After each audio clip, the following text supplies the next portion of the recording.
Good morning. We are streaming live. Welcome to the Joint Standing Committee on Veterans and Legal Affairs. My name is Craig Hickman. I represent Senate District 14, 11 towns in Southern Kennebec County, including my hometown of Winthrop.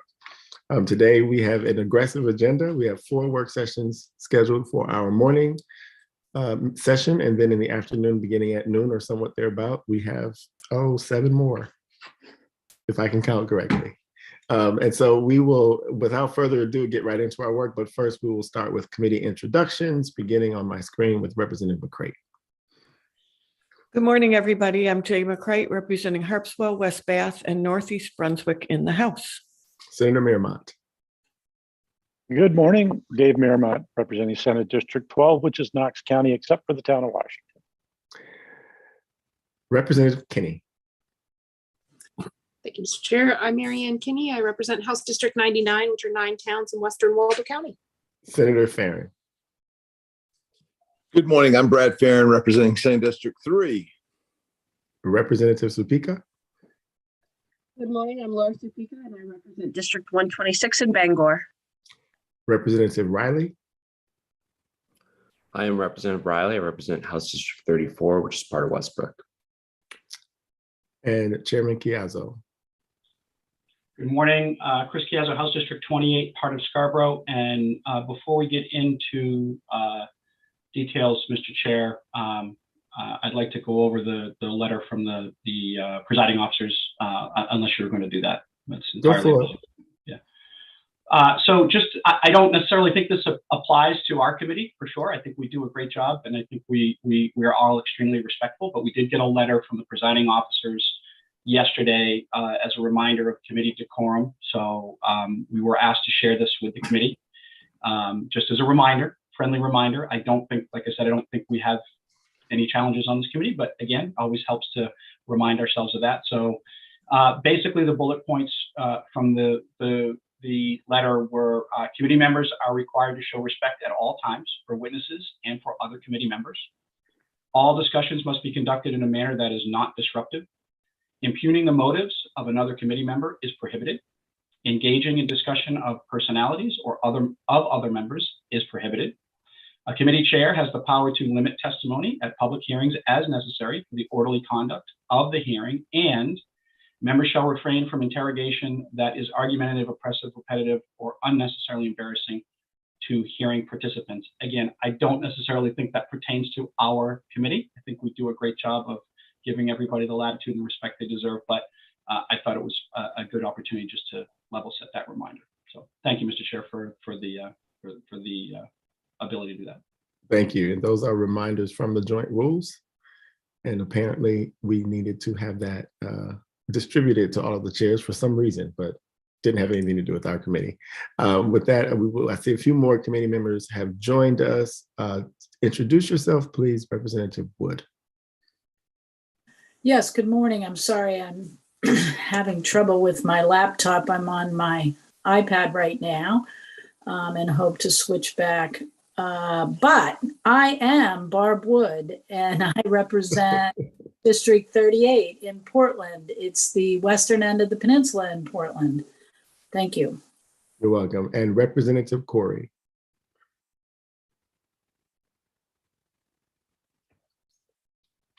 You are on mute, sir.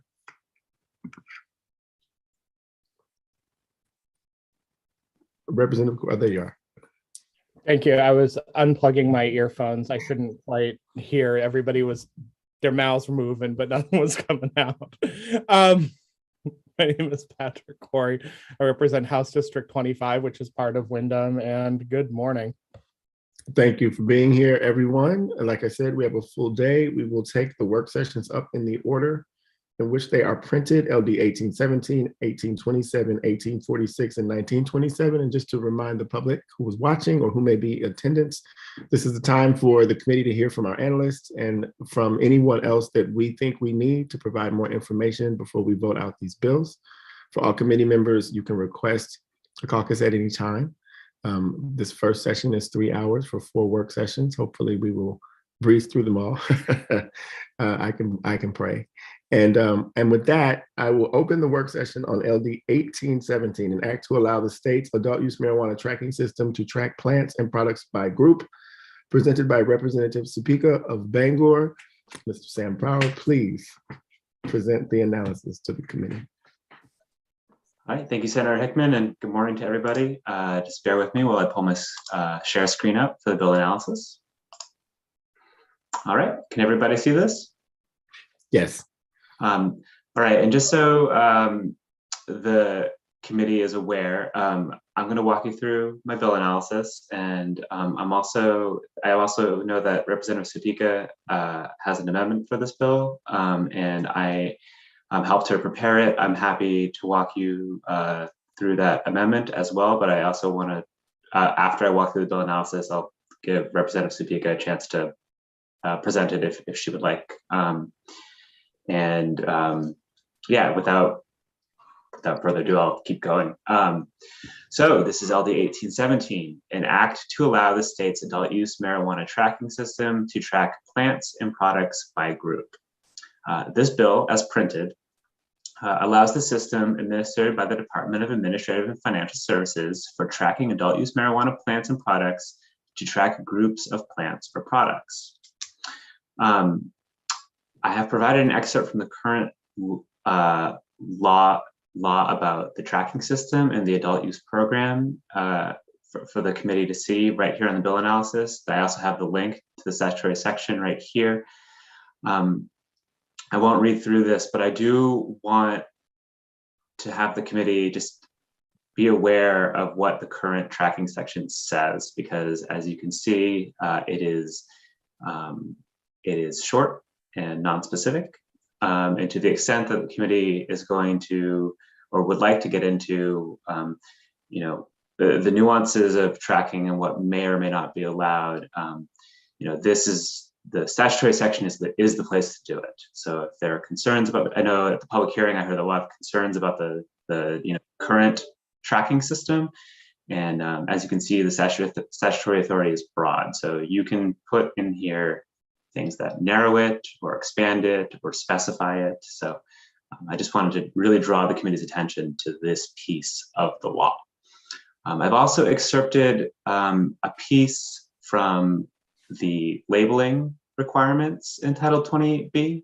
And this is excerpted, and there's also a link here. And I just want the committee to also see this and point you in this direction. I don't know that what's being addressed by this bill really needs changes to the labeling requirements, but just be aware that, when you're talking about things that are required of licensees, it's tracking and labeling some, those are things that happen in some sense, like simultaneously in the process. So there may be needs to update labeling requirements depending on how you want to move forward.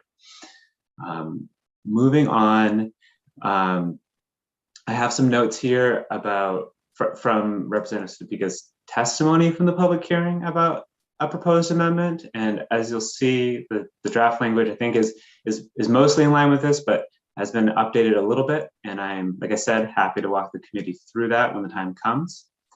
And just a couple issues I noted for consideration. The first, and I won't read through the whole thing, is just really was a note for me to remember to talk to you about the labeling thing. And the second was about, as the bill is printed, allows grouping of plants by multiple types. And this was also brought up at the public hearing. And what was brought up, which I think is a good point for the committee to think about, is that the word types is not specific. And it could refer to any number of categories, including but not limited to the size, age, the species, strain, THC content, color, leaf size. You get the point. It's not that specific. So to the extent the committee would like to narrow or specify the category or group that plants may be tracked by, that is a word that probably should be addressed or further specified. And then, as noted here, we do not yet have fiscal impact information for this bill. And then before I move off and hand it over to you. The one other thing I wanted to note, and I'm going to switch the screen right here, is that I also provided this document to the committee. It should be updating on your screens soon if it hasn't already. This was provided by OMP for the, outlining the metric seed to sale process. And I am aware that there are representatives from OMP at the work session today if you have questions about this or you would like them to walk you through it. And I'll stop here before I go any further. Thank you, Sam. Representative Corey. Thank you, Mr. Chair. So I know that when I had brought up about type and at least, tracking by type, what I really meant was strain. So, strain would be, what I was thinking, which would just be, I guess the species, do you know what I mean? Or whatever of that particular, vein of plant. So I definitely meant strain. I think I, even corrected that the second time I talked about it. So strain was where my head was at. Thank you, Representative. Any other comments from the committee? Questions? Representative Topeka. I was going to jump in and say that when I worked on the amendment, it was definitely keeping that in mind with what Representative Corey said. So the intent is that making sure that if you're going to batch a product, you can't have multiple strains involved. So that is in the amendment. And then I can talk further about the amendment now, or we can continue to have questions. I don't know when a good time to do that would be. I see Senator Miramont has his hand up. I'll go to Senator Miramont and then you can walk us through the amendment after that. Senator Miramont? I move out to pass as amended. Thanks. Second. Okay, it's been moved on to pass as amended. It's been seconded by Representative Corey and Representative Topeka. Please. The amendment addresses two things. One is definitely concerning strains and making sure that you can have multiple strains in a batch during cultivation. And then the other was a concern that I heard from Representative Wood, and I also spoke with McCrate, and then also some others in the industry, not trying to create a loophole where, oh, well, we're just going to have one tag the whole time. And so that when we're talking about batchings using one tag for a transfer, it's specifically to a retail store, which is kind of the end of the line of the product, if you will, and that requiring the store has to keep that tag on file so that it's not like they get this tag and then they just, oh, well, we got it, they toss it out. They need to keep it on file because all the products are grouped under that tag and they have to keep it until such time that all the products are sold for all kinds of like tracing and record keeping purposes. But Sam can also go over kind of the amendment further and kind of if I'm missing something under there.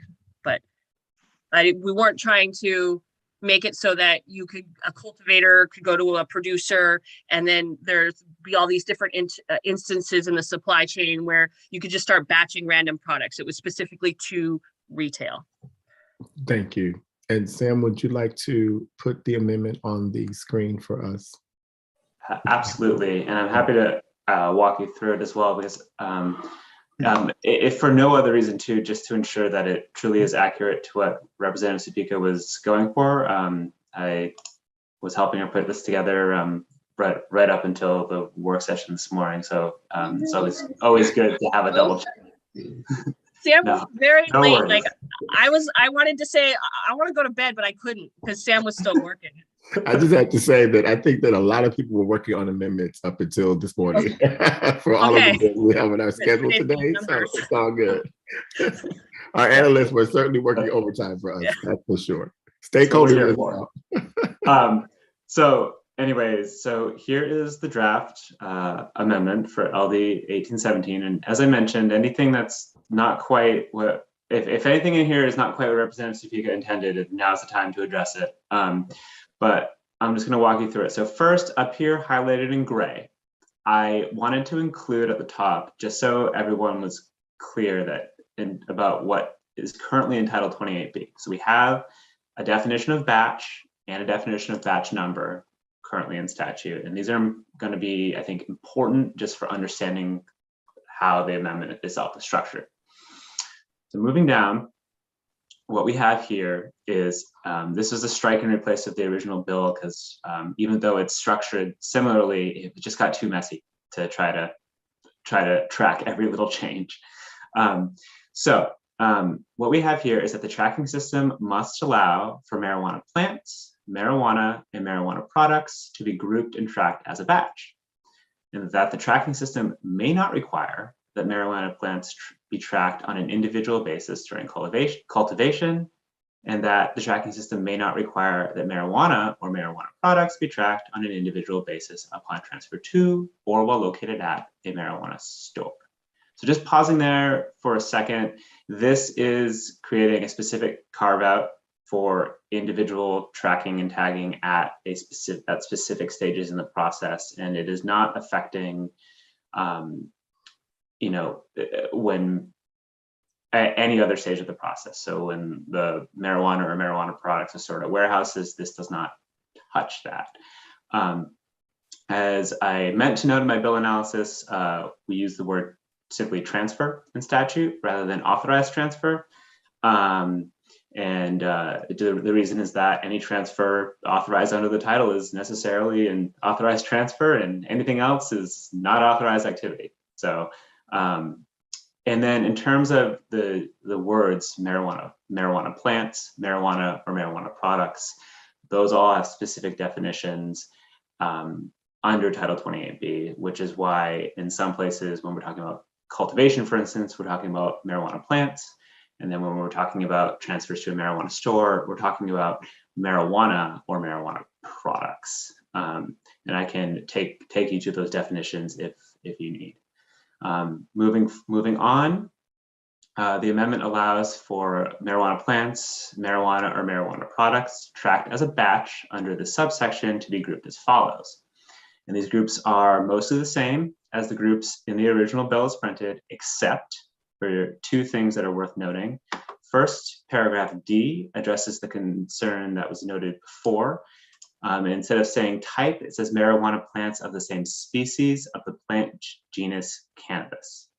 This is a term that we use in another place in Title 28B. It was the closest I could come up to with making sure that we're talking about the same strain.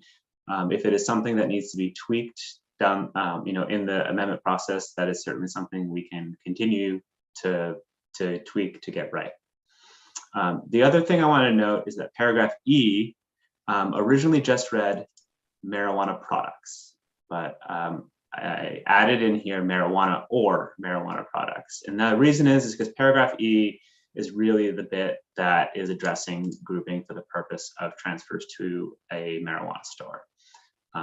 The other one, and for the purpose of transfers to a marijuana store, it's not just marijuana products that are being transferred. It's also, like marijuana, like actual marijuana itself.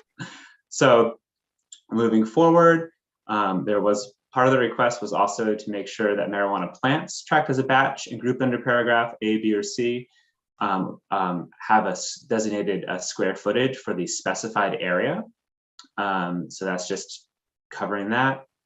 And then we have these two big paragraphs at the end. The first of these paragraphs is about the tags. So it says that a licensee must affix a tag associated with the tracking system to each group of marijuana plants, marijuana or marijuana products tracked as a batch under this section. And that tag must at a minimum clearly indicate the relevant batch number and any other identifier required by the tracking system as designated by the department by rule. And this is really just to be clear that we're still tagging things that are tracked as a group.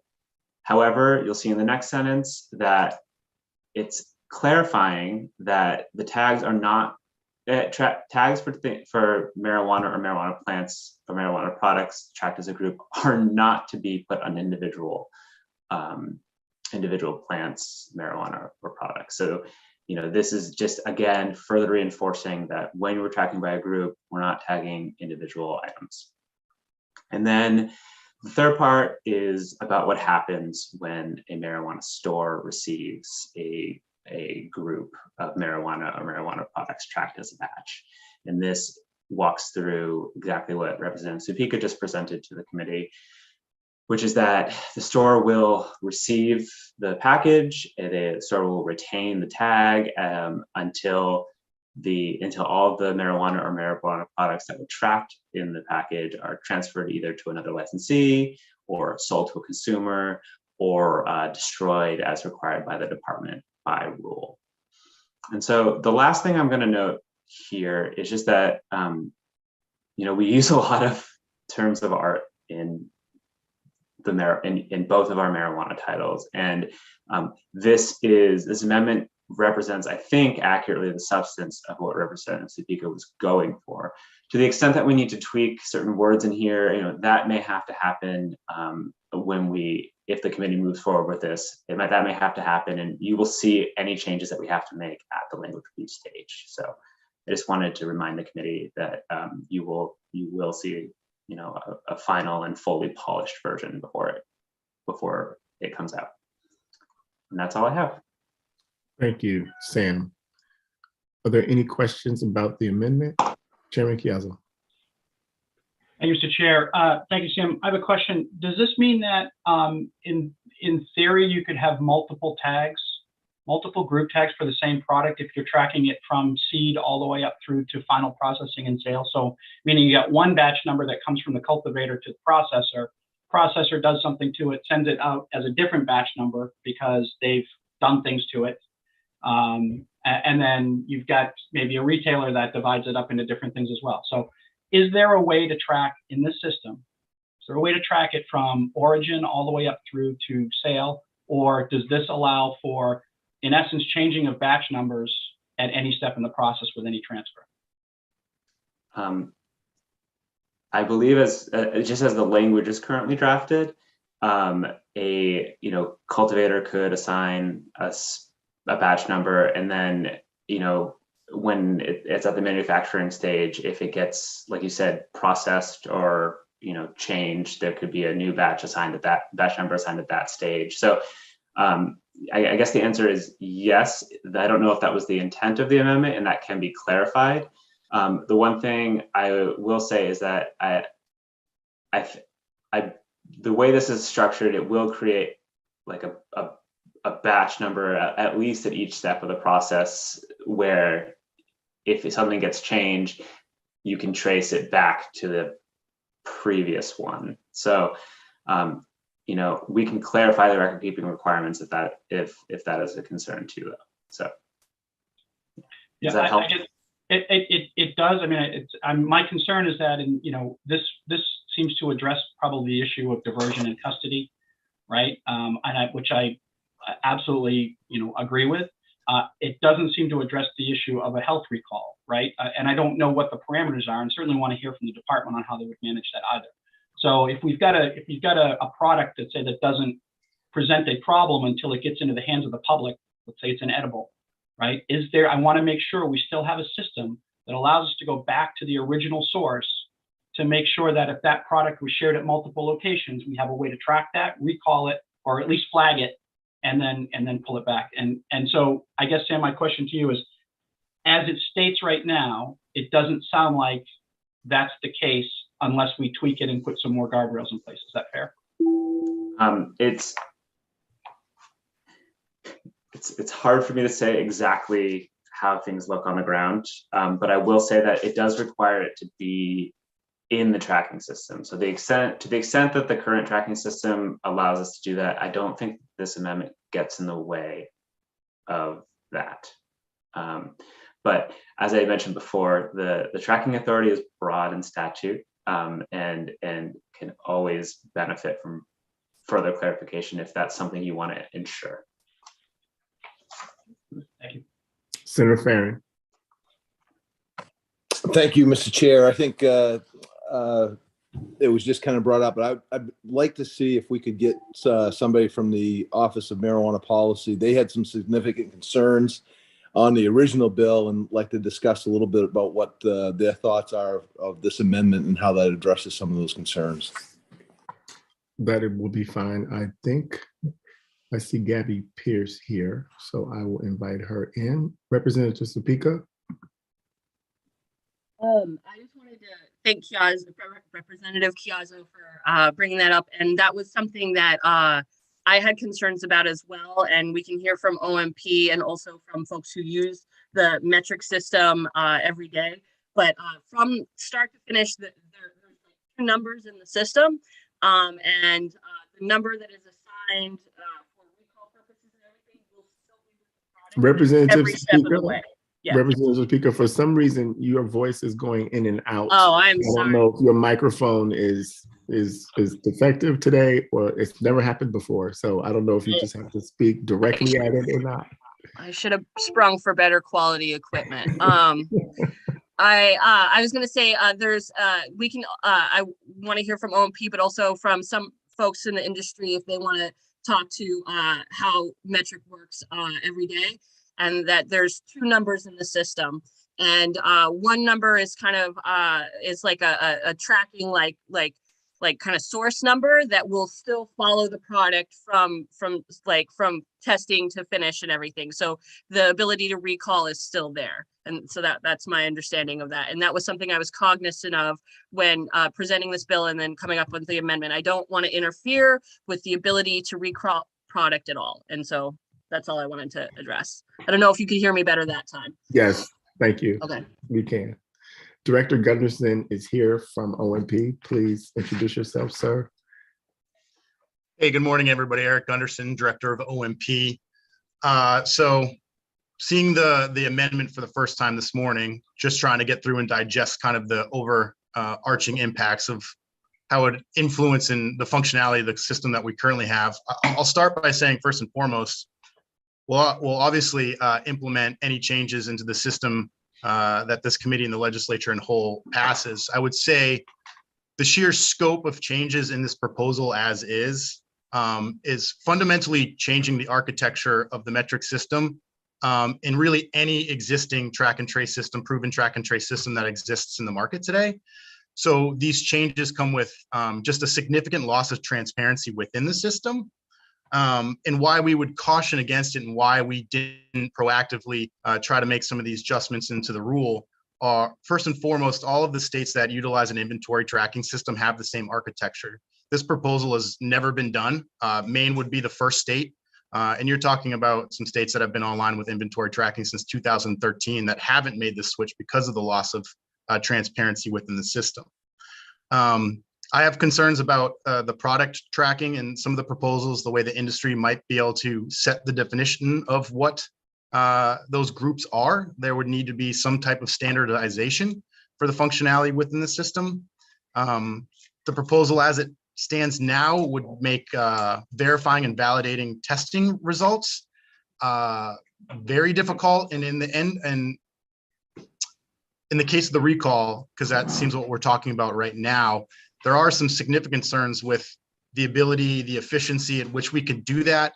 And looking at the proposal for the first time this morning, and I might not be understanding it correctly, if the certain requirements for products and batches that go to retail stores that are different than the functionality in the system today may, and I would have to spend a little bit of time with it, make it impossible if there is a contamination or a recall is needed from one retail store. Even if that product is in a different retail store, the functionality to track it back to those others might not be there. Like I said, I would have to spend a little bit of time with it to kind of whiteboard it out. But just the unknown consequences, the loss of transparency, just the scope and scale of the changes give me pause and are concerning, again, that we would be the first in the nation. But like I said, we will do our best to implement whatever this committee and legislature passes. But I just think it's important that the committee understand those concerns that we do have. And the last thing that I will mention with the proposal also, I believe that it would break the APIs and that we have set up. Basically, retail stores have their own some of them have their own third-party systems, which basically communicate with our metric system. And these changes would essentially make all of the industry that are utilizing these APIs and those third-party systems to have to go back and reconfigure all those after we either get a new tracking system or reconfigure the one that we have now. So just understanding it, not an insignificant policy change. Chairman Chiazzo. Thank you, Mr. Chair. I've got a whole series of questions for the department. Senator Farron's hand was up before. I don't know if he's available and wants to jump in, so I'll defer. I think that was from before. Okay. Okay. Let's go. Okay. So bear with me. If you could indulge me a little bit, I think this is probably worth a little bit of digging into rather than just moving on to pass as amended and taking the vote. I guess the first question, Director Gunderson, is what data points maybe I should start, what key data points does OMP collect through metric in terms of, I know some things, are the nice to haves, but what are the key parameters that you look at that are critical that may or may not be affected by changing this to a batch process? I think it comes down to the efficiency within the system and the granularity within the system that allows us to easily, again, for the benefits inherent in a tracking system for the recall, to have clear pathways back to the contaminated product, all the way back to whatever the source may be, is an important piece. And it seems like in this proposal, some of that chain of custody might be broken up from store to store, which would be a challenging position to put in. But I mean, as far as the granularity of keeping clear lanes for certain item types, to be able to have confidence in those testing results and tie them as they move through the system. But also, I think probably the most important, again, is the example of the recall, to be able to have those clear lanes and that granularity to be able to identify the contaminated product and work it back through the system to be able to ensure that we can quickly and accurately address that. Again, some of my concerns in the recall scenario would be if you have contaminated product A in store 1 and 2, it seems like we could identify it if it's in A, but we would not be able to tie it to store B, so that product would still exist there. And again, this is one of the ones I would want to spend a little bit more time with to fully understand the actual impacts of the workflows and the work that we would need to do in these scenarios. But it really comes down with again, the granularity within the system to be able to, again, testing results, recall, and then again, just the certain level of loss of transparency for the potential of inversion, diversion, and loss of inventory. I think for the most part, those are the reasons why we haven't seen any other state make this jump. Although I understand why the industry is asking for it and why this committee is considering it. All right. So I think I've heard a little bit about this, and there's been statements made by interested parties that says metric can easily be converted to this process. According to their website, it says they're convertible, they're adaptable, everything else. I don't necessarily disagree with that. I guess I would ask you from a contractual standpoint, at first, 2 questions. One, can metric be flexible enough to adjust to a batch type system? I know it's never been done before, but based on your communications with them, is that something that they could work through across the board? Is it better to do it in specific sections? And then if they can do it,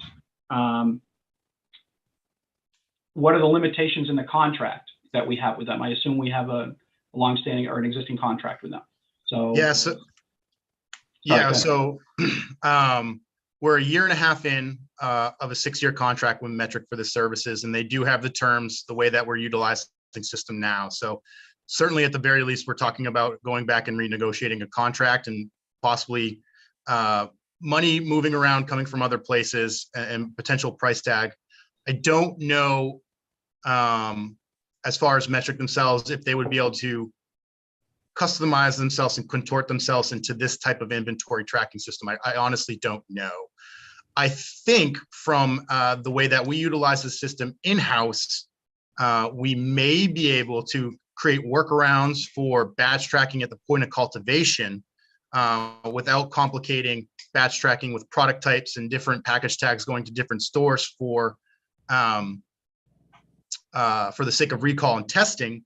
But again, we're still in a place where we would not necessarily, we would advise against it, but certainly caution against it for those unforeseen scenarios where you might run into a place where that granularity could become important. Just so I understand for clarity's sake, without doing a deep dive with metric, you think possibly something could be done on the cultivation side. However, running it through the whole system presents a different set of problems in terms of recall that you mentioned in track, specific. Yeah, if you were to prioritize my level of concern, certainly it spikes when you're talking about undefined batch tracking with products and throwing different item types into a package that causes some of those chain of custody and efficiency problems with testing and recall. While you do lose a certain level of transparency, and again, would caution against it, I think there could be workarounds potentially for batch tracking at the point of cultivation. I would have to obviously have those conversations with our vendor, and certainly is going to impact our contract with them now. And final question, if I could, Mr. Chair. Is there any review points in the contract? I mean, it's a 6-year contract from the sounds of it. We're 1 year in. Were there any? I know it's a first, I believe, is it this first contract we've had with Metric, or is this a repeat contract? Yeah, this is the first contract that we have with Metric. Are there any review points built into the contract that you're aware of? Oh, I think there was one within the first year. There might be one year 3. I could pull up the contract and verify with you. So if you could get that, I think that's crucial information, because I think if we do decide to make changes, I think we need to do it in a way that's responsible to the contract so that we're not voiding anything and potentially costing a lot of money. So if we have a 3-year review process or a 3-year review point, that might be, from a timing perspective, in my opinion, the best way to implement any kind of changes and bring those up. But again, if you can get that information, that would be very helpful. And can I add a point quickly, yeah. Representative? A lot of the concern that we do have, again, understanding that the system being proposed right now does not exist. It does give us pause, because we don't want to be in a spot where we simply don't have an inventory tracking solution. So, I mean, there's just a lot of unknown variables, and as the head regulator of the industry, that just gives me a pause and concern. But certainly, we can get that information for you. If you could, during the work session, maybe if somebody dig that out and just let me know if there's a hold point at 3 years, or let's say, or something, and just get that, so that certainly is going to impact my decision here today if we end up. I think we can pull up the contract now and send an email with that information to Karen or Sam, however you want it. Okay, thank you. Yeah.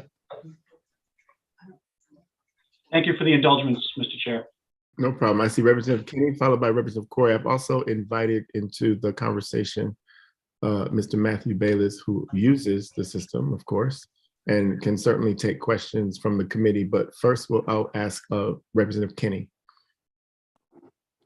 Thank you, Mr. Chair. And I'm not sure if this is the time to ask this question or not. I've been trying to wrap my head around the group tracking.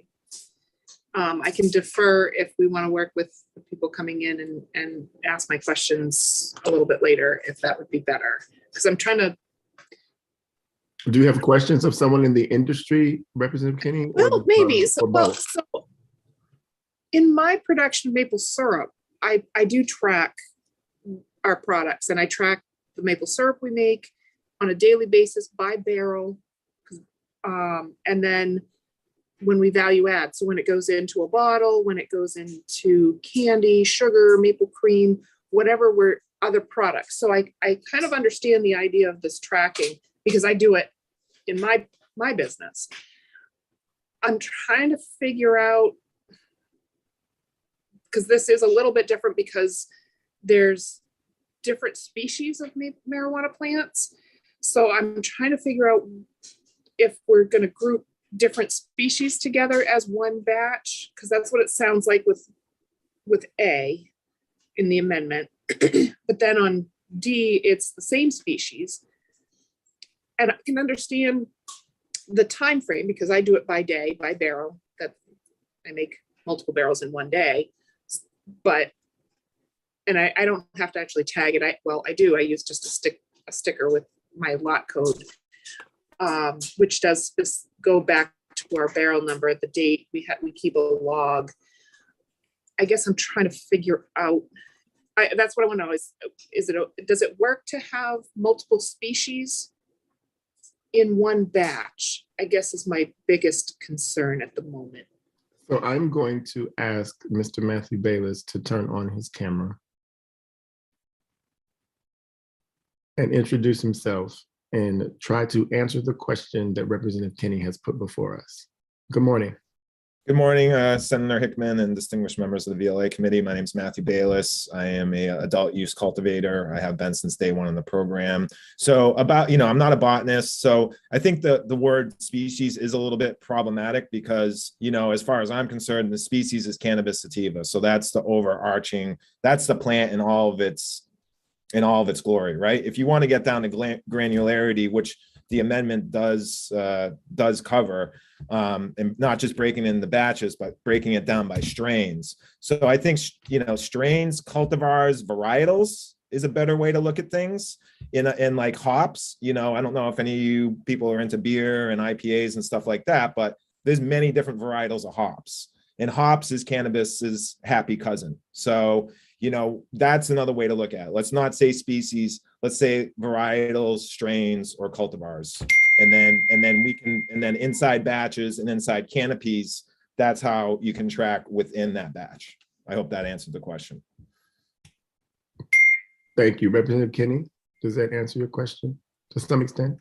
That is helpful because we add other products sometimes because we'll add cinnamon or we'll add other things into our products. That does make sense. And I have multiple trees that all come into that one batch of syrup. So that does actually help me understand it by comparing it to what I do.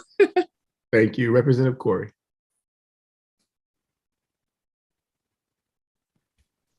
Thank you, Mr. Chair. So Senator Hickman and I both sat on the marijuana implementation legalization committee together several years ago, it feels like now.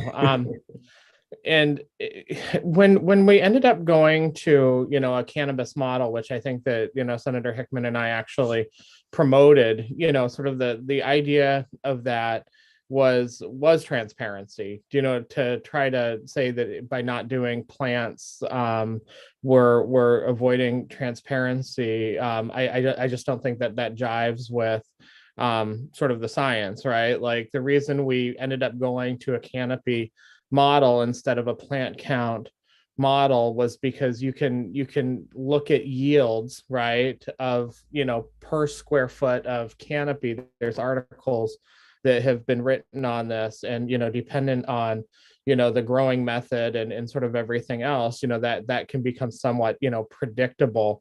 The reason why plants, I think, were a difficult way to do it was because some people are growing little plants or cone-shaped plants, other people are growing big massive plants, right? So every grower was kind of doing it differently, but to manage it by square foot and saying that within this batch at this square footage there's information that can kind of be obtained from that and looked at for a specific probably strain and square footage and everything else to determine what the yield is. And that's what you really probably need, to prevent, diversion into the marketplace. I see Matt Bayless nodding his head, so I'm probably somewhat accurate here, and I'll have him explain that if he could afterwards. I am a little bit confused about sort of the batching by sort of finished product, and I think that the main goal here in a lot of ways was really the batching, by cultivation. It was those individual, plant tags that they were having to print out for each individual plant, is why I think that we're really looking at this. If somebody wants to speak a little bit to why this is important for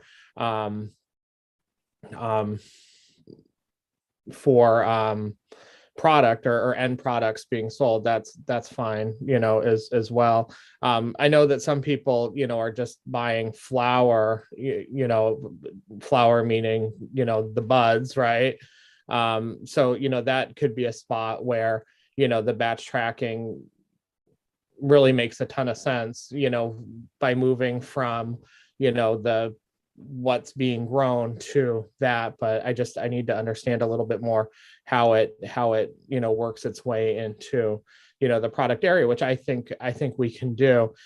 Just because other states don't do it the way that we're proposing to do it, it doesn't mean that we're not trying to do it better, to come along and dump a pile of bolts into the machinery, in order to create a situation where we could actually be doing something better than everybody else. I mean, a big reason why we moved to a yield model, or I like to call it a yield model, but canopy size, was so that we would have, greater transparency in the market. We don't need a vendor telling us, that we're not doing that. So anyways, that's my thoughts. I'd love to hear from Mr. Bayless, at least on, transparency that can actually occur within canopy and, a batch model, as opposed to this plant count, which do any states even still do plant count anymore? Like Colorado maybe is still in a plant count model, or have they finally moved over to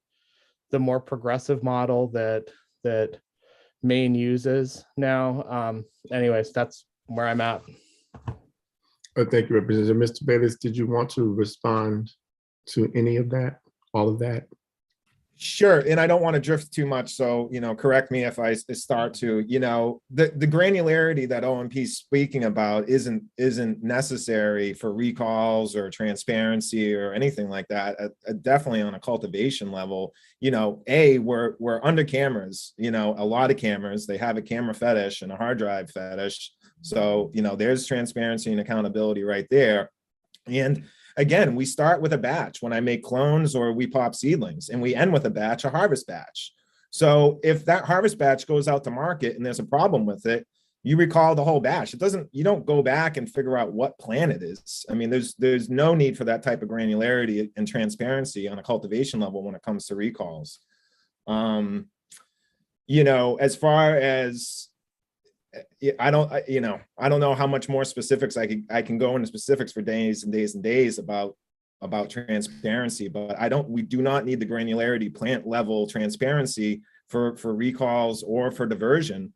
And another thing is metric does not prevent diversion. Metric is a gate in a road that is unlatched, unlocked, can be swung open and swung back behind you when you go through it. And by the way, you can drive around both sides of it.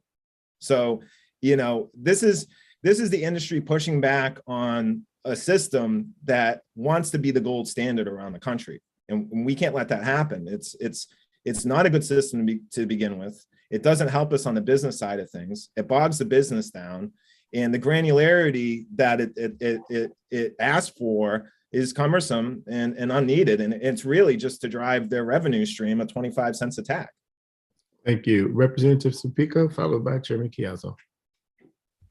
Thank you. Some of what I was going to say has already been said by the previous speakers, but I wanted to touch on a couple of points that, part of the main goal of this amendment was really saving folks in the industry time and labor, as well as like the environmental costs of these tags, these massive amount of tags that are being generated. And then I was also wondering if somebody who works metric every day, I don't know if it would be Mr. Bayless or somebody else who every day works with it, has actually hired a person to deal with it all the time, could maybe speak to sort of kind of the end of the road aspect of it, about how having a batch transfer to a retail store wouldn't take away any ability to recall product, and all the relevant information that is needed there for tracking would still be there. I don't know if that would be you, Mr. Bayless, or if there's somebody else in your organization that would be able to speak to that retail aspect better than I possibly could. Senator Hickman, Mr. Bayless, you can answer the question. Thank you. Thank you, sir.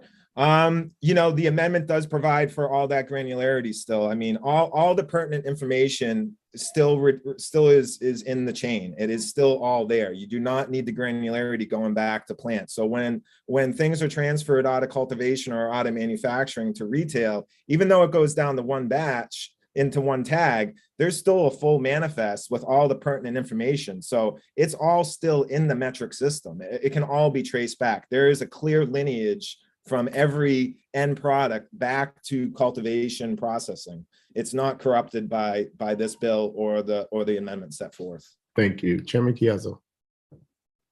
Thank you, Mr. Chair. Thank you, Mr. Bayless.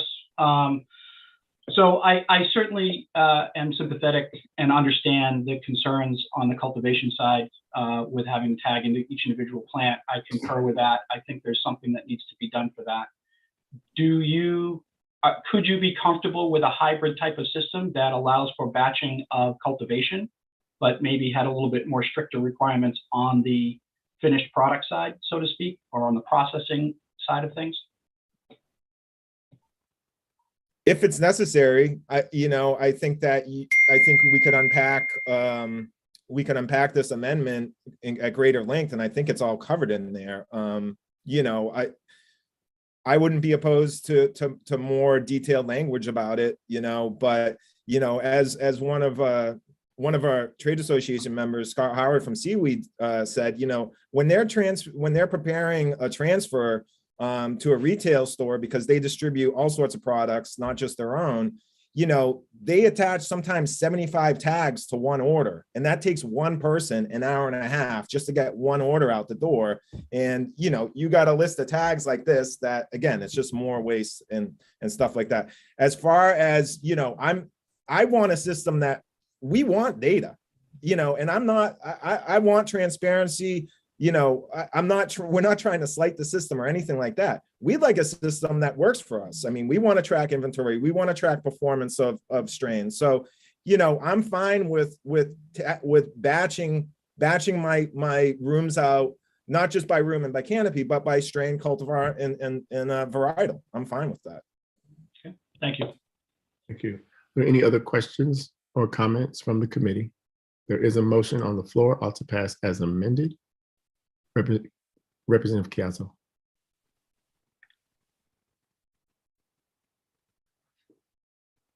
Representative Chiazzo, you're on mute. Your hand is raised. Sorry, apologies. I'd like to hear from Director Gunderson again, please. Sure. Director Gunderson, if you are still with us, please turn on your camera. Thank you. Representative Chiazzo, do you have a direct question? I do. I've heard Mr. Bayless, I've heard from other people in the industry say that, there's not a problem with diversion here, I understand that process. I just want to make sure that I'm understanding correctly to me, the system doesn't serve just one purpose. It's not just about diversion. It's not just about recall. It has to meet both of those needs. So are there any examples that you can think of or that you can come back with that may have been different if we change to a batch process? Do you have any specifics you can go over to say, here's an example of where this data helped us? Yeah, I can certainly actually have Deputy Director Vern Malik provide an example of where the granularity impacted our operations. But before I do that, I just want to agree with something that Mr. Bayless said. Metric is not a silver bullet, and it's not going to prevent diversion, but it is a transparency tool that assists the agency in all of what we do. So he is correct. It's not like a rigid compliance tool. It is a transparency tool that does help out with our compliance efforts. But as far as the other aspects of the system and the way we utilize it, and the granularity of how it helps even prevent the need for a recall or whatnot, I think, Vern, do you have yep. So if it's all right with you, Representative Chiazzo, Deputy Director Vern Malik can walk you through a specific example of how we utilize the system. Fine. Thank you. Mr. Malik, please introduce yourself. Hi, good morning. My name is Vern Malik. I'm the Deputy Director of Operations for OMP. Thank you for having me. I think that it might be helpful to sort of frame up, there's been some discussion this morning around, how would this change impact product recall? How does the system currently work? And there is a real life example that I can give you where, in my opinion, Metric and the granularity that it provided to us did two things. The first thing it did was it identified an error that was made by a producer, a manufacturer, where they made a mistake in Metric, and the result was that product that was not properly tested was actually sent to the retail market. Metric was able to, because of the mistake that was made, Metric was able to identify this problem and bring it to our attention very quickly. We reached out to the manufacturer and asked them to explain what happened, and it was a simple mistake. I don't think there was anything nefarious. They forgot to check that it was a production batch. And because they didn't check that it was a new production batch, it didn't require any new testing, which means that this edible product that was produced was only tested for potency, and only at the raw stage when it was marijuana, before it was extracted. Because of the granularity the Metric gave us, we were very easily able to, within the same day, identify where all this product was. Some was still in his inventory, some had been shipped out to retail stores. We reached out to the retail stores, they still had it in stock. We said, hang on to that. We were able to rush the testing, get it done within 24 hours, and verify that the product was safe. Now, if we didn't have that kind of granularity, if that was allowed to be batched into packages that contained various other items, we wouldn't be able to go back and reach out to these other retailers and say, listen, these three things are what we're concerned with. We would have had to place essentially a recall or a hold on the entire batch. So if it contained 100 vape pens and 25 packages of gummies and 2 cases of a drink product, all of that would have had to have been placed on hold, and all of it would have potentially had to be recalled because we don't have that granularity. So I think it's helpful for you to know how we utilize it downstream. And I know that Director Gunderson commented. I'll echo his comment that Mr. Bayless is right about at the cultivation level. We don't need that level of granularity, but certainly once we get into manufactured products, it's helpful to have it. And I seriously question whether or not we would have that functionality under the proposed amendment. Representative Supika. Follow up, Mr. Chair. Oh, sorry. Yes, go for it, Mr. Chair. Thank you.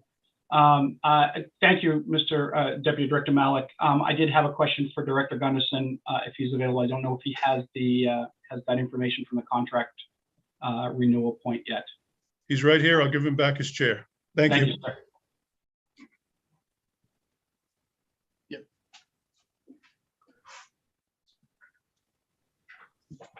Director Gunderson, you may answer Chairman Chiazzo's questions. Oh, I'm sorry, I couldn't hear the question. I was wondering if you have the hold point on the contract yet. It looks like we're getting ready to possibly wrap up debate, and that's going to be critical for me. Yep, I think we sent it to Sam and Karen, and I don't know if they sent it out to the committee, but there is a provision in there that allows us to go back and amend the contract at any time. At any time? At any time. Okay.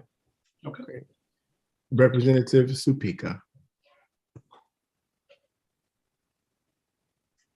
Thank you. I don't know if this question is for you, Mr. Gunderson, or whomever on your staff could answer it, but I guess in my notes here, I have the word granularity written down, and that word has been used so much that like its meaning almost doesn't, I'm like, what does it mean anymore? And so I guess I'm trying to know Representative Supika, you what are. the definition of granularity is, and specifically, oh, am I fading in and out again? You are fading in and out again. So, okay, I'll get really close. So I guess my question to you is, what is it like the source batch? And why do we require source batches? What do they serve? And then my understanding is, and I'm not an expert on that, and that's why I'm asking you. I don't know, maybe Mr. Bayless, if he wanted to speak to it. Like, how does that source batch serve granularity? That source batch number, and my understanding is we require it to be printed on labels as well. So how does that serve in a recall situation, especially when it comes to safety? I think I understand the question. And when we say granularity, it's just the specification that we can get down to certain item types and individual item types within the system to avoid, I think, the scenario which Deputy Director Malik described about the scenario we could be placed in if you have multiple item types within a certain package. In the face of recall, the functionality may drive us to have to recall all of these items that aren't necessarily contaminated. It's to be able to zero in on specific item types and specific products that just make it a cleaner process and a more efficient process. And really, when we're talking about our concerns with granularity, it's just the inefficiencies and the way for us to zero in on really any item type that may need some type of action from the agency. Yeah, and how does a source batch, like the source batch number, how does that come into play? And my understanding is how does that work in metric? And then is it correct? My information is that it's all printed on the actual labels as well. So what is this source batch number and how does it serve in a recall? I don't know if you can answer that. I see Mr. Bayless has his hand up. I also would love to hear from somebody in the industry if they wanted to jump in as well. If the committee is willing, we have our Director of Data Analytics, John Gagnon, that can talk to the specificities of the source package tags. He's the one that's in charge of really the implementation and the operation of the metric system and from the technical standpoint. And I hope I'm not throwing him under the bus, but I could certainly give an answer, but he's the expert on really detailed technical pieces here. So that's okay. No worries. I wanted to hear from Mr. Bayless if you wanted to jump in on that. I don't know if that's why your hand was raised. I will call upon. Oh, sorry, Senator Hickman. I'm so sorry. It's really not a problem. This is a robust conversation. Yeah. Mr. Bayless, I see your hand is raised. If you would like to address anything that you have heard, please go for it. Thank you, Senator Hickman. Yeah, I'd like to go back to, Deputy Director Vern Wallach. The amendment covers all this granularity still. I mean, there's all sorts of data that follows: batch codes, manifests, metric tickets. It can all be linked back and forth. It's covered inside the amendment. So that's all I have to say about that. Thank you. I appreciate it. Thank you very much. Any other comments, questions from the committee? There is a motion on the floor. I'll just. Mr. Chair, I'd like to hear from John Gagnon, who was the detailed person from OMP, to discuss Representative Sapika's question, if we could, please. That would be fine if Mr. Gagnon is here and would like to do that. I know that Director Gunderson wasn't sure if he was throwing Mr. Gagnon under the bus or not. So if Mr. Gagnon wishes to respond to Representative Sapika's question, that's fine with me. He is not here in the room with us. I believe he's probably in the lobby. I do not. Oh, there he is. Raised his hand. Promote to panelist. You'll be in momentarily when he comes to the wormhole. There we go. Mr. Gagnon, please introduce yourself to the committee. Greetings, members of the VLA. My name is John Gagnon. I'm the Director of Data Analytics for the Office of Marijuana Policy. And were you able to hear Representative Sapika's question? I was, thank you. Great. With regards to why the source batch is important, I think that Director Gunderson and Deputy Malik touched on that a little bit. I'll give you a very specific scenario and then I can talk about generalities if you wish. So when we have an issue of potential contamination, let's say, or some other problem, that could go all the way back to the original harvest batch, or it could go, in the case of product manufacturing, for example, all the way back to a batch of concentrate. The test results that we receive for both are tied to that specific batch of concentrate or that specific batch of originally harvested marijuana. As was previously discussed, it's entirely possible, for example, if you had some contaminated harvested product or contaminated concentrate, that source product could go into multiple products downstream. Think about concentrate. If you have a batch of concentrate, you could typically have that used for the same batch of concentrate being used for brownies or being used for some other edible or some other product in concentrate form. Having the ability to have an unbroken chain all the way from final point of sale all the way back to that original source package, number one, allows us to get to the relevant test results very quickly. If we had an unbroken chain, we may lose the ability to do that. Keeping in mind that if we were in a situation where we might have to have a product hold or a product recall, we'd be working this problem very quickly. And if we didn't have that level of granularity, we might cast a net that would be too wide. For example, we might put hold on products that didn't need to be put on hold. Or we might miss, as was previously discussed, we might miss a product that was used in a different form for, say, that concentrate or that harvested marijuana that's still on the shelves at some other retail location. So speed is very important in situations like that. Granularity is very important. And the most important thing is to have those testing results tied to a specific product that was produced on a specific date, keeping in mind that even the tests required for different products are very different. You wouldn't have to be concerned with residual solvents for raw flour, but you could very much be concerned with residual solvents for concentrate. So that's why that level of granularity is one of the examples of why that level of granularity is so important to our office and to the public health and safety. Thank you, Mr. Gagnon. Are there any other questions? Representative Supika. Oh, it wasn't a question. I was just going to make a statement that I actively, in crafting this amendment, did not want to mess with that level of granularity to make sure that that information is all still available to OMP.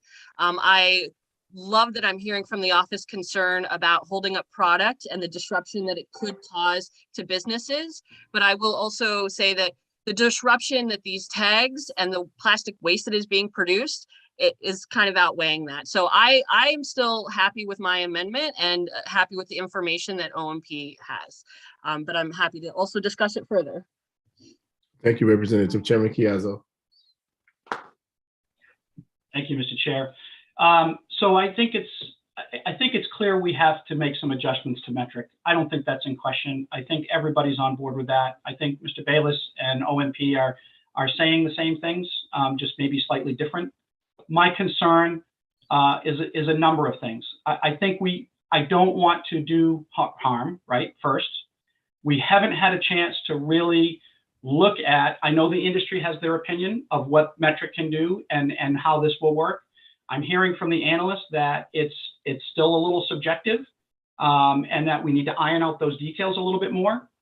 I like the fact that we have the ability to go back to metric at any point in the contract. So I cannot support the motion as it is now with the amendment. I think it's too broad and I think it's too much too quick. And I think there are going to be a lot of unintended consequences that we haven't had time to explore yet. So what I would like to suggest the committee consider is put a resolve or a requirement for a report, and I don't mean just a general study, with guide rails in place that says we want the Office of Marijuana Policy to address this list of concerns that are coming from the industry. We want them to go to metric, get solutions, and bring solutions back to this committee in a manner that is clear, concise, and that we can understand. And I just don't think we're there yet. So I agree that something needs to happen and something needs to change with metric. I think we're at that point in the industry where tweaks and adjustments are necessary. I think this is too much too quick. So I appreciate the desire of everybody to try and make this work. I think we have an opportunity to do it right. My fear is that if we do it quickly and we do it this way, we're going to be right back here again next session with more tweaks, more requirements, and we're going to break things that we don't even know what are going to be broken yet. So that's my suggestion. Happy to discuss that any further or whatever everybody else wants to, whatever the will of the committee is. Representative Corey. Thank you, Mr. Chair. I mean, I want to approach this in a pragmatic manner. I feel like I am. I feel like we've been looking at this for 5 years since we had done the original, marijuana legalization act. I fear that, putting a resolve together, giving it to the department, waiting a year is kicking the can, down the road for another year for the next legislature to look at and try to deal with the issue. In the meantime, the businesses suffer. That's really what happens. OMP is not going to suffer, Metric's not going to suffer. It's going to be the businesses that suffer. I think that we're on to something here with regard to cultivation. I think it becomes a little bit more difficult, as it seems like Mr. Gagnon was pointing out, when it comes to, processing and creating, finished products and everything. But we could do a piece of this. We don't have to, say that we're only going to do part of it. I think about Representative Kinney, and I think about, and we could certainly direct the department within the bill, once we do the cultivation piece, to then come back with regard to the product piece. Representative Kinney mentioned being a maple producer. I doubt she has to tag every tree and keep the sap that comes from each tree separate so that it can be traced back to a specific tree. So I think there's ways that we can look at this reasonably. I think that we can take tiny steps, at least for the cultivators. They've got a lot going on. If you look at the number of regulations we've already put on them throughout the process. So I'd be in favor of certainly, probably just looking at the cultivation piece right now. I know that won't make some of the producers happy and everything, or the final products happy, but hopefully, through added value that comes with, the process of creating, newer products for the end user, that they're able to recapture at least some of the cost of that. But I'm just very interested in helping the cultivators, I think, at this point. So thanks. Representative McCray. Mr. Bayless, I'm just going to skip through you because I have a lot of committee members that would like to speak who have not spoken. So if you appreciate, I'd appreciate that. Representative McCray. Thank you, Mr. Chair, and thank you to everybody. I don't think anybody doubts that the intentions are the best here. I do appreciate the amendment, and I had questions. I feel like they've been answered. I think that regardless, we're going to keep talking about this next session, those who are here next session. So that doesn't, it may concern Mr. Bayless because it'll never end, but that's the way it is. But I'm okay going forward. I do take Representative Corey's point, if the will of the committee, but I think we have to, as Representative Supika said, we have to address the burdens on the industry. Thanks. Representative Wood. Thank you, Mr. Chair. From the beginning, when I first heard about this bill, I did see it sort of in two parts. And the first being the cultivation, which from the first public hearing I had on marijuana in my role as a representative, I didn't think it made sense to tag by plant. And so I totally support the cultivation by batch or canopy, whatever you want to call it. My understanding is the current metric system is not set up that way. And we can't let the system drive our policy. We have to decide what we want our policy to be. And if we go to metric and they can't do it, then we need to figure out a different way, because in my opinion, it doesn't make sense to tag by plant. I was confused about the second part of the bill, which was the transport. And I've talked with growers and manufacturers about that. And And as somebody who has a background in distribution, that's what I did for 30 years. It took me a while to understand how the system works in the workplace. But I got to a point with questions that I feel we do have traceability to go back. And we were also provided a package from the Maine Cannabis Industry Association that shows all the various tags and how something could be tracked back, how if we needed to recall, we could do it. Once again, in metric, I'm not sure exactly all the detail and granularity, the word of the day, granularity in metric, but we need to figure out how to make that work, because I do think what the manufacturers are asking for makes sense. So I support the amendment. I support the bill. Representative Kinney. Thank you, Representative Wood. Representative Kinney. Thank you, Mr. Chair. My answer machine's going off. I'm still looking over this amendment, which we just got today, because they've been working all night and even this morning, which that's awesome. And I am trying very hard to try to compare this to how I track my products, because my products need to be able to be recalled as well. I produce a food product, so it needs to be able to have a chance to be recalled if there's an issue.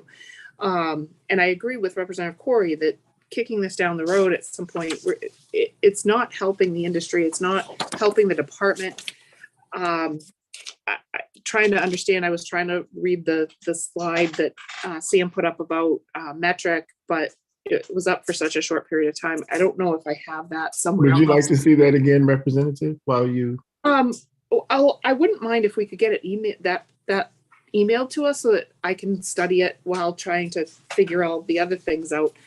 But I'm wondering if this is something we should maybe table briefly. Friday we don't have a whole lot. Maybe we could try to get it voted out by Friday, give us a chance to really dig in and see where this is going. I haven't really dug into the value added products, how that's labeled and with these batches, because that does make a difference. So I'm trying to figure out how that's going to be. I'm not sure how that gets tracked, and haven't had a chance to, because we're having so much discussion. It's hard to read the amendment and figure out what is going to happen, and so that I can try to grasp what's happening. I do think that probably this is a pretty good amendment, but I'd like to be able to delve into it just a little bit more and really understand what's happening. And I know that a lot of members of this committee are having some concerns about it, and I wonder if we should take just a little bit more time. Friday still gives us the opportunity to vote it out and be at that 60% deadline that you see that you're very excited to get to.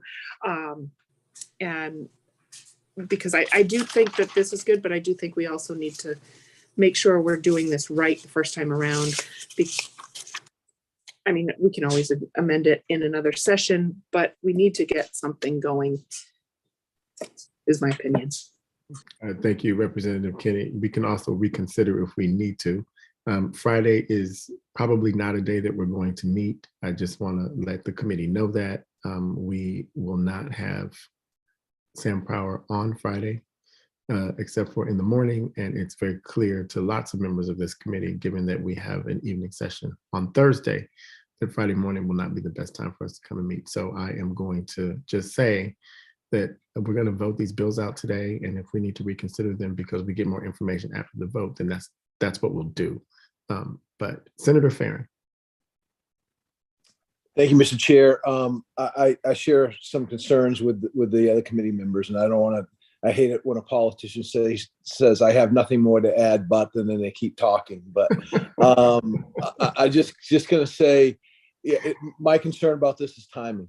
This is an emergency session. We're throwing some of these things down, and I respect what you say about we can reconsider. I just have a different point of view on that. if we don't have time to digest and we listen to what the department says and the amendment comes out, I can't support that way. I think sometimes we rush things through too quickly.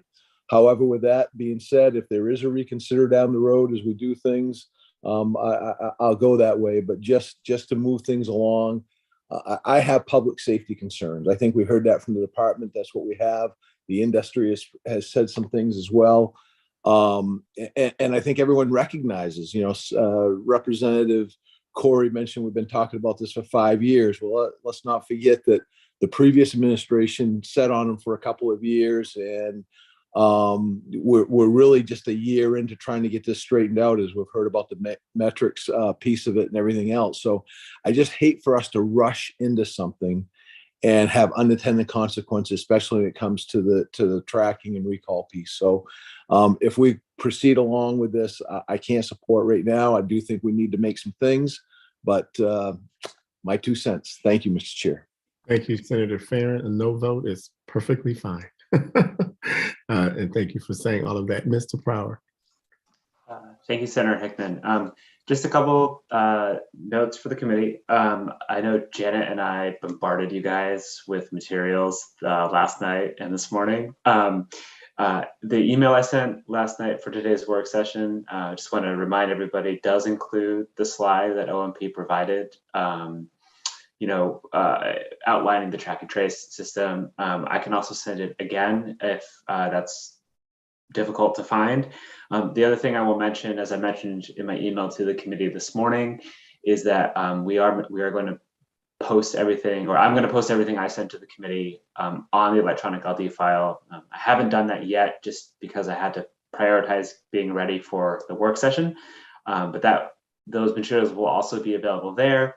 And then I think it was MCIA that provided an explainer of how the tracking system works from their end, and I think that's also on the electronic LD file for this bill. So that was a note on materials. And then the second thing I just wanted to mention to the committee is that we've had a long discussion here, which is great. And the motion of OSPAS as amended was made earlier in the work session. And so I just want to be clear before you go through and vote what the actual motion is for, because I know that Representative Topeka's amendment was presented to the committee. And I also know that there were some suggestions of maybe changing it or reducing it to just be about the cultivation side. And, obviously from my perspective, it's the will of the committee. I just want to make sure I'm clear on what you're voting on. Thank you, Ms. Power. And that is absolutely something that I was going to ask when we finish the discussion, to make sure that we know what the motion is. I see Director Gunderson has his hand raised, and so I will call upon him.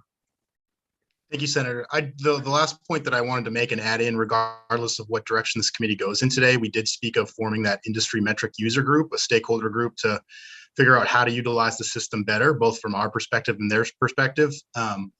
Again, regardless of what happens today, we still fully intend to put together that stakeholder group. So, thank you.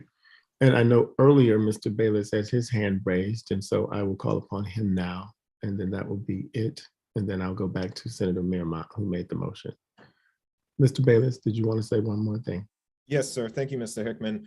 I appreciate the due diligence, and I think public safety is not just is everyone's concern. I mean, we don't want anyone getting hurt, and we want to have transparency and accountability in our industry. That's not an issue for us, and we all want the same thing. I'd say that pushing this out for a year is going to be very hard for us. I mean, the metric adds about 20% of labor costs to our operation, and it's tiresome and it's wearing us down. And it's many of the VLA committee members came through and watched us in my grow walk us through it. That's open to everybody. Please come to my shop in SoPo if you'd like to see how we have to deal with this day in and day out. And that's open to OMP as well. And to Representative Kiazu's recommendation of a work group and a study, I'd recommend, if we were going to go that direction and not just seeing how we can customize metric, it might be good at looking at other options, like creating our own portal and ditching metric altogether. So thank you. Senator Mearmont, You made a motion, all to pass as amended. Are you still with us, sir?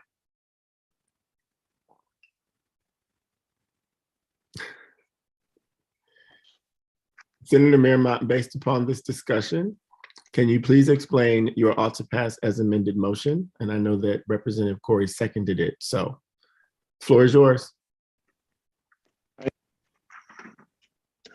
Would say that the full and the record work that You are breaking up, Senator. We cannot, I don't know if it's because of your headphones or what, but I'm gonna ask you to readjust. Thank you. I was basing it on the amendment. I don't have it up in front of me at the moment. It was ought to pass as amended, the amendment that was worked out with Representative Topeka. If the analyst has that, Sam could read it in and that'd be acceptable. That's the motion. Nothing changed from the discussion as far as I am concerned. Representative Corey, you seconded that motion. Would that be what you seconded? That would be what I seconded, but for me, I'd be willing to, look at the end product piece. Do you know what I mean? For health and safety reasons, but I'm not really budging, I think, on batch processing of cultivation. I still believe that, we should be, batching cultivation instead of putting individual tags on plants. So will you continue to second this motion that's in front of us? Isn't it up to Senator Miramont whether or not he wants to remove even before we get to me on the second? He's not removing his motion. His motion is all to pass as amended with Representative. So if it's possible for me to remove my second, I'll remove my second, just because, I do think that we probably need to, look at those, value added products that come after cultivation. I think that, what we talked about, possibly, looking at the cultivation piece, fixing that and then moving on, to having the department making, suggestions with regard to products and how we may be able to build efficiencies there. So I'll remove my second if that's where we can go with the discussion. So it's been moved all to pass as amended by Senator Miramont with Representative Topeka's amendment as written. Is there a second to the motion? Representative McCray? Thank you. I'll second it. It's been moved and seconded. Any further discussion on the motion? And Mr. Prower, are you clear now what the motion is? Yes, Senator Hickman, I am clear. And if the committee wishes for me to pull it up again, I'm happy to do so. Whatever you need. Thank you. I appreciate it. I don't think anyone needs to see the amendment. We all have it. Representative Kinney. Thank you, Mr. Chair. I'd like to request a caucus because we have some things that we agree with and some we don't. So I'd like to figure out what we could come up with our own amendment, whether it will be a minority report or not. I don't know. Then the caucus has been requested and granted. It is 10:30. Let's say 15 minutes for start, and we'll see what happens after that. So we will be back at 10:45. And I will send a link to us as well. Thank you. We will be at ease for 15 minutes.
It looks like our colleagues are still caucusing, which is fine. So we're here and we will simply continue to be at ease until cameras are turned on. So we'll be back momentarily.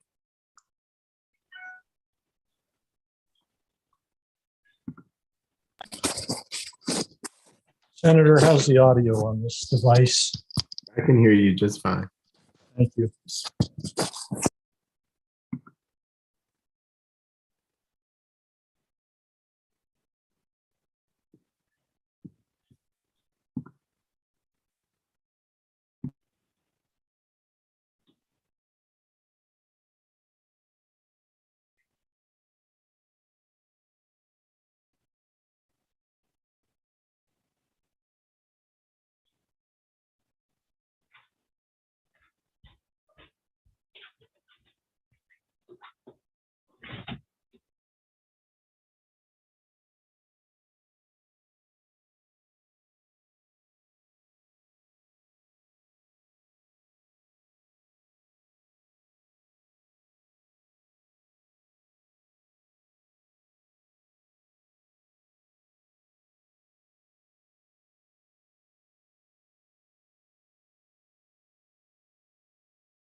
It is 11 a.m.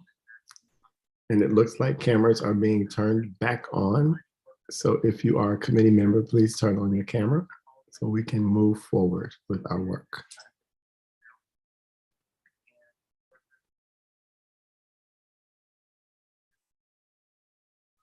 We need a quorum to take a vote, and we don't quite yet have that.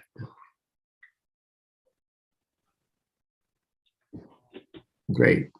So the motion before us, and if you are not a committee member, please turn off your camera. Thank you very much, everyone. Or staff, you can turn it on, of course. So the motion is also passed as amended, made by Senator Miramont, seconded by Representative McCrate. Is the committee ready for the question? Karen, please call the roll. Senator Hickman. Yay. Senator Hickman, yay. Senator Miramont. Yay. Senator Miramont, yay. Senator Farren. No. Senator Farren, no. Representative Chiazzo. No. Representative Chiazzo, no. Representative McCrate. Yes. Representative McCrate, yes. Representative Riley. Yes. Representative Riley, yes. Representative Supika. Yes. Representative Supika, yes. Representative Wood. Yes. Representative Wood, yes. Representative Kinney. No. Representative Kinney, no. Representative Harrington. Representative Harrington, absent. Representative Corey. No. Representative Corey, no. Representative Dolph. Representative Dolph, absent. 6 voting in favor of the motion, 4 voting in opposition to the motion, and 2 members absent, Mr. Chair. Thank you. With 6 voting in favor and 4 voting in opposition, the motion prevails. What is the will of the 4 people who have voted against the motion? Representative Kinney. Thank you, Mr. Chair. I think I'm understanding what we want to do. We'd like most of the group tracking for cultivation with a few changes. So with this A, B, C, D, E, we want to add that the batch needs to be of the same strain or varietal without mixing. So when it comes to some of these transplants and stuff, it needs to still be part of the same batch from previously. They can't combine multiple batches as they transplant.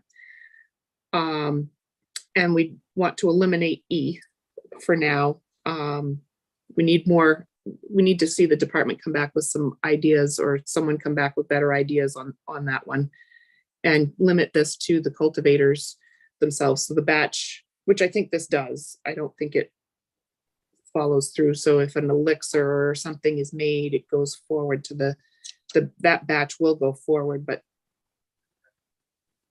I don't know. Does that make sense, Sam? Yes, I believe that outlines it quite clearly. And at this point, we're not ready to do the what I call value added parts, the edibles, those things. We need more time to delve into that, and maybe at some point we can come up with that. But it may have to be next session at this point. So that is Representative Kinney's report. Is anyone joining that report? Representative Corey? Yeah, so I was also wondering, though, if we were going to, and I don't know if we can do that with an act, have the department report back on the feasibility of batch processing for those value added products, and then have the committee be able to report out a bill in the first regular session of the 131st legislature, at least on those, batch processing of value added products. My understanding is we were going to add that as well. I may be wrong, though. Representative Chiazzo? Thank you, Mr. Chair. Just in response to Representative Corey's request, I think I heard the director say that they are still going to convene the metric working group. We may want to use that as the catalyst and make sure that we make sure that they bring these issues up during that group. So I would concur that we put some guide rails and some instructions in for that group with the idea that we can report legislature out of those findings for sure. So, Sam? Yes, I just wanted to respond to Representative Corey's question. You can put that in an act.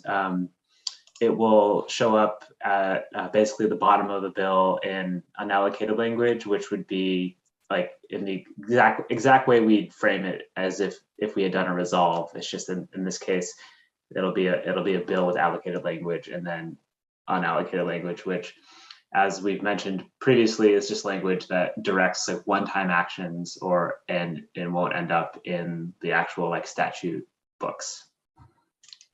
So if you want to add that, that you can absolutely do that in this. I would be on board.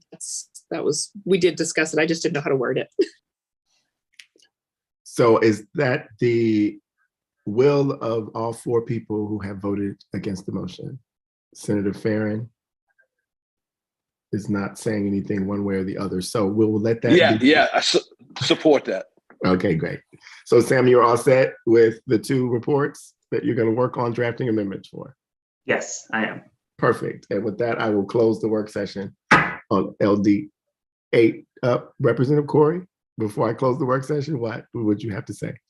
I just want to say, I would have loved to, completely, open this up, but there were just still too many, unanswered, questions for me. That amendment that we created really, focuses on cultivation. And, I think it's our hopes that, the efficiencies that we're creating there can, help offset, some of the costs, further on in the value added process. So, it's difficult decisions, but I applaud the committee for being thoughtful about this and doing good work. Thanks. And those who are absent have until noon on Friday to record their vote before we know which way the majority or the minority will be. And it will be up to the House of Representatives to move a report. And with that, I'll close the work session on LD 1817, and I will open the work session on LD 1827, an act to permit limited delivery of adult use marijuana presented by Representative Perry of Bangor. It's Power. Thank you, Senator Hickman. I'm just pulling out my share screen. All right, can everybody see? Yes. Okay, great. So this bill allows for certain adult use marijuana stores to deliver adult use marijuana, regardless of the delivery location or local approval of adult use marijuana stores. And a store may operate a delivery service if the store will first operate solely as a retailer and is not part of or affiliated with a corporation or other business entity that performs the functions of a cultivator, manufacturer, or distributor, and also obtains marijuana plants or adult use marijuana solely from Tier 1 cultivation facilities. I provided a little bit of current law and background information for the committee in my bill analysis. Currently, a marijuana store may not sell adult use marijuana products. I put all the, or plants, but I'm not sure that's relevant actually for this, so you could. But anyways, they can't sell adult use marijuana or marijuana products using a delivery service. And the link to that section is right here. The other thing I wanted to note is that there were some questions during the public hearing about home delivery or off-premise sales under the medical program. And I just provided the committee with some information here about that. So as opposed to adult use, the medical use program under Title 22, Chapter 558C does not prohibit, but also does not explicitly authorize the delivery of off-premise sales of medical marijuana. However, delivery and or off-premise sales have been allowed to occur under the program. The adult use program is structured a little differently. It's structured to license the operation of particular facilities and only authorizes operation at those facilities. So And also the adult use program includes an explicit prohibition on the delivery of adult use marijuana under Title 28B, and the link is right here. So the bill creates an explicit exemption for that, and just I wanted the committee to be aware of this in case there were questions about whether you really had to say it explicitly. I think under the adult use program, you really do. So moving forward, just on some other little technical issues I noted for the committee. As drafted, the bill uses a few terms that are a little bit, I think I understand the intent, but this would have to be tweaked a little if you move forward with the bill. I noted here that retailer is not really a term we use within the statutes. We talk specifically about a marijuana store, and I provided the statutory definition right here. And distributor is not really a term we use in the title either. And currently there's actually no distribution license under the adult use program. A person holding a manufacturing license could engage in distribution, as could a cultivator, I guess, theoretically, if they're distributing only plants and trim. But because the program only authorizes actions taken under specific licenses within the program, the language in this bill should reflect those license types.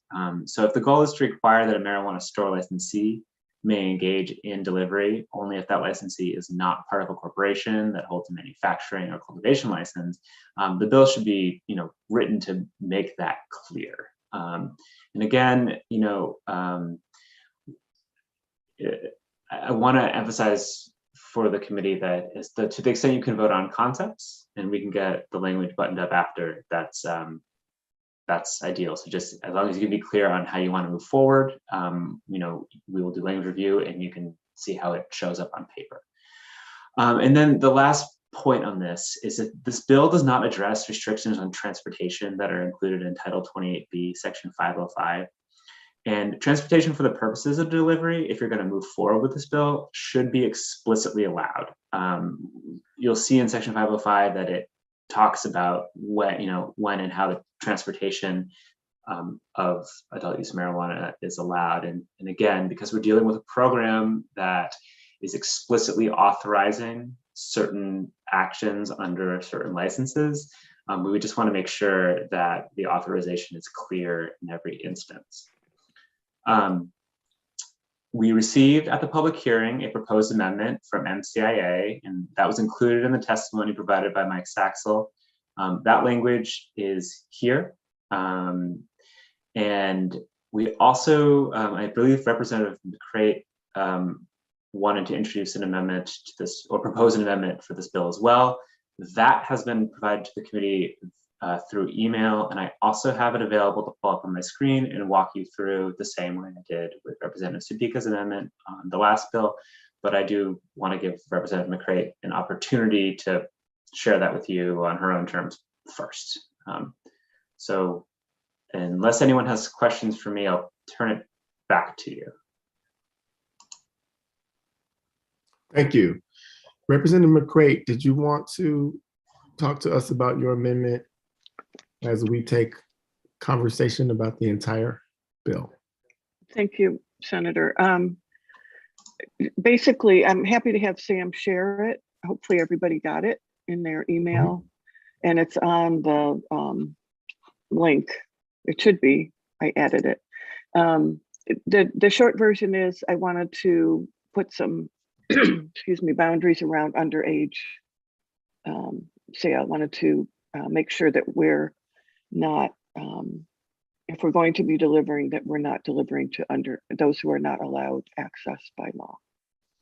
So if Sam wants to share it, that's fine with me.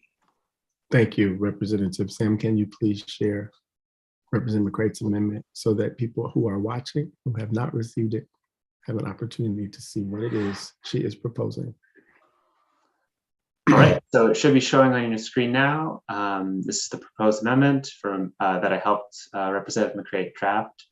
As you can see, the amendment leaves most of the original bill as currently written, but it adds a paragraph to the requirements for what a marijuana store must do if it's going to engage in a limited delivery service.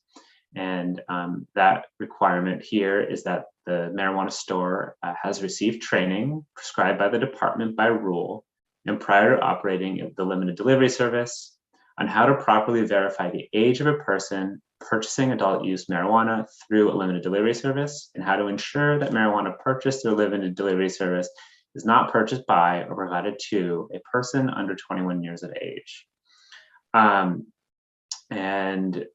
It also provides rulemaking authority for the department to implement that paragraph. And those rules in the current draft are routine technical rules. And that is the long and short of it, unless anyone has questions. The question that I have is it's in this amendment, but it's also back to the original analysis you provided, which the terms that are used in this bill that are not actually defined in statute. What would be your suggestion for the term retailer? What would we replace that with that is defined in statute that gets to the heart and intent of the bill? I think what we want to focus on for the amendment is a marijuana store, because marijuana stores are the only licensee that engage in retail. And then to the extent we want to make sure that we're talking about marijuana stores that don't engage in specific types of actions or only engage in retail actions, I think that we can spell that out in plain language. Okay, great. Thank you. I have invited the Office of Marijuana Policy here because I have a question for them about training. And until such time as, there he is. Director Gunderson is back. If you could turn on your mic. Director Gunderson, thank you for being here again. I wondered, what training do you currently do, if any, for marijuana stores to ensure that they are IDing people properly? For formalized training, there isn't any as far as what you might see that's been developed with alcohol. And so how do you enforce that? Or are you certain that the folks who are running marijuana stores are in fact asking for IDs to make sure that there's no underage purchase of a cannabis product? Yeah, I think it's a significant compliance effort when you're talking about sales to underage, whether it be via complaint coming in. It's something that we would obviously investigate in a timely manner, but you also have video surveillance at the point of retail, so we would be able to validate any complaint concern that came into us. Okay. And was that a conscious decision not to have a training program like exists in the alcohol program for retailers, marijuana stores who are selling marijuana? Was it a conscious decision to have not done it yet? Correct. I don't know. It wasn't a conscious decision not to have done it yet. I do appreciate the amendment brought forth by Representative McCrate. I think it's good policy. Yep. And that training program, if you were to do it, what do you think it would involve? Would you just model it on what is going on for alcohol, or what kind of resources would you need to have a training program for either a retail store itself, marijuana store itself, or for the purposes of this bill, this limited off-premise delivery? I think the first step would be going to the experts, certainly our partners over at Bablo, to see the lessons that they've learned, what's worked, what hasn't, but also talking with our colleagues in other jurisdictions that have a similar policy in place, and just kind of following a roadmap that has proven to be successful. Okay, great. Thank you. Representative Chiazzo. Thank you, Mr. Chair. Question for Sam. I just want to make sure that I understand this clearly. In the original bill, line 14, 15, and 16 on page, should be page, I guess it's page 1, the summary there. Nothing in Representative McCrate's amendment prohibits or restricts retail operations from delivering to towns that have opted out. Is that correct? That's correct. Thank you. Any other comments or questions or concerns? Sam, can you please put back up the bill analysis? I would like to see the other amendment one more time that was presented from MCIA. Absolutely. I seem to, okay, there it is. Sorry, I lost it for a moment. And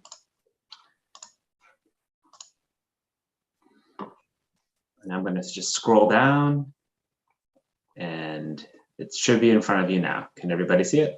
Yes.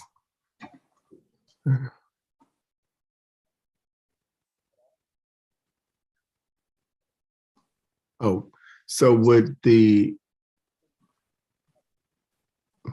what this amendment is adding the curbside delivery mostly, or am I missing something in section 9?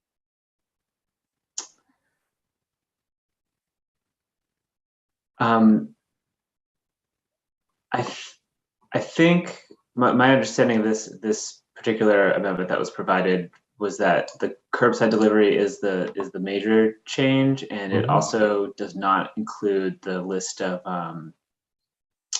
the subparagraphs describing how adult use store is further like restricted. So if I can pull that back up, I can kind of show you the difference. But perhaps there's someone from MCIA available to explain their intent too. I don't want to misstate it. I appreciate that. I'm looking to see if someone from MCIA is in attendance, please raise your hand. There we go. And you can see, so paragraph A and B, I don't believe are included with that within that language. Okay. Now I think I understand, but I have 2 members of the industry that would like to answer my question around the intent of this amendment in particular. So we've already heard from Matthew Bayless, and Joe Pepin is here. So if both of you could turn on your mics and your cameras, please, and introduce yourselves. Then Mr. Pepin, you first. Hi, thank you, Senator Hickman. Joel Pepin here, president of the Maine Cannabis Industry Association, owner operator of Jar Cannabis Company, adult use licensee. The intent with the amendment was to clarify the option of allowing for curbside delivery at an adult use retail store.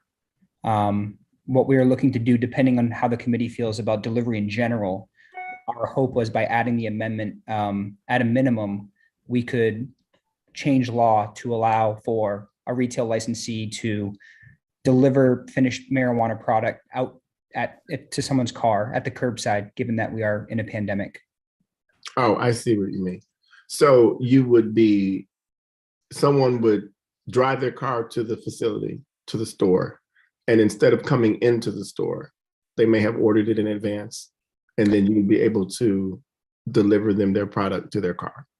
Well, yes, 100%. Right now, the way the adult use law reads is authorized activity for an adult use marijuana retailer.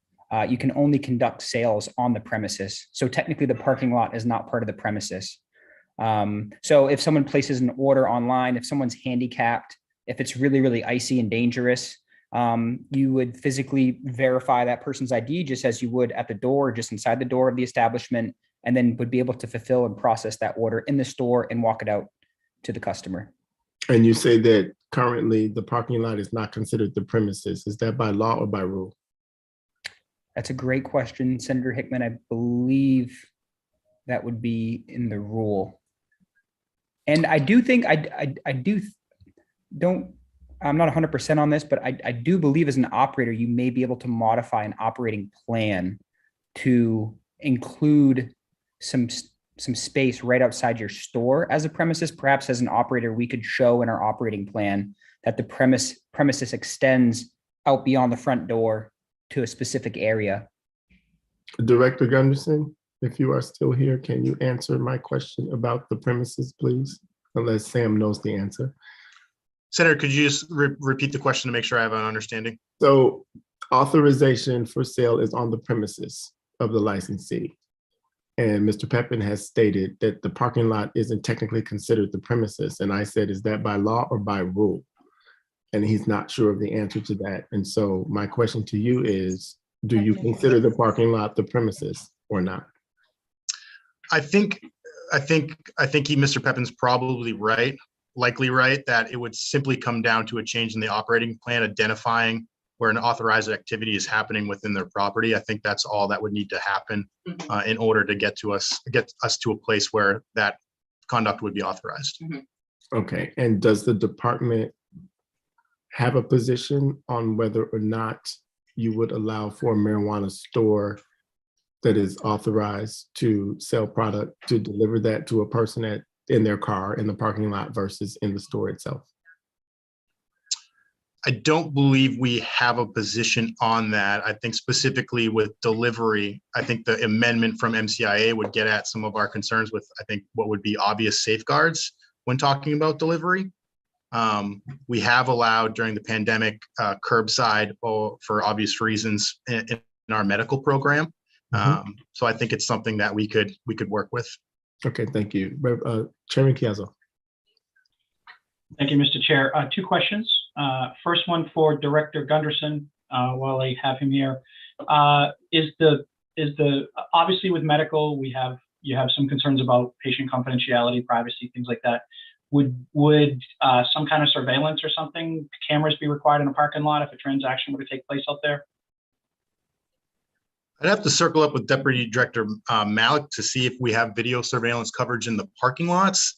But certainly it's something that we would want to consider when putting the rules together to make sure that we can ensure that, one, the process of the payment is not happening over the internet. It's happening in that face-to-face interaction, but also that the ID is certainly happening.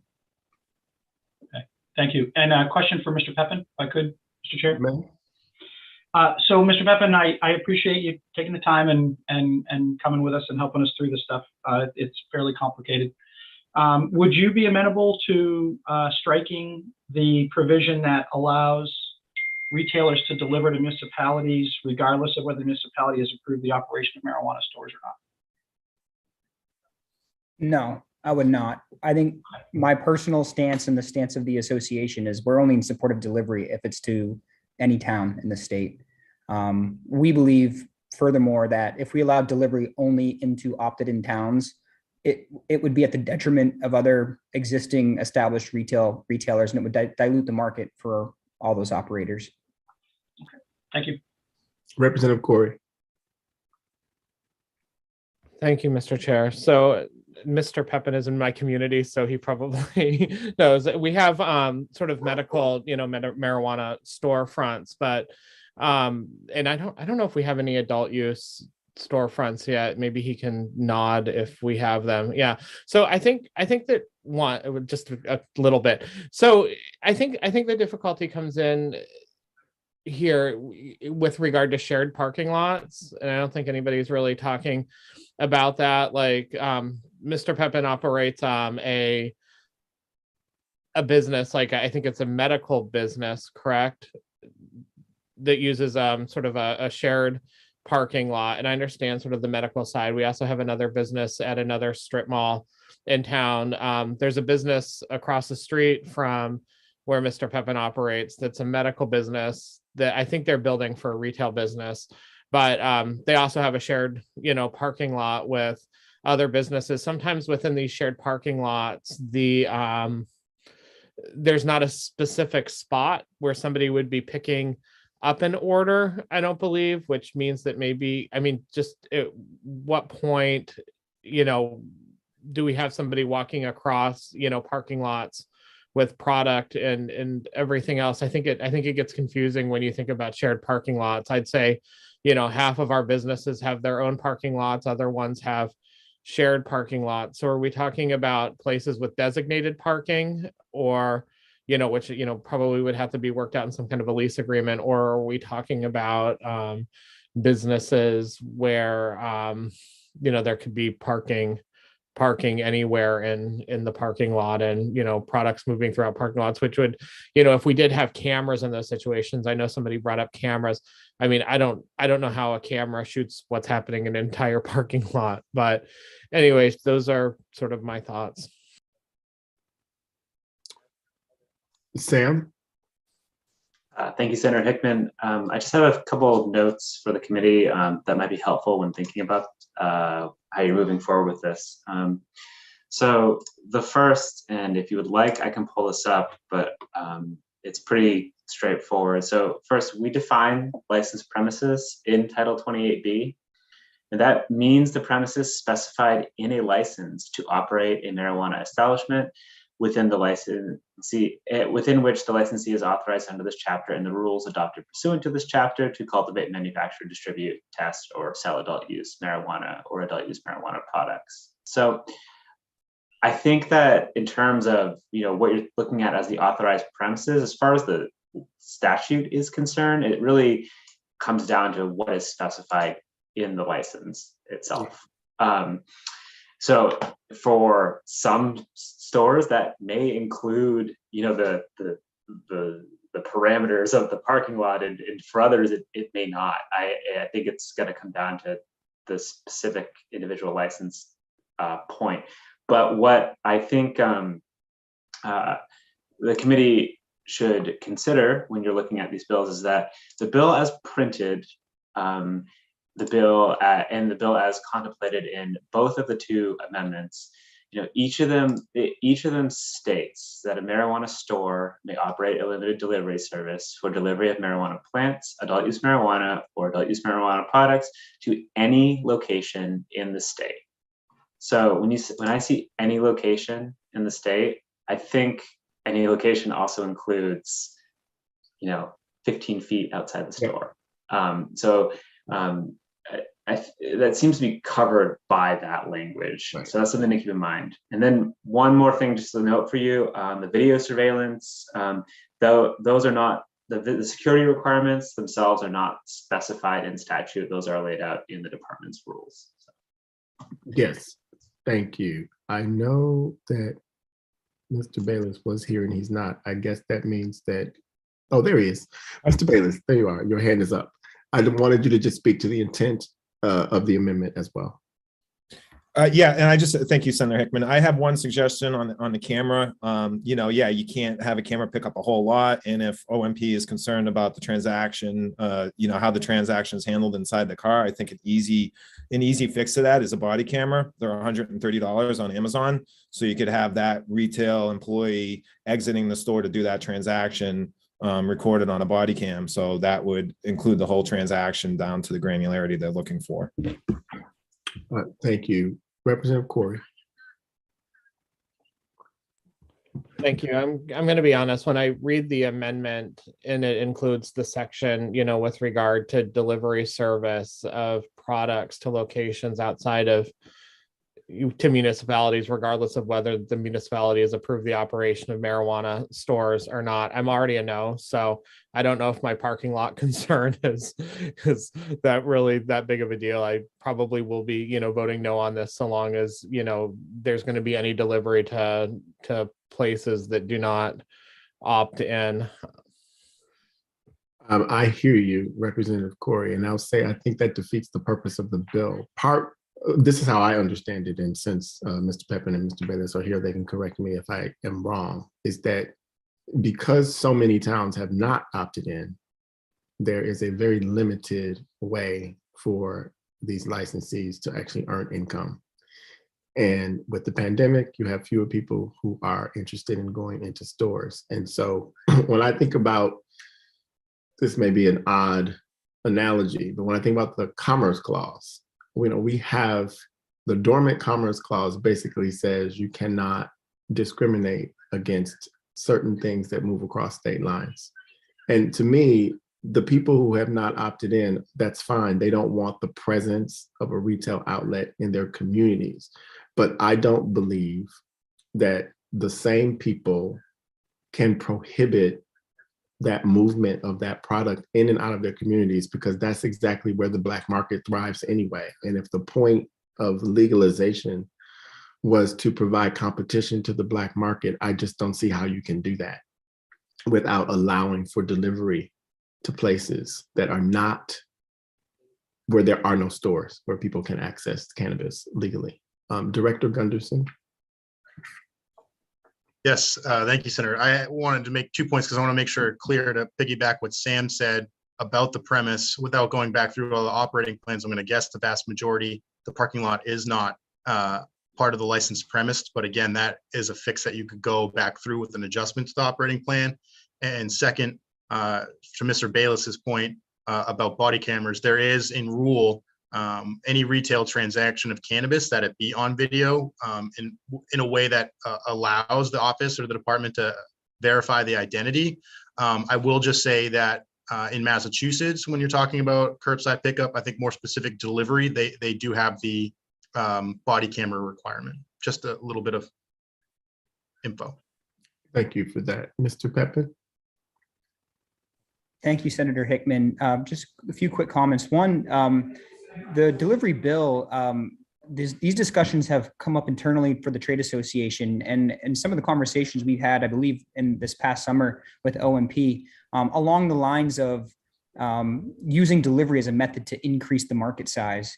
The state of the industry, only a year into the program, is that only 50 towns out of 700 plus in the state of Maine have opted in for adult use retail.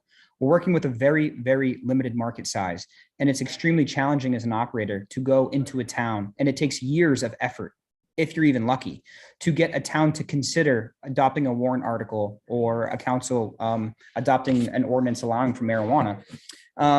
The state of the industry right now is there's very few operators in the adult use market that are actually cash flow positive. It's a dogfight already. There's, in my estimation, and I wish we could get some public data on this, there's more inventory that's being produced and stockpiled in the program right now in the state's tracking system than what is being sold in the state system. So if something doesn't happen, there will be businesses that continue to struggle and some that fail, which is unfortunate, but obviously an outcome from time to time in a new marketplace. We all take risks as business owners. But really what we're trying to do here is we're okay with body cams. We're okay with in rulemaking going through a process that makes the state comfortable and this committee and the legislature comfortable with how we conduct these transactions. But we're really just looking to broaden the market size and just try to save the industry and create more jobs in the state.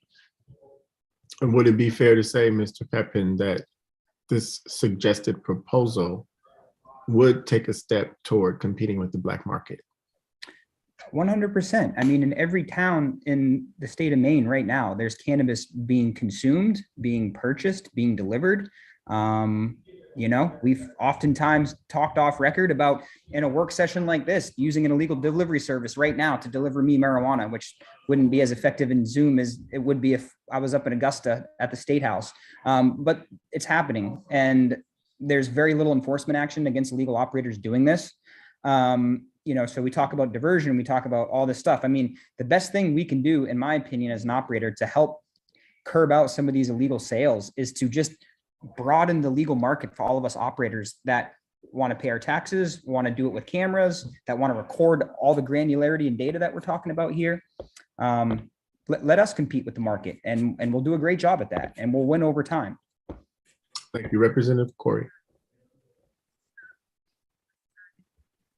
Thank you, Mr. Chair. So, I mean, my opposition, you know, to this, you know, isn't whether or not people can use marijuana where they live. I mean, you know, obviously, you know, they can, you know, get the cannabis, they can, you know, bring it home and they can use it, and nobody can keep them from doing that.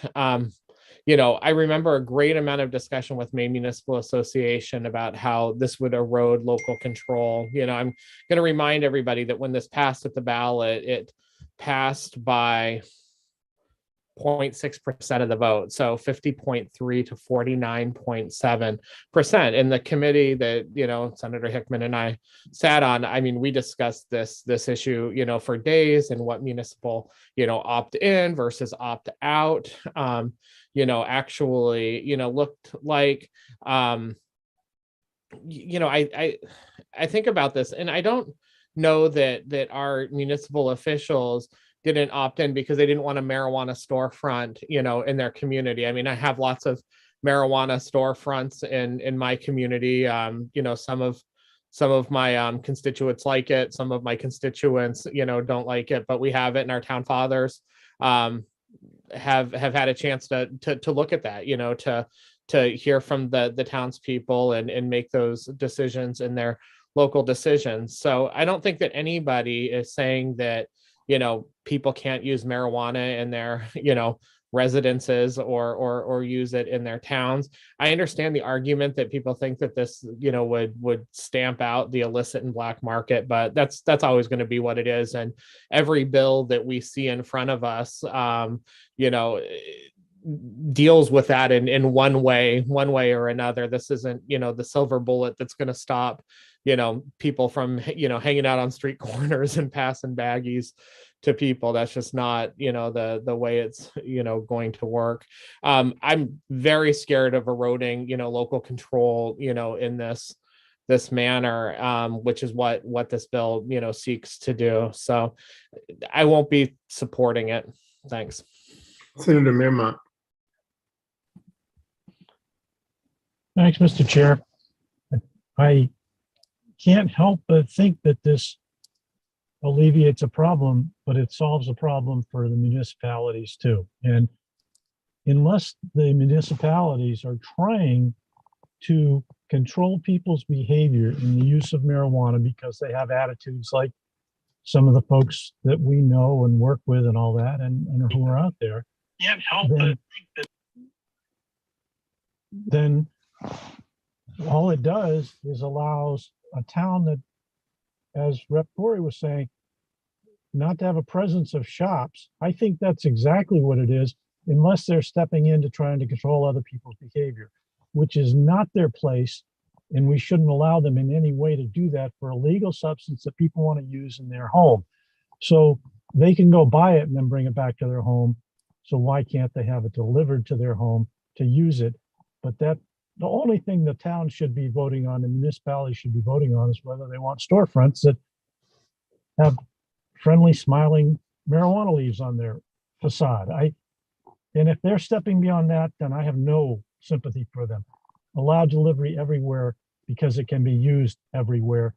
And I do believe it's starting to erode the black market. It just can't help but do it and take it out of the hands of folks that are selling every kind of drug, or the schools, which is the usual go-to for getting all the marijuana you want. Representative McCray. Thank you, Mr. Chair. Senator Mearmont said a lot of what I was going to say. So let me just say quickly that I had some heartburn about opt-in and opt-out, but what convinces me is the addressing the black market, which is we need to do a lot about, and I think this is a step among others that will help with that. I appreciate Mr. Pepin's comments about the industry, and I certainly want to support small businesses. But I think the argument that really resonates for me in this is the black market. And if we address the training, which obviously I suggested, I'll be pretty comfortable with it. Thanks. Thank you, Representative. I'll just chime in and say that for me, listening to an industry struggling to stay afloat is also something that compels me. We're talking about small businesses for the most part, and they need a place to legally sell their product so that they're not even tempted to go into the black market. I was opposed to making an explicit prohibition in law around delivery when we went through this process. Of course, I was outvoted, but I had a feeling we would get to a place where in order for these legal cannabis businesses to continue to operate, that we would have to make some exceptions to that prohibition. And so here we are trying to make an exception to that prohibition. The other thing I'd like to say is that, referring to the closeness of the vote to me becomes irrelevant at this point in time. The vote was the vote, it's legal in Maine, and we are trying to work out an industry that puts public health and safety at the forefront, but also allows for these businesses to thrive. And so it doesn't matter to me how close the vote was. There is a limited market for adult use businesses when they cannot deliver into municipalities that have not opted into it. And I will also say this has nothing to do with local control, because local control is expressed by the fact that they have not opted in to having retail storefronts. That's where local control is expressed. But if that means that a person who lives in a town that has not opted in can also not therefore have access to cannabis in a legal way, that doesn't make any sense to me. Representative Sapika. Thank you. I agree with the previous speakers, Senator Hickman and McCray, Representative McCray. You've really much better summed up what a lot of my feelings on this. A couple of things I wanted to add is I was a city councilor when we discussed marijuana and crafted the policy in Bangor and allowed for sales. And oddly enough, a lot of folks who were hesitant to allow stores were supportive of delivery. I remember being kind of surprised by that. They were more comfortable with home delivery than they were with stores.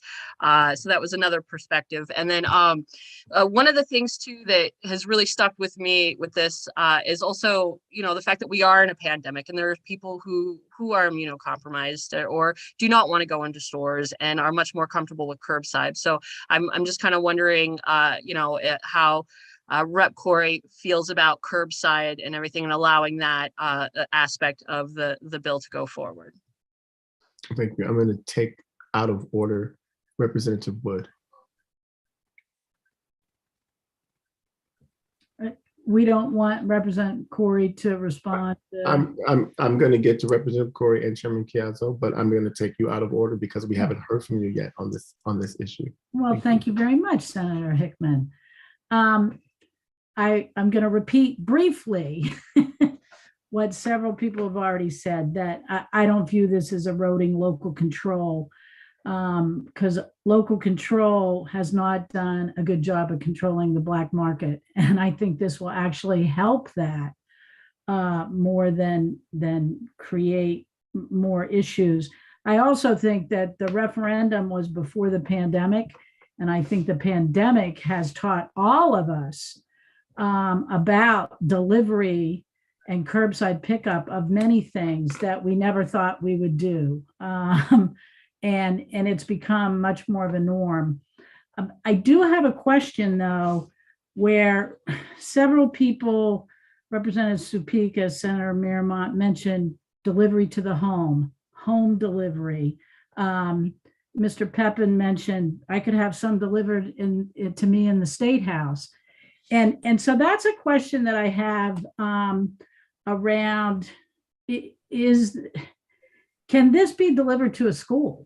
Because what I'm reading is it says any place in Maine. And so is there in law, I know there's some things about schools and being a certain distance from a school.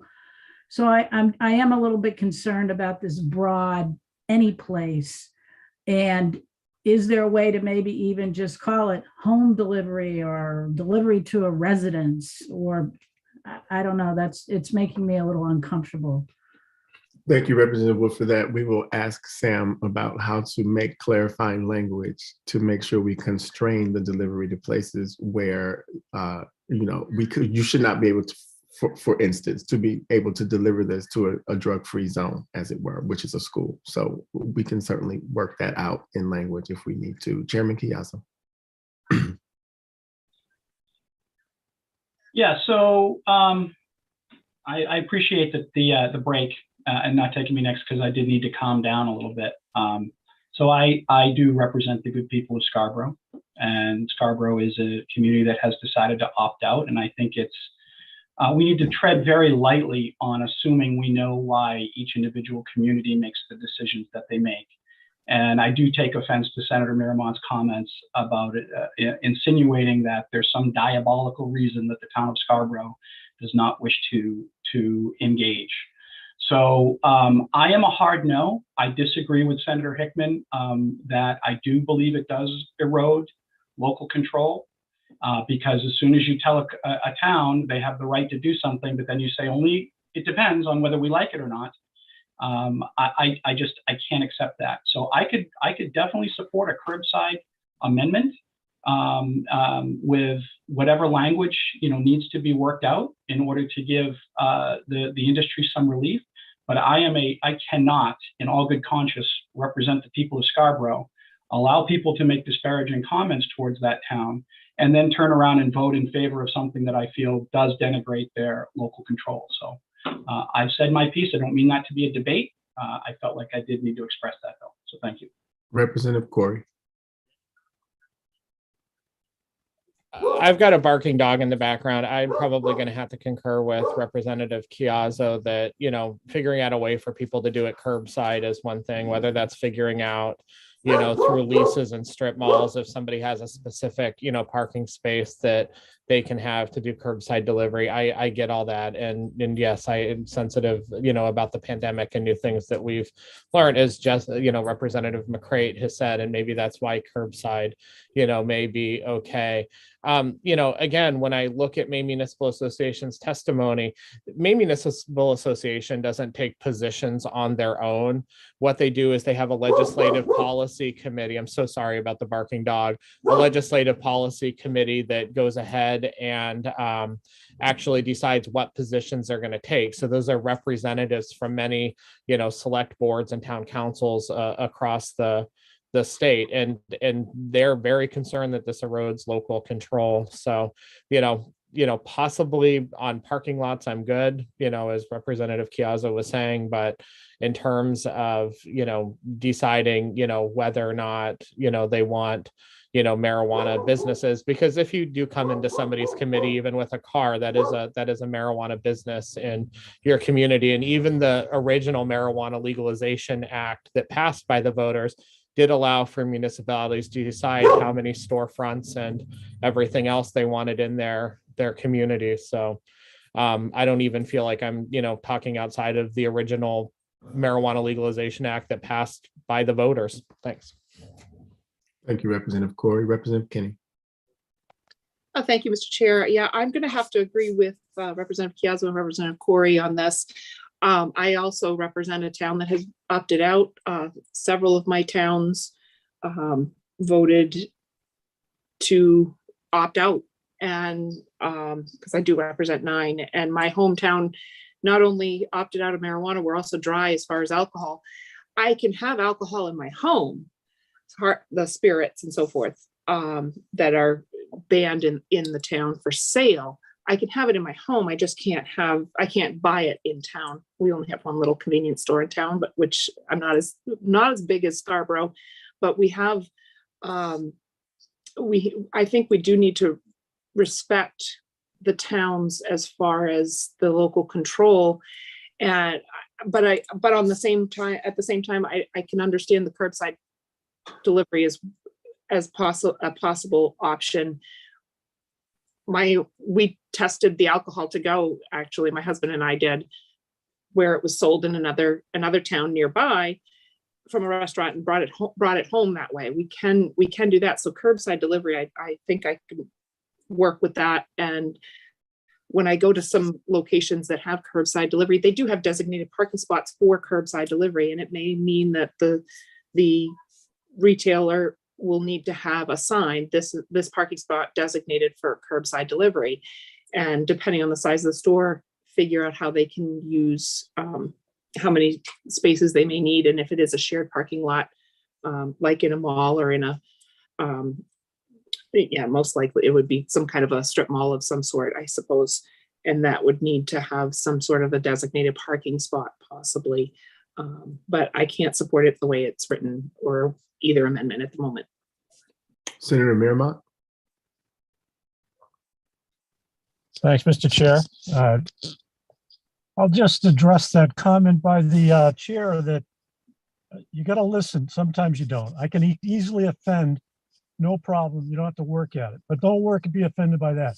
If the town wants to pass laws about what they have for a presence in their town for whatever reason, except for trying to control the actions of their residents for a legal substance that the people are entitled to use in their homes in that town, whether the town doesn't want a facade or whatever. I have great sympathy and support for the towns that want to control what the presence is in their downtown, as long as that's the will of their residents. But that's not to control behavior. I have no respect for anyone who's trying to dictate the residents' behaviors for legal substances. And you can be offended by that or not, but it's really not an offensive position to take in a free country. Representative Harrington.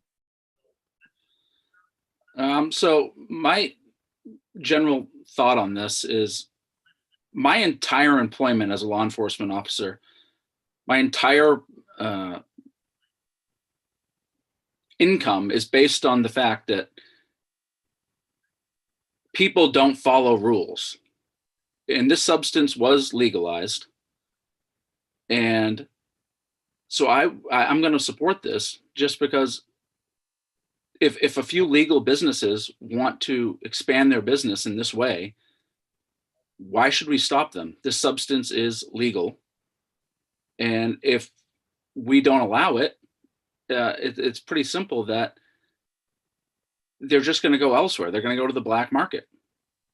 And we voted to legalize this substance, and I just don't support just so many rules and regulations that just make it impossible for them to do business. So I will be supporting this. Representative Corey. Thank you, Mr. Chair. Do we allow for fireworks delivery in this state? Like, fireworks are legal in certain communities. Representative Chiazzo has a fireworks store in his community. I don't actually know if fireworks are legal in that community or not.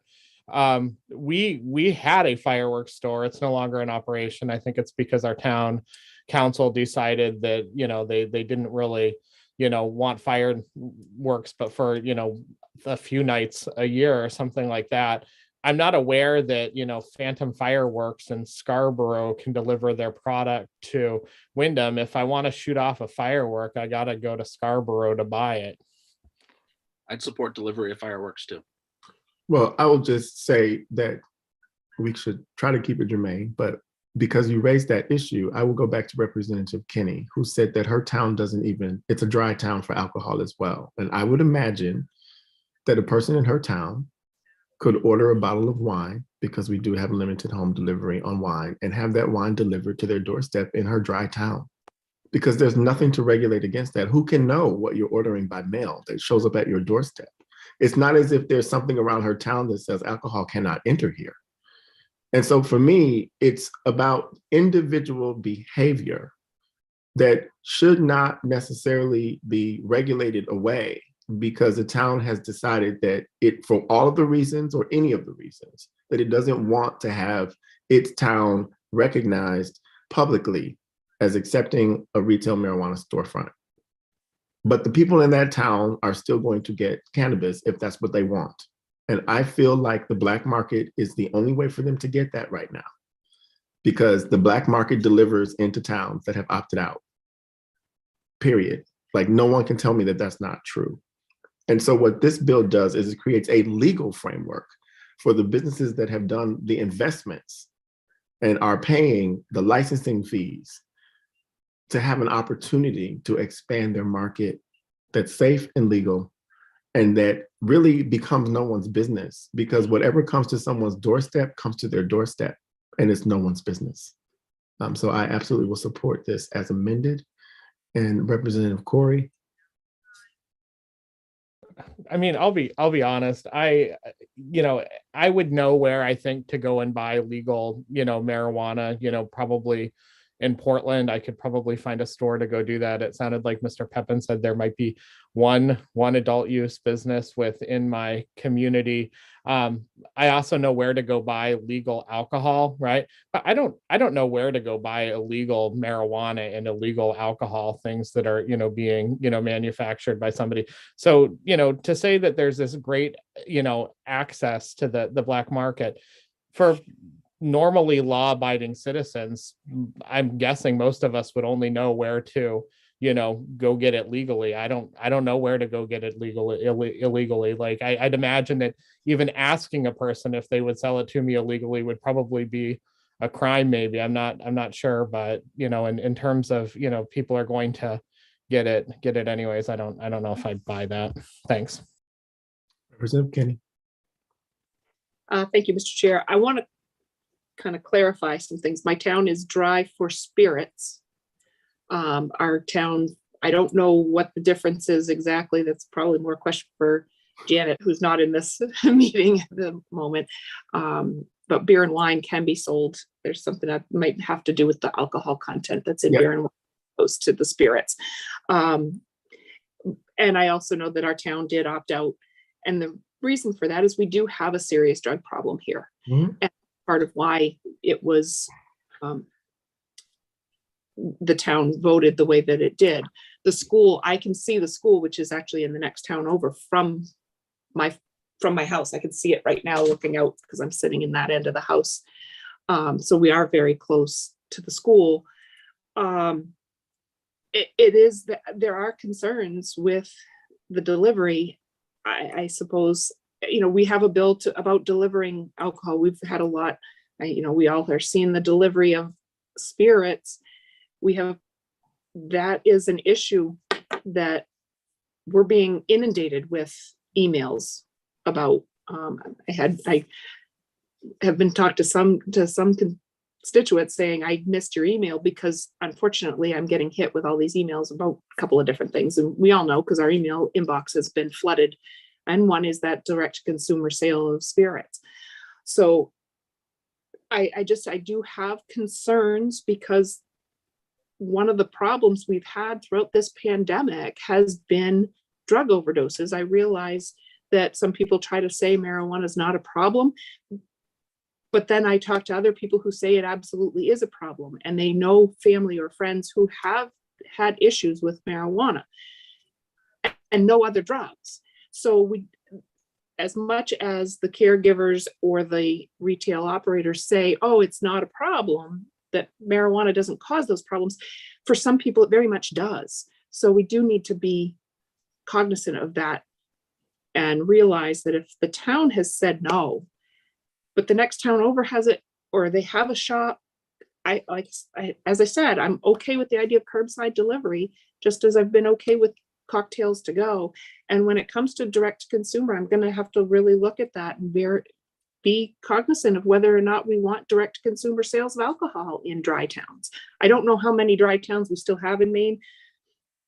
I know that we keep trying to vote in our town to no longer be dry, and it seems like it comes up every municipal election and it keeps getting voted down. So I've got to be cognizant of what is happening in the towns I represent. And even though cows still do outnumber people in my hometown, which is dry, I still have to represent the people that are here. Chairman Chiazzo. Thank you, Mr. Chair. This reminds me of a meme that I once saw about Facebook, and it's the number of people that have convinced me that I'm right, wrong on Facebook is 0. The number of people I've convinced that I'm right on Facebook is 0.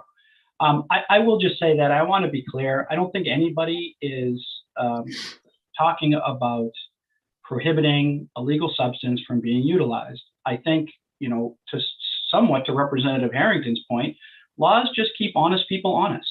And if people are going to abide by laws and rules, and they know they can buy a substance legally and effectively in a surrounding community or a nearby community, they're going to do that. And they have the ability to do that. And preventing industries from delivering to towns or communities that may not want that, I don't think prohibits that or limits that in any way, shape, or form. I think it really does boil down to, do we respect the differences that we have in the state, or do we try and make a one-size-fits-all that is beneficial to one particular group over another? And so again, I don't mean to kick that debate over, but I'm hearing a lot of stuff fly back and forth, and I think we're all making a lot of assumptions based on our own personal perceptions, and that's okay. But I just feel like, I need to be clear that my opposition is not the diabolical big brother approach that some may think it is. It really boils down to respecting the will of my community that I represent to have some control and some say over what happens in their town. It's not prohibiting anybody from going to a retail outlet or medical. We have plenty of medical dispensaries here in Scarborough, right? The discussion and the argument that this is driving people to the black market, I think, is disingenuous, because if people are in the black market, they're there for different reasons. I don't think convenience is necessarily one of them. It may be, and that might be their prerogative. but I don't think we're driving thousands of people to the black market by not allowing home delivery of a retail marijuana product. So just wanted to say that. And with that, I will reserve until we're ready to vote. The chair would entertain a motion. Representative Kinney? Thank you, Mr. Chair. The other concern that I have is with the adult use, because this is around adult use. We do have delivery available within the medical program. With the adult use program, one of the things we keep hearing about are cameras. And I think I heard Mr. Bayless correctly. I may not have, there was a lot of noise in my house at the time. But he made a suggestion about body cameras are fairly inexpensive on Amazon, and maybe he can clarify that this is what he said, which would be helpful for that curbside delivery, that you're seeing who's purchasing, and that puts that level of protection that a delivery, some kind of a limited service delivery that this bill is trying to propose, wouldn't necessarily have, unless we're going to make sure that there's cameras at that point of sale when the transfer occurs, because that is one of the protections that was put in place for this recreational product. And so maybe that's something we need to check in on. I don't know. Mike Saxel has asked to provide some information to the committee, and I'm going to allow him to do that. Mr. Saxel, please introduce yourself. Hi, I'm Michael Saxel. I live in Belgrade, Maine. I run an outfit called Maine Street Solutions, and I'm outside counsel for the Maine Cannabis Industry Association. I wanted to do two things. One is to amplify something that had been absent from the discussion, but Representative Kinney just said it. So just to be clear, for all of those of you from dry or opt-out communities, medical marijuana is currently being delivered in those communities. In every single community in the state of Maine, medical marijuana can be delivered. So medical marijuana can be delivered, illicit, market, illegal marijuana that's not been tested can be delivered. And so for those individuals who would like to participate in the legal adult use market, but are doing it for recreational purposes, not for medical purposes, their marijuana cannot be delivered. So what our proposal in this delivery bill is to allow for those communities and those individuals in those communities to receive the same benefit that patients or people who are in the illegal marketplaces already enjoy. The second point is just directly to Representative Kinney. I think Matt Bayless, who's a member of our association, was supportive of having cameras, body cams as part of any kind of delivery service, any kind of curbside service, so that that transaction could be transparent and recorded. And so we wanted to make sure you knew that as well. And thank you, Mr. Chairman, for allowing me the moment to clarify that issue. Thank you, Mr. Saxel. Does anyone have a question for Mr. Saxel while he's here? And if your hand is up, that's fine, but just shake your head if you have no questions for Mr. Saxel, and I will move on. Thank you. Thank you for being here, Mr. Saxel, and providing that clarifying point. Senator Miramont.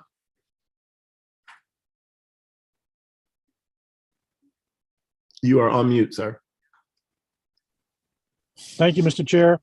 Thank you for that great discussion, folks, and I move on to pass as amended. And what would you like? Representative McCrate's amendment.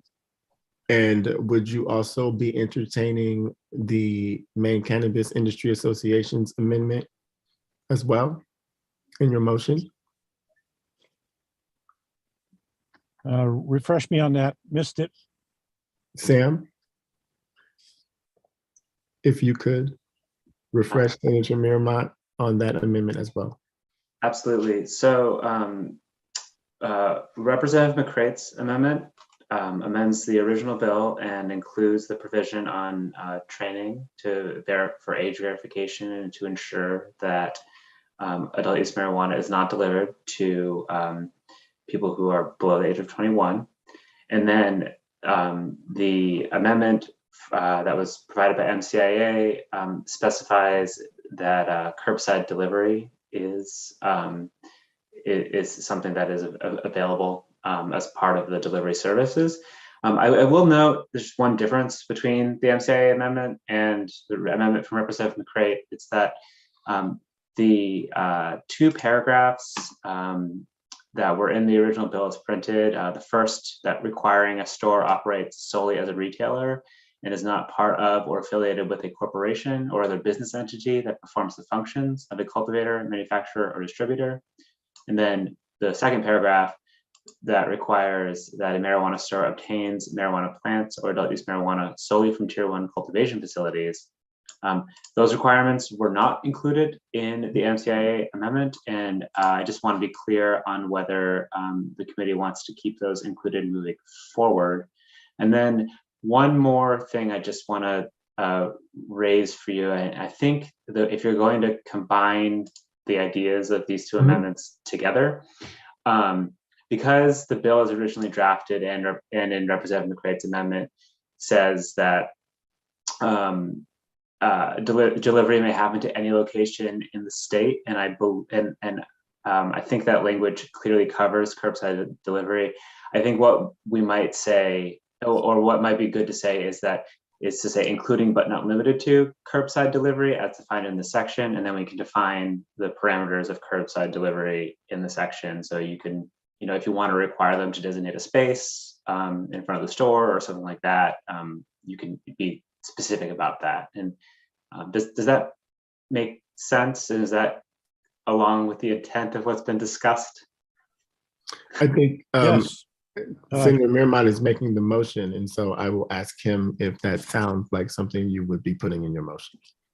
Yes, the motion is ought to pass as amended by Representative McCrates, and with the other amendment of the association, and it can accept the language of the association that changes or ignores the part in the original bill.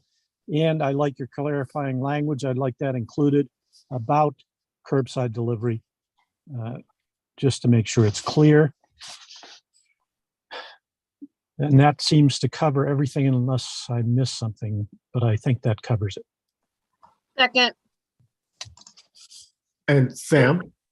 I'm sorry, I just wanted to make sure that if there was one more thing that was discussed, I just want to make sure whether I'm clear on if it's in the amendment, and that was about clarifying, where adult use marijuana may not be delivered.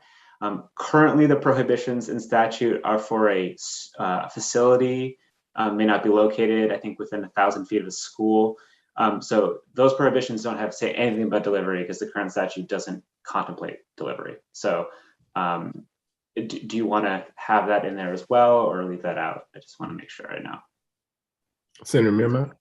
Yeah, 1,000 feet is in what language? Is that the medical marijuana delivery part?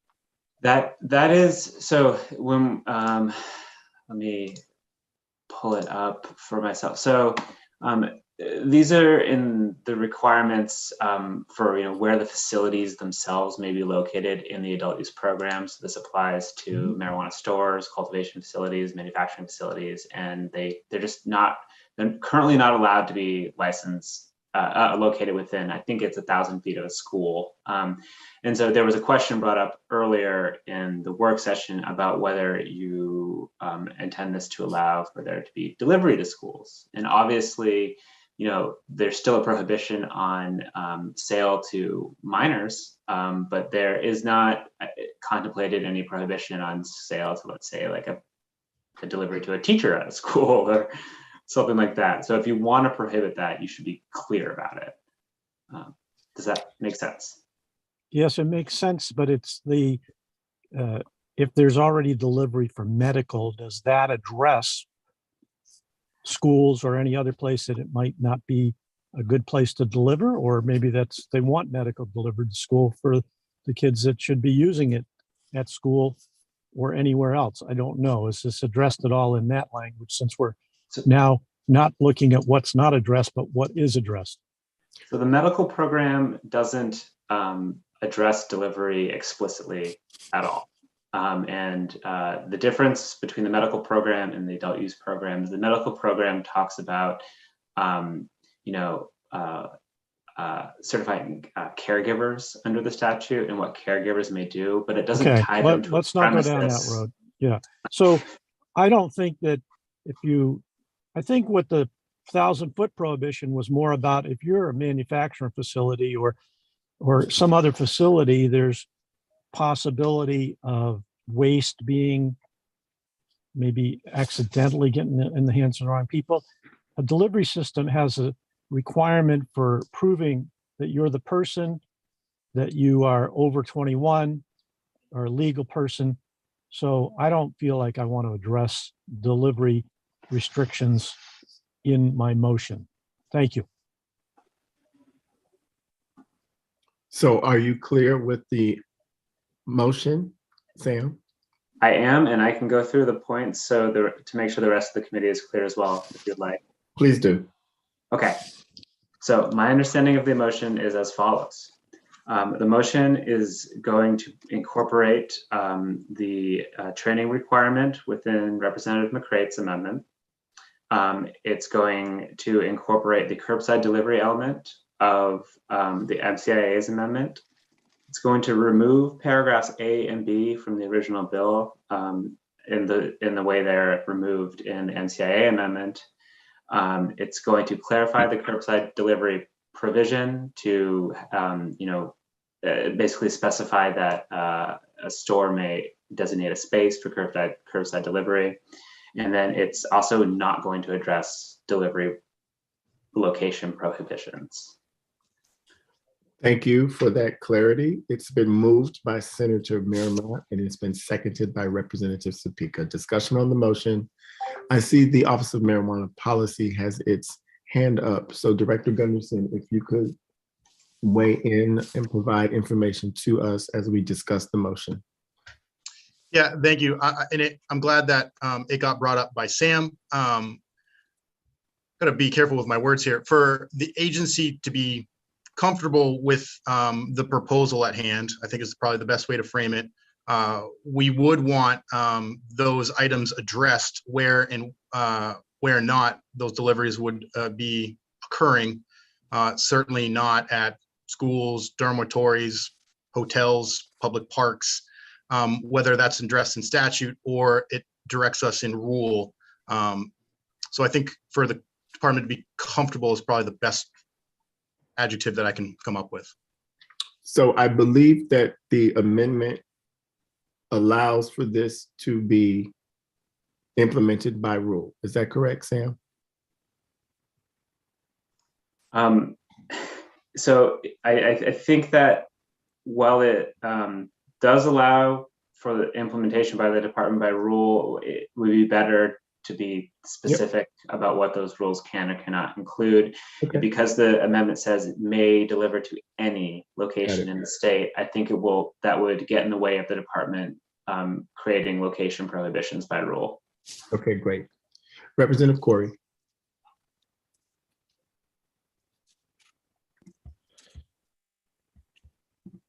Thank you, Mr. Chair. I want to be very clear. There was a comparison to medical marijuana and adult use marijuana.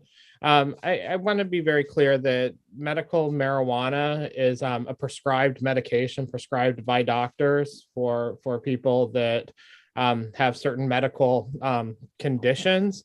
I feel like when we conflate medical and recreational marijuana, we erode the credibility of our medical marijuana program. We don't conflate street drugs with those that are prescribed by doctors and given to people in pharmacies. I want to be clear that medical and recreational marijuana are different things, and if we want to erode that program, we'll continue to conflate them or put them together. Representative Wood. Thank you, Mr. Chair. I raised my hand as the discussion was going on about did we want to limit or prohibit delivery in certain areas because I raised that question earlier. And I do feel strongly that we need to have something in there that instead of saying that it can be delivered anywhere in the state of Maine, that I'm not sure of the wording, but what comes to mind for me is I was saying residences, private residences. And I don't know the correct procedural way to go about it, but I guess I asked Senator Mearmont if he would accept a friendly amendment for that, but it sounded like you weren't really interested in that. It sounds like, if I may, Representative Wood, that Thank you. we have to find a way to change the language from any place to something, for instance, and I hear you about private residences.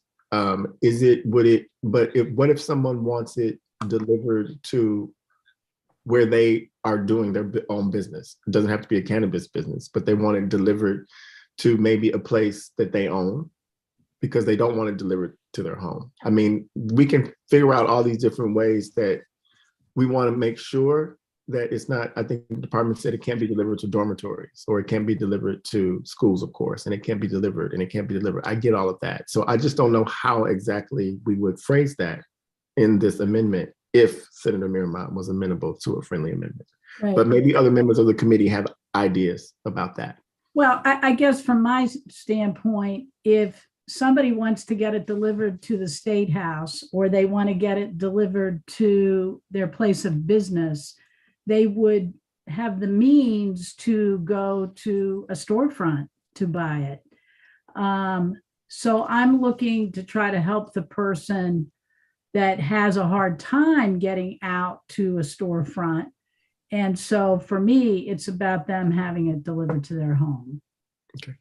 Representative Harrington.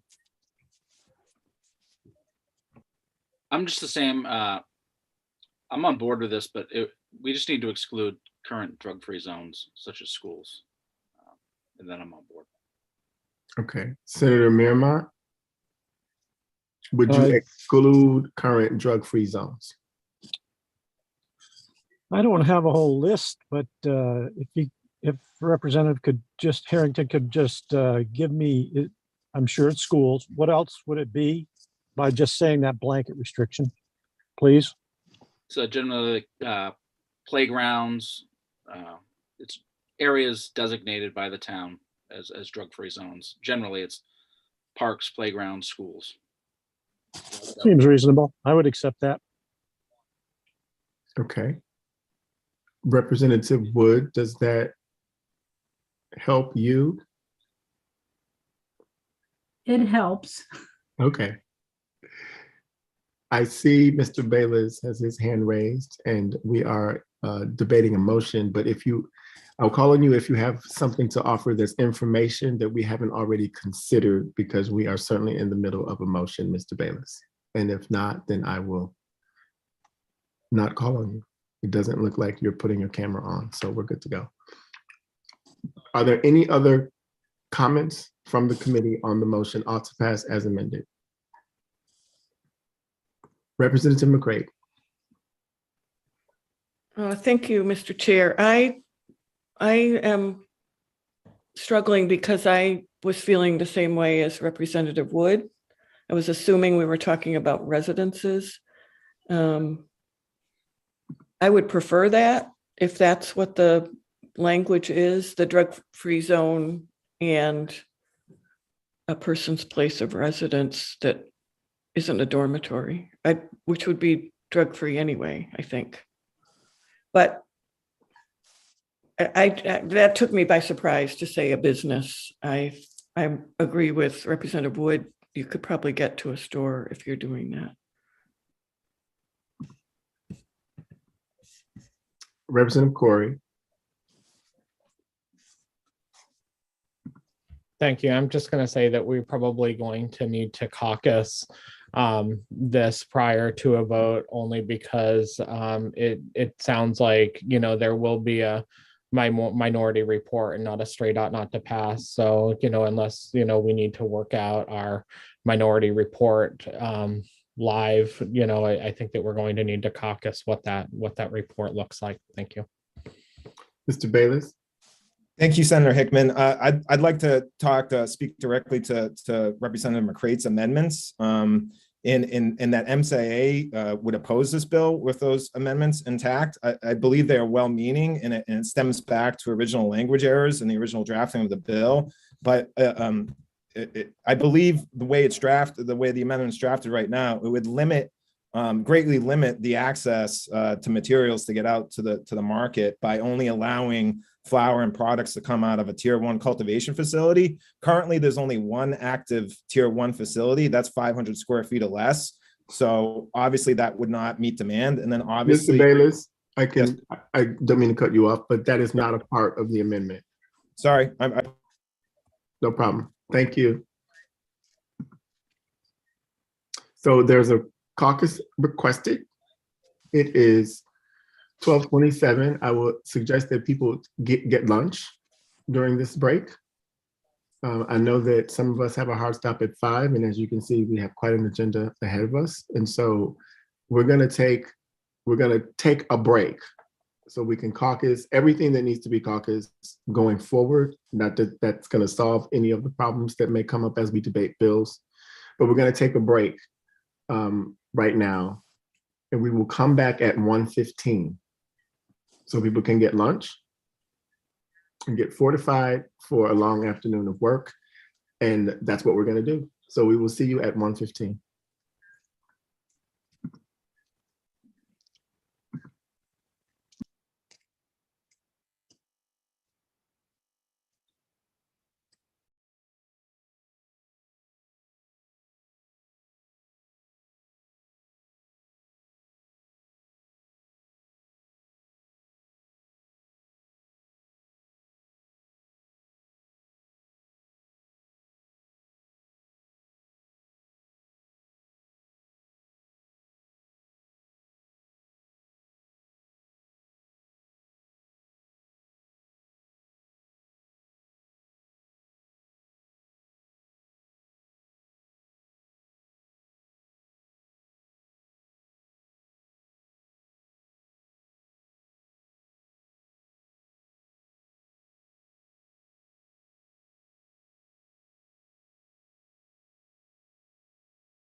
Do we have any sense of the other caucus? How are they going to be back on time?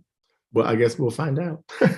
Well, I just, in the next half hour, I actually have to move to my neighbors across the street because I'm having work done in the house. And I just didn't know if I should move right now or I wait. see. I see. Well, just so everyone knows, we're still live streaming so everyone can see and hear us. Yep. And, you know, I would say do whatever it is you have to do, Representative Wood, and you can always vote later if you miss a vote. That's true. Thank you. So.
Sam, I'll tell you in advance, I'll announce this again when we formally re-begin our work. We are not going to take up LD 1927 today.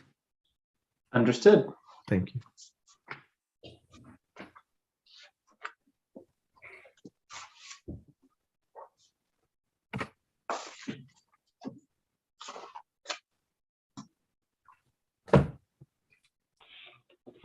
I am going to unplug and I will see everybody in another 10 minutes. Thank you.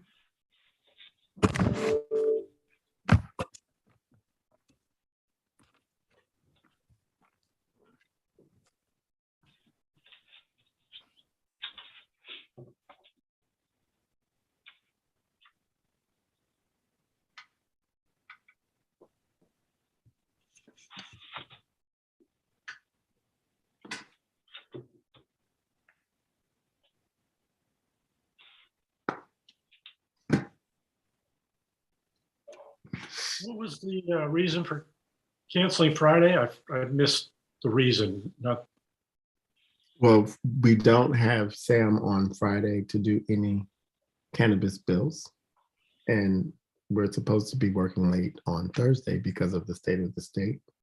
But the committee will decide at the end of today if in fact we need to meet on Friday or not in order to meet our deadline for having bills report. So what that means for all of us is if we really want to get our work done by 5 or 5:30 or 6 today, that we choose our words carefully and speak only when necessary.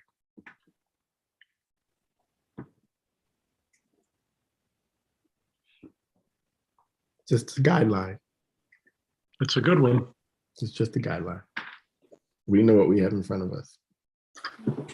Listen to the analyst, move the bill.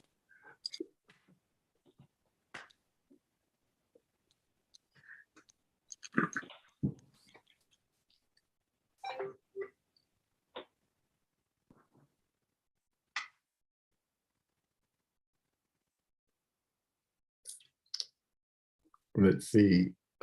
Chairman Kiyazo, have you had any conversations with our colleagues? Excuse me, I have not, but I can reach out right now. Yeah, I'm gonna do the same.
We will begin momentarily as soon as our colleagues return and turn their cameras back on. We are in the middle of working LD 1827, an act to permit limited delivery of adult use marijuana. For the people who are watching and listening, I will say that we are not going to take up LD 1927 today because we just need more time to consider all the ramifications of that bill. And since we've had our break, when we finish our cannabis bills, this one and the next, we will of course move directly into our afternoon session, which is already delayed by our work this morning. All of that being said, I'd love robust debate, but if you've said something once, you don't need to say it more than once. Choose your words carefully and speak only if you need to say something that has not already been said. It's just going to be my gentle reminder moving forward so that we can get through the work that we have before us today. It looks like we have a quorum. 1, 2, 3, 4, 5, 6, 7. We do. Is Senator Miramont here? I see his empty chair. He made the motion, so I have to wait for him to return before we. Representative Kinney. Thanks, Mr. Chair. I'm here, but I had a crazy lunch with dealing with stuff at the Sugar House, so I'm still eating. So my camera's off, but I'm here. Okay, great. I appreciate that. As soon as Senator Miramont returns, we will move forward with this question in front of us.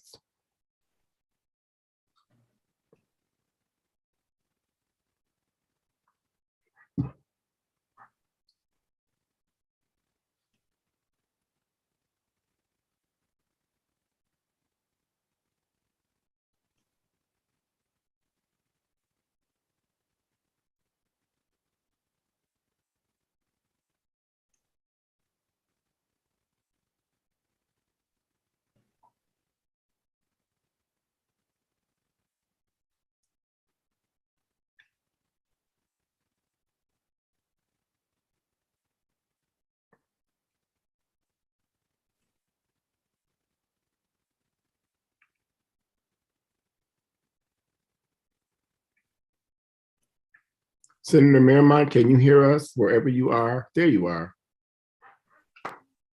Oh. Okay, so there's a motion before the committee. It's been made by you, Senator Miramont, seconded by Representative McCray. It was, but I have to add one more piece, I believe, that restricts it to residences and no drug or drug-free zones. Okay. So, Mr. Prower, are you understanding what we are doing now with this amendment? I do, and since we've had a break, would you like me to remind the committee of the pending motion, like what's included in the pending motion? Sure. Okay. Perfect. All right. So the motion is ought to pass as amended, and the motion includes components from Representative McCrate's amendment and the MCIA amendment. Those components are as follows. It takes the piece from Representative McCrate's amendment about training for the stores that are engaging in the delivery service to ensure that they properly verify the age of the person purchasing the adult use marijuana and ensure that the adult use marijuana being purchased isn't being provided to minors. It takes the piece of the NCIA amendment, two pieces, I guess. One, it removes the restrictions in the bill as printed under paragraphs A and B. And also it clarifies that curbside delivery is permitted under this delivery model. And then it will further clarify with that curbside delivery piece, that a marijuana store may designate a space outside the door or outside the store for curbside delivery. And then next, it includes a prohibition for delivery, or I guess, it includes a prohibition for delivery on zones that are currently designated as drug-free by a municipality. And then, am I correct that this final piece further narrows the delivery to be 4 residences? Is that correct? That is correct. Okay. That is all. Thank you, Sam, for reviewing the amendment in front of us. That is the motion on the floor. Is there any further discussion on the amendment? Representative Kenny. Thank you, Mr. Chair. I can't support this current motion. I can support curbside delivery. I can support putting in a specified parking space for curbside delivery, so that to make sure cameras are angled properly for those parking spots, or the use of maybe a body cam. I'm at the point right now where we're not delivering alcohol directly to residences. They have the cocktails to go, so that's why I'm okay with curbside delivery. Prohibition was a long time ago, and we're still dealing with towns like my own that's dry. So I don't want to rush putting a drug that's federally illegal out on the streets. What happens when the person's making the delivery and they get in an accident, or they, I don't know. We have issues, we have slick roads right now. I think about that. So I'm not comfortable at this point in pushing something that is still so new to our state, without having more information and to watch to see how this goes. So I will still have an ought to pass as amended for my own personal report. I may have some others that may be willing to join me, but I cannot support the current motion. Thank you, Representative Kenny. Any other comments on the motion? Committee is ready for the question. Karen, please call the roll. Senator Hickman. Yay. Senator Hickman, yay. Senator Mearmont. Yay. Senator Mearmont, yay. Senator Farren. No. Senator Farren, no. Excuse me. Representative Chiazzo. No. Representative Chiazzo, no. Representative McCrate. Yes. Representative McCrate, yes. Representative Riley. Yes. Representative Riley, yes. Representative Supika. Yes. Yes. Representative Supika, yes. Representative Wood. Yes. Representative Wood, yes. Representative Kinney. No. Representative Kinney, no. Representative Harrington. Yes. Representative Harrington, yes. Representative Corey. No. Representative Corey, no. Representative Dolph. Representative Dolph, absent. 7 voting in favor of the motion, 4 voting against the motion, and 1 member absent, Mr. Chair. 7 voting in favor, 4 voting opposed. The motion prevails. What is the minority report? Representative Kenny, I think you may have already outlined it, but you can say it again. I would just check with Sam to see if he understood what I was saying earlier, because that would be my minority report. Shall I? Yeah. Okay. So I believe, and please let me know if I missed something here. I believe that the minority report would be to just allow for curbside delivery, and then with appropriate cameras and security requirements, and maybe state as determined by rule. But yes. Yep. That makes sense to me. Yes. Thank you. no problem. And anyone else who has voted no? Same report. Senator Yep, Farren? concur. Representative Corey? I'm there too. All right. We'll close the work session on LD 1827. I will open the work session on LD 1846, an act to allow for a variance rate in the amount and potency of cannabinoids in adult use edible marijuana products, presented by Representative Perry of Bangor. Sam, you are on again. All right. Let me get the bill analysis pulled up here. All right, does everybody have it? Yes. Okay. So this bill allows for a variance rate of 10%, except that the allowable variance rate may not be less than 0.6 milligrams or greater than 5 milligrams in the amount of potency of tetrahydrocannabinol or THC and other cannabinoids in edible marijuana products under the Marijuana Legalization Act, and that is the adult use program. This bill amends both the labeling and the manufacturing requirements to create an allowance for the specified variance rate.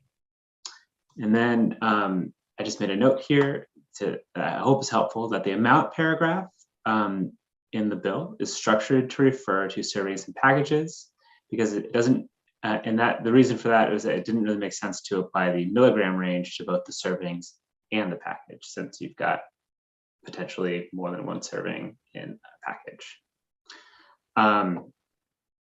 So what I've provided for the committee are just a few links to current law. I have an excerpted paragraph from the mandatory testing section. I also have linked for you the labeling and packaging section, and the health and safety requirements and restrictions section, all of which are at least relevant to be aware of when it comes to this bill. One thing I have noted for the committee here is at the public hearing, I think there were a number of requests to get an understanding of, what we allow for variance rates in alcohol labels. I reached out to Babla about this, and I haven't heard back. But what I did do is I looked at the federal law, and I believe this is actually a federal.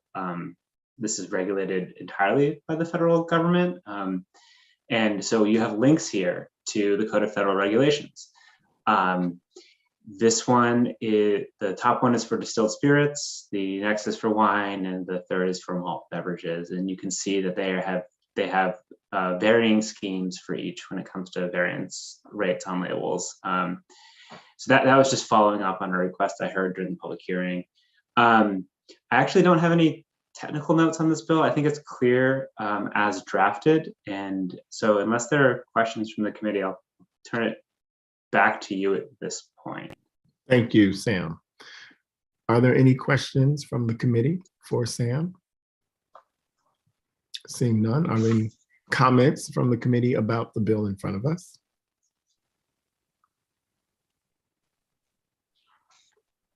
Are we ready for a motion?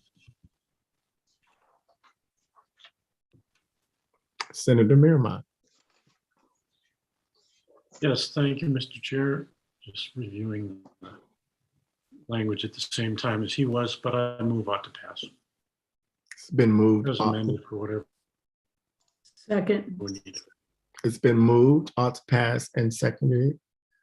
If we get a fiscal note, we can reconsider, I suppose, but it doesn't look like there's any amendments presented at this point. So the motion is ought to pass. Chairman Chiazzo. Oh, Thank no. you, Mr. Chair. I was just looking for clarification that I thought I heard Senator Miramont say as amended, so I just want to clarify. Yeah, For the fiscal note, sorry. I put that in. Yeah, we don't know if there is going to be a fiscal note on this. So the motion is ought to pass. It's been made by Senator Miramont and seconded by Representative Wood. Is there any discussion of the motion? Committee ready for the question? Karen, please call the roll. Senator Hickman. Yay. Senator Hickman, yay. Senator Miramont. Yes. Senator Miramont, yes. Senator Farren. Yes. Senator Farren, yes. Representative Chiazzo. Yes. Representative Chiazzo, yes. Representative McCrate. Yes. Representative McCrate, yes. Representative Riley. Yes. Representative Riley, yes. Representative Supika. Yes. Representative Supika, yes. Representative Wood. Yes. Representative Wood, yes. Representative Kinney.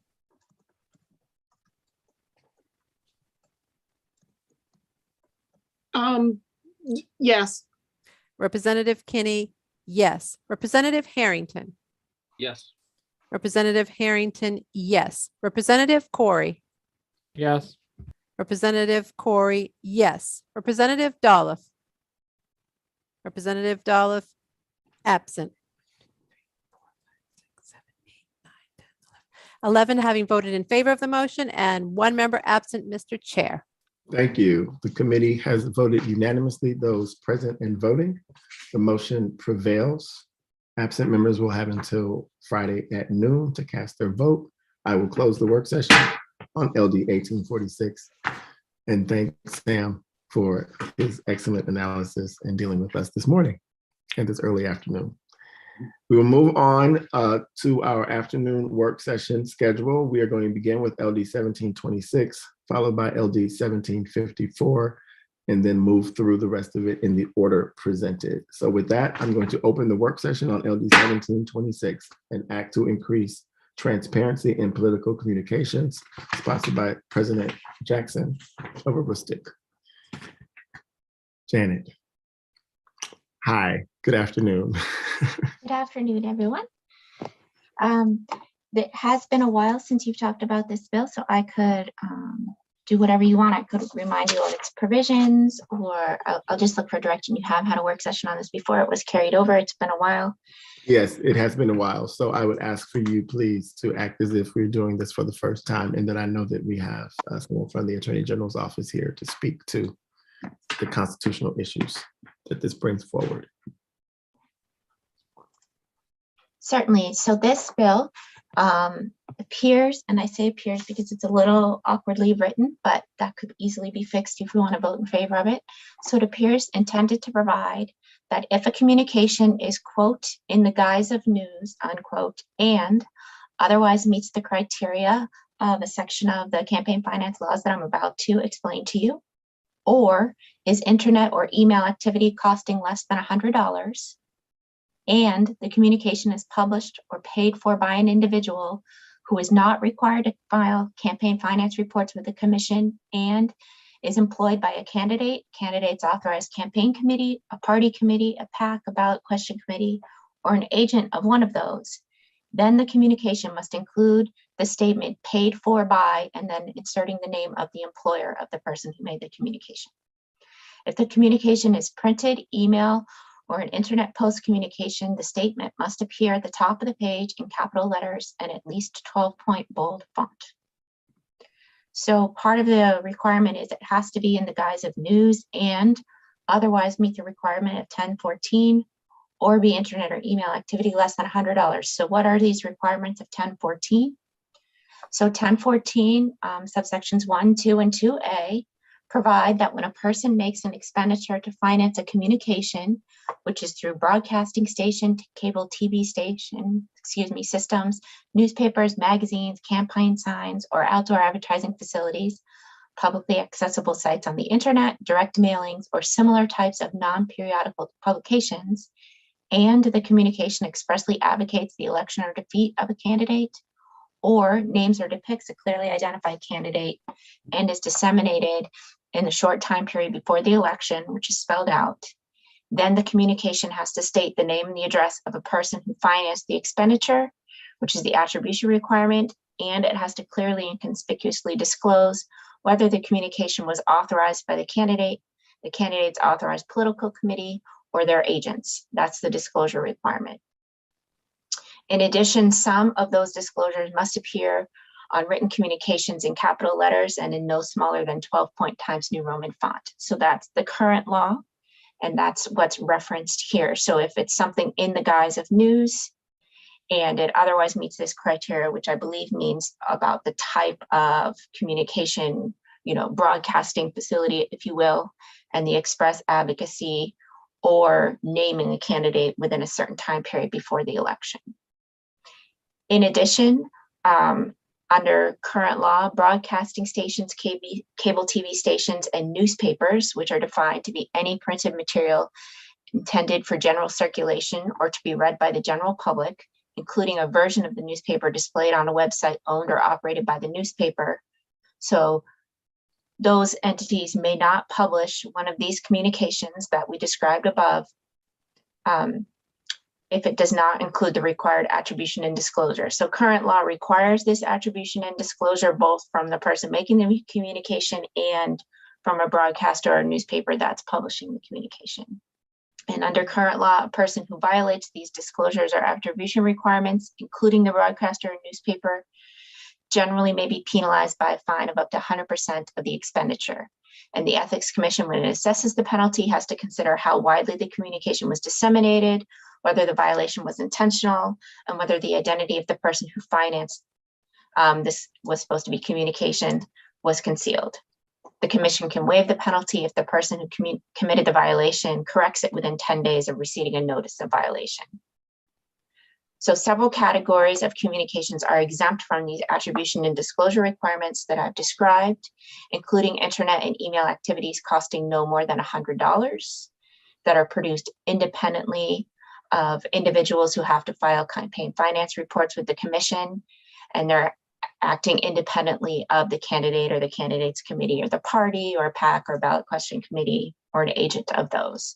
So that's an exception to the attribution and disclosure requirements, and the bill would say if something is a communication in the guise of news that would otherwise meet those criteria, or is internet or email activity costing less than $100. So this appears to be scooping up that exception that's in current law.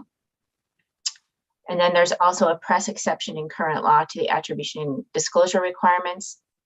So an expenditure is defined to exclude any news story, commentary, or editorial distributed through the facilities of any broadcasting station, cable TV system, newspaper, magazine, or other periodical publication, unless the facilities are owned or controlled by a political party, political committee, candidate, or spouse or domestic partner of a candidate. So that, to recap, the disclosure requirements apply unless you are one of these types of press as defined, and you also can't be owned by one of these sort of interested political parties. So by rule, because in addition to the statute, there are rules that flesh this out, to qualify for the press exception, the names of those who own, control, and operate the station or publication must be identified within the publication or made known to the public. The station or publication must not be owned or controlled by any party, PAC, ballot question committee, or candidate committee or family member, if they're the subject of the news story. And the rules further describe the types of periodical publications that qualify for the press exception. So this is a very detailed press exception. I'm not going to read through all of it, but we can get back to it if you want to.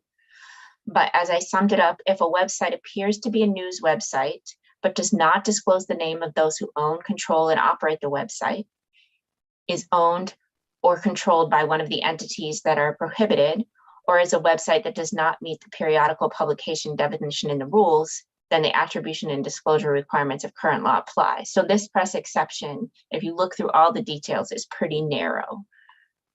You have to meet a lot of requirements to be accepted from the attribution and disclosure requirements of current law. And expenditures, so these are expenditures that are for communications to decide when the attribution and disclosure requirements apply, is also defined to exclude compensation paid by a state party committee to its employees for the following purposes: for providing no more than a total of 40 hours of assistance from its employees to a candidate in any election.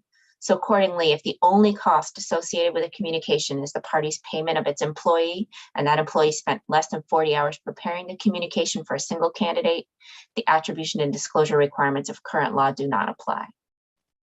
So then if we turn back to the bill, now that we have a little bit of review of current law, I had a couple of questions and some issues that I wanted to raise to you all.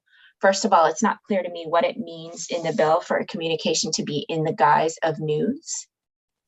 Second, it wasn't clear to me, although I don't work in this field, so it may be clear to everyone else, how the font sizes and requirements could apply to an email or an internet post communication. And that was just my thought, because you could have a different size screen that's looking at that post or email. So I don't know how you would know, or how that font size requirement would apply. Again, I don't work in that industry, so that may be something that industry folks could tell you how that works. A bigger problem that I saw in the bill that might need to be addressed is that the bill doesn't actually require, well, when it requires disclosures, it doesn't actually require that the disclosure tell you the truth. So the bill requires that the individual who made or paid for a covered communication disclose their employer's name, as long as the employer is a candidate, the candidate's committee, a party committee, a PAC, or a ballot question committee, or an agent of those. And so you would have to say, if you were employed by one of those, that your communication was paid for by your employer, but maybe they didn't actually pay for your communication. So as an example, I said, if an individual is employed by a ballot question committee or party committee and submits an internet post about a particular candidate race, but their employer had actually no knowledge of the posts, didn't compensate the individual for the time spent drafting the posts, and actually may not even improve the posts, is it true, as I read the bill, it is, must the post still say paid for by, and then insert the name of the employer? There are also some potential First Amendment issues, and thankfully somebody from the AG's office is here to help you work through these. But as I noted in the bill analysis, to the extent that this bill compels individuals to make false statements about who paid for a communication, as I just described, it's unlikely to survive a First Amendment challenge. But to the extent it only compels individuals to make true statements, there is a tension between two lines of Supreme Court cases that makes it difficult to predict precisely who can be required to make these disclosures without running afoul of the First Amendment. So generally speaking, although the First Amendment has its fullest and most urgent application to speech uttered during a campaign for a political office, campaign contribution and expenditure disclosure requirements frequently do survive First Amendment challenges because they impose no ceiling on campaign-related activities and they don't actually prevent anyone from speaking. They're just a disclosure requirement. The courts have found that the government's interests in avoiding public confusion by clarifying whether communications are funded by a candidate or a party, and the government's interest in protecting the public interest in knowing who's speaking about a candidate shortly before an election are generally sufficient to support these disclosure requirements.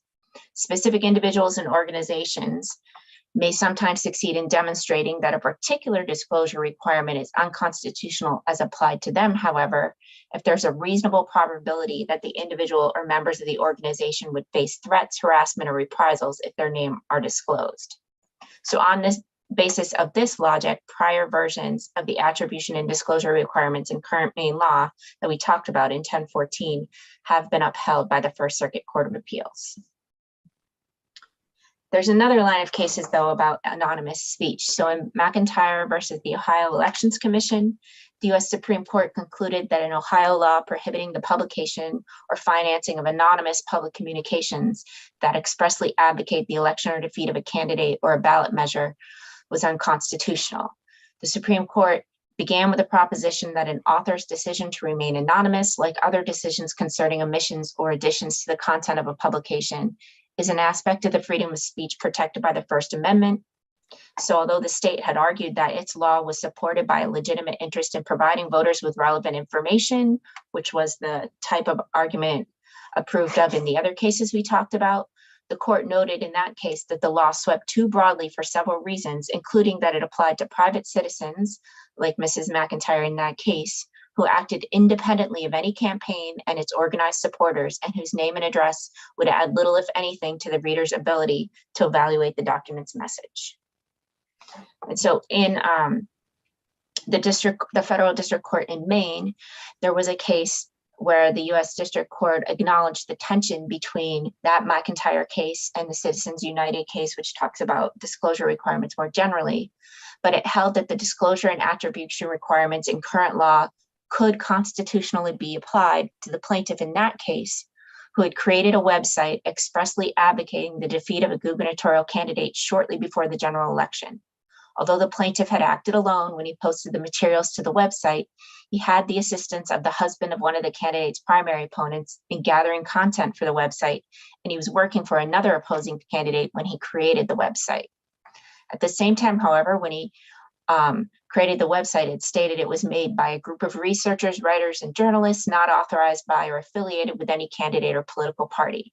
So looking at all of those factors in that case, the court concluded that the state's interest in an informed electorate is near its zenith, where a widely viewed website falsely claiming to be written by journalists unaffiliated with any campaign expressly advocates the defeat of an opposing candidate shortly before a statewide election.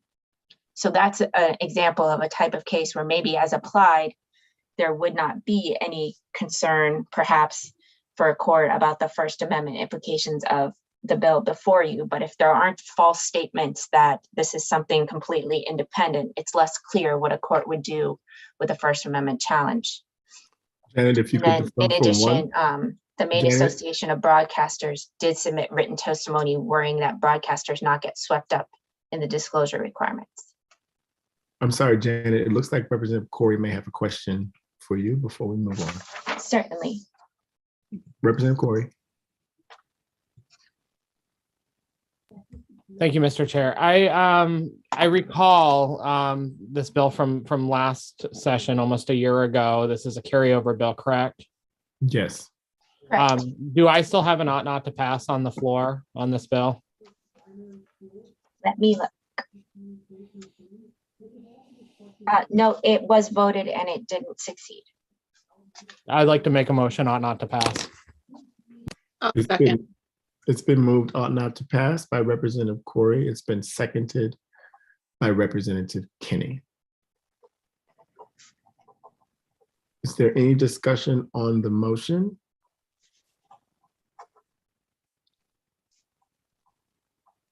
Seeing none, is the committee ready for the question?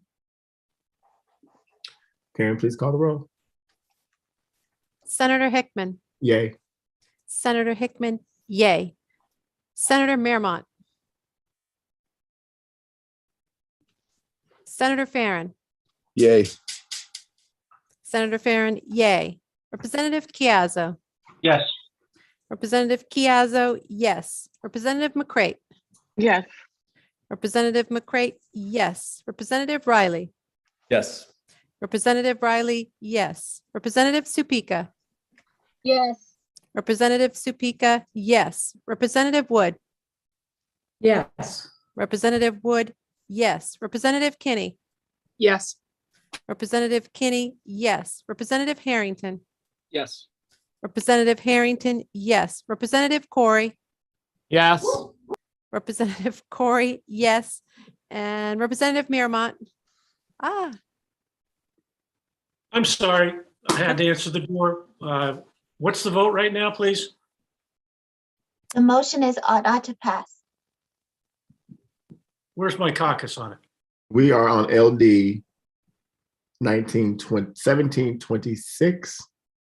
No, I got that, and I read it, and I listened to the start of it, but I didn't hear where the conversation ended up after the No one review. has voted for it at this time. That's what I was wondering. It sounded like some problems about First Amendment, and I just wanted to make sure it wasn't a partisan issue, so I vote.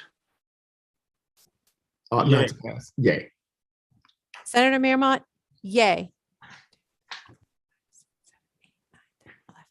11 members voting in favor of the motion and 1 member absent, Mr. Chair. Thank you, Karen. Mhm. It's unanimous amongst members present and voting. The motion prevails. I will close the work session on LD 1726. I will open the work session on LD 1754 and act to modify the reporting requirements for major contributors to ballot question campaigns. Whenever you're ready, Janet. Sure. I don't know why my light won't show me, but I'm just going to look like a very terrible, mean, evil person sometimes because I'll We can be see you. invisible. I was invisible for a second, but I'm not really hiding unless you're angry at me that I am hiding. We can definitely see you. It's all good. So just to remind you that this bill does several things, well, 3 things generally. It exempts a major contributor that is also a political action committee or a ballot question committee from filing a major contributor report because it already files other reports, was the explanation in the testimony. It permits a major contributor to request a modification of the requirement in current law that it disclose the 5 largest sources of income during the time period beginning 6 months before it made its first contribution and ending on the date the report is filed. And it restructures the enforcement provisions regarding potential violations of the major contributor statute and the factors the Ethics Commission must consider in assessing the penalties.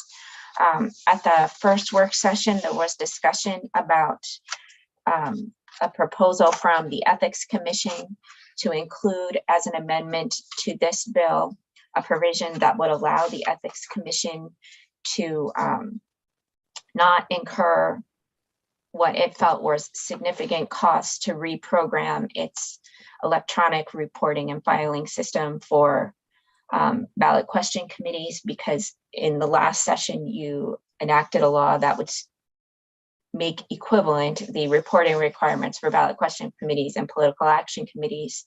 And they learned from their company, their contractor, that to reprogram it might cost more than $100,000. So there was proposed language which would just add language to the law to say, notwithstanding any requirements of the title for the purposes of entering and retrieving information, the electronic filing system could categorize ballot question committees as a subcategory of political action committees. The Ethics Commission language had said it shall categorize them as a subcategory, but during discussion at the work session, the idea was to change that to may, so that in the future, that can be reprogrammed at a cheaper rate, that they could go ahead and do that without running foul of the law. In addition, there was discussion about the 5 largest sources of funds, disclosure requirement, and how to perhaps modify that requirement. The Maine Citizens for Clean Elections had thought that a case-by-case determination of how to modify the requirement might not be the best way to go. And you asked the Maine Citizens for Clean Elections and Director Wayne to talk to each other and come up with a plan. And I believe that they have proposed some language for you. In addition, Representative Wood has a proposed amendment for you as well. So I will look for direction. Thank you, Janet. Representative Wood, you have a proposed amendment? Would you like to present it to us at this time before I call on Director Wayne, because I know he wanted to tell us something about something he needed time to digest and get back to us on. So you first, Representative Wood. Yes, thank you, Mr. Chair. I would like to hear from Mr. Wayne, because I understand I didn't have a chance to talk with him myself, and I know he has some changes that he wants to make since the last time we were here, and I'm not sure how much they differ from the amendment that I proposed. Then we will defer. Director Wayne, thank you for being here today. Please introduce yourself. Hi, I'm Jonathan Wayne, the Executive Director of the State Ethics Commission. And I apologize to Representative Wood. I wasn't aware she was pursuing her own amendment. So I went ahead yesterday and submitted some a language to tweak section 2 of the bill, which relates to this exception for when the major contributors have to report their 5 largest sources of funds. So I had sent in some language yesterday that was agreeable to us and to our AG, who I joined in the conversation with. But we're happy to defer to Representative Wood or any member of the committee that wants to go in a different direction. Janet, do you have Director Wayne's amendment that you could share with us? Yep. And then we'll see if Representative Wood's concerns are addressed. So if you access the electronic committee file for this, it's in the later submission from Director Wayne. So he very helpfully reminds you of what the bill does. So in the major contributor report, the 5 largest sources of funds, the bill has this provision to allow a case-by-case modification of that requirement. And then he proposed, instead of that, this language, which I will let him describe. Thank you, Janet. Director? Yeah, so this is a report filed by the major contributor, which is an organization that's donated more than $100,000 to a PAC or ballot question committee, and they have to give various types of information about themselves, including their 5 largest sources of funds in the last 6 months before they made that large contribution to the PAC or the BQC. And so what we're proposing is something similar to what the Clean Elections Advocates suggested. I've talked it over with our attorney, and we think this is a good way to go. The new exceptions would say that if the major contributor has received funds in commercial transactions in the ordinary course of the major contributor's regular trade or business, or has received investment income, the major contributor would not need to report that commercial income as part of the 5 largest sources of funds. And then we also received a suggestion that our attorney liked, which was accounting for this $100,000 that was donated. If the source of the funds had provided no more than $5,000 in that 6-month period, that would be exempt. So oftentimes in our disclosure requirements in campaign finance law, there's some sort of minimum threshold for when something is viewed as large enough that it has to be reported, and that's a way for us to defend the laws if they're ever challenged in court. So it was suggested to us by a research organization that we also conferred with that there be a $5,000 minimum for some source to be disclosed by the major contributor. So that's our proposal, but we're happy to go in any direction the committee wants to go in. Thank you, Director. Representative Wood. Yes, thank you, Mr. Chair.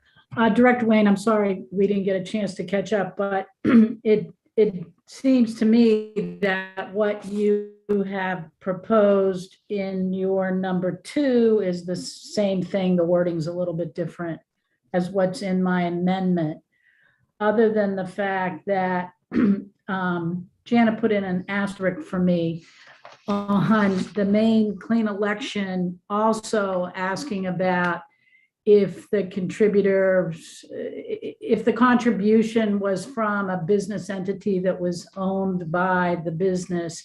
And you had said at the work session, it was the first you had seen of it, and you needed some more time, to look at it and possibly talk with Maine Clean Election. So I just wondered what the status of that was.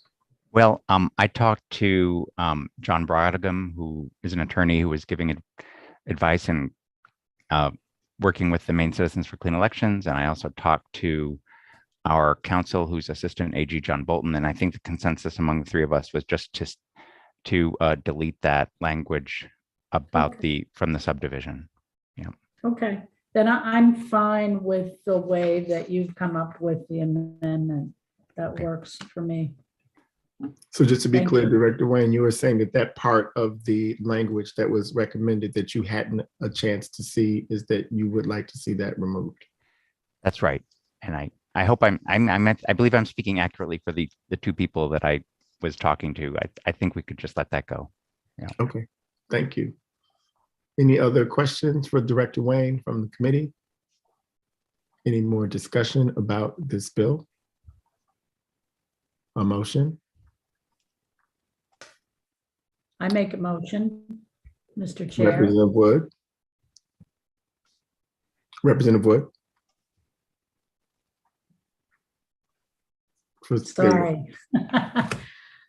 I make a motion of ought to pass as amended with Director Wayne's amendment. Janet? May I just clarify that you want both amendments and you want the may for the electronic filing system rather than the shall? Yes. Got what you need, Janet, for the amendment? Great. It's been moved by Representative Wood. Is it seconded by Senator Mearmont? It's been moved and seconded. Is there any discussion from the committee on the motion? If the committee is ready for the question, Karen, please call the roll. Senator Hickman. Yay. Senator Hickman, yay. Senator Mearmont.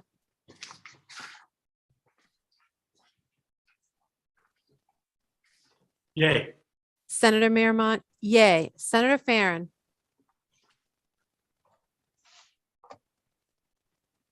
Representative Chiazzo. Yes. Representative Chiazzo, yes. Representative McCrate. Yes. Representative McCrate, yes. Representative Riley. Representative Supika. Yes. Representative Supika, yes. Representative Wood. Yes. Representative Wood, yes. Representative Kinney. Representative Harrington. Representative Corey. No. Representative Corey, no. Representative Dolph. Representative Dolph, absent. Senator Farren.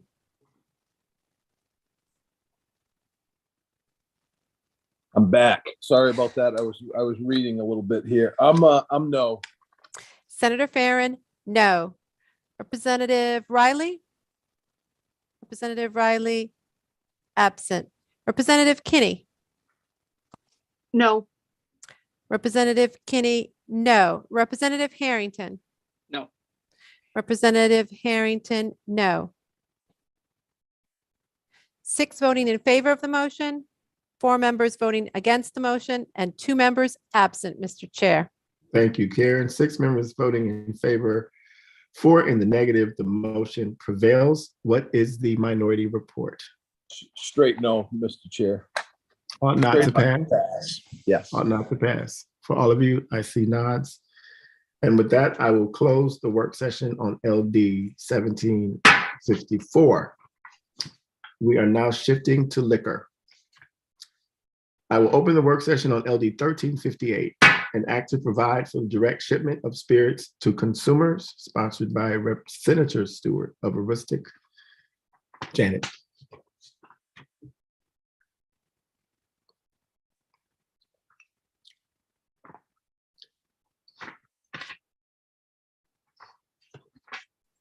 So this is another carryover bill. So this bill would authorize an in-state or an out-of-state distillery to obtain a license to ship its spirits directly to Maine customers. At the public hearing, the sponsor proposed amending the bill to allow breweries to ship malt liquor products directly to Maine customers. And you all carried it over because there were several different issues that needed to be addressed. And I'm happy to go through the bill analysis again in more detail, but Senator Hickman did suggest a proposed amendment. So I just don't know. I know your time is limited this afternoon, and I will go through the bill analysis or go through the proposed amendment, whatever it is you want me to. I think what we'll do is I will ask you to put the proposed amendment on the screen, and I'm going to invite Mr. Andy Hackman to come in and explain this to the committee, because he has been working on this bill throughout the intersession, more than probably anyone else on the committee, and will be able to explain the provisions in this amendment that I am presenting on behalf of him and his clients. So, Janet, please go through this. Sure. So anything that's changed from the bill is shown highlighted. So the original bill only allowed the direct shipment of spirits by distilleries.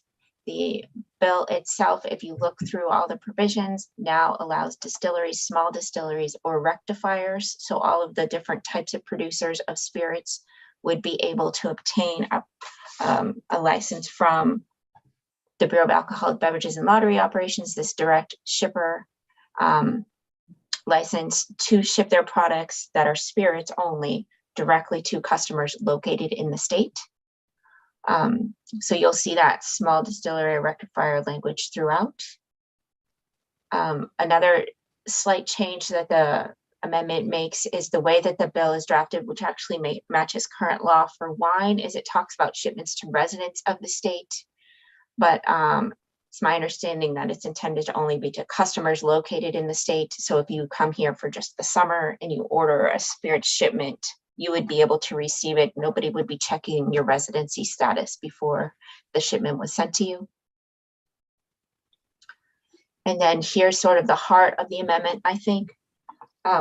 It sets up 2 different allowances. So if you're a direct shipper licensed under 1355A, that's the statute in Maine right now that is the licensure of Maine or in-state manufacturers. So if you're a distillery, a small distillery, or rectifier with a license inside of Maine to produce spirits, then you could ship directly to a customer anything that is a listed spirits product that you yourself as that facility produce. And sorry, I'm just trying to check. Okay, and then this is a little bit complicated for me to explain, and perhaps Andy Hackman can explain it a little bit better. The question, one of the questions that came up during the first round of the work sessions on this bill was how the state would recoup the money that it would ordinarily get through the its control of the spirits business.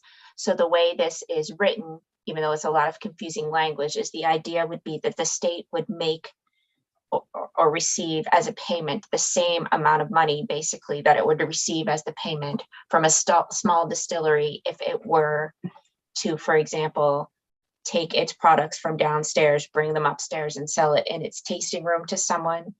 It has a special discount rate for that purpose, and it pays to the state because the state is technically the wholesaler, even though the small distillery just brought it up from downstairs. It pays to the state the difference between the amount that it charges the state to buy its product and the amount that it's allowed in the discount off of the amount that it's selling the product for. I'm not making that clear at all. I thought about how to explain this and it's not working. But basically the idea is if it's an in-state manufacturer, the state is going to recoup the same amount of money that it would if it was a small distillery's on-site sale. If you're an out-of-state shipper, however, so an out-of-state distillery, small distillery, or a rectifier, you're not allowed to ship under this amendment any product that's listed for sale in the state. You can only be direct shipping products that are not listed for sale in the state. And you can only ship an aggregate of 200 case equivalents of spirits. So there's a limit on the total amount that you ship just overall. It's not looking at each customer. There's a separate part of the bill that does that. This is the overall amount that you as a manufacturer can ship directly to customers in the state per calendar year. And you would have to sell those products at the prevailing retail price in the state in which you produce the products. So remember, if you're a Maine manufacturer, Maine sets the retail price for all listed products in the state. The Maine manufacturer is going to have to follow that. These are products that are not listed for sale in Maine, so there isn't, the State Liquor and Lottery Commission did not establish the retail price for that. So the amendment says we'll look at the prevailing retail price in your state, and that's going to be the amount that you have to sell it at. And then you, as the shipper, would have to pay to the state through the Bureau of Alcoholic Beverages and Lottery Operations the difference between the average price you would charge a wholesaler for that product and the prevailing retail price of the spirits in which it's produced, multiplied by the direct shipper discount rate. And that is the same discount rate that applies to an in-state producer. So basically, through all of that complicated language, what it's trying to say is you as the out-of-state shipper are going to get that same benefit of the discount rate that would apply to a small distillery in Maine when it's selling from its tasting room, and you're going to be giving the state its share of the price because we are a control state for spirits. And that but because Maine doesn't establish the retail price or the wholesale price, you have to look to what the retail and wholesale price are that you normally have in your state. And I am not explaining that well, and I'm really hoping Andy Hackman can explain that better. The bill already had a requirement that you could only ship their spirits for personal use and not for resale, and that's retained. You also have to label it that it's containing alcohol, and someone 21 years of age or older has to be available for delivery. And I see there's a question. Representative McCray. Thank you, Mr. Chair. Thank you, Janet. Before you go too much further, can you help me with B? I think I'm missing something. It's the price would be based on what's available in the state. However, what I'm not understanding is I thought it was about products that aren't available in the state. So I'm confused. I'm sorry. So you are only allowed, if you're an out-of-state distillery or manufacturer, to ship products that aren't currently listed for sale in the state. And because they're not listed for sale in the state, we don't have a state established price for them. So you have to use the prevailing price in the state where you are manufacturing them and that where you're selling them. So we need to tag a retail price, and that's going to be the tagged retail price. Are you all set, Representative McCray? And I will ask at this point in time, just to keep that where that is, Janet, thank you. If Mr. Hackman, introduce yourself, and I will also allow you to explain this part of the amendment or any part of the amendment.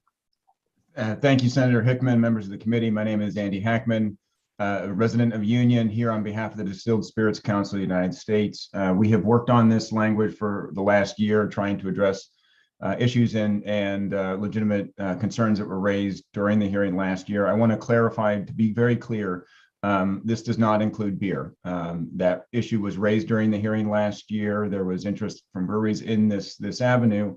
However, given that we are a control state, we have not moved forward with including beer in this proposal. It's spirits only, and it's meant to mirror how we've had direct shipment of wine for 14 years.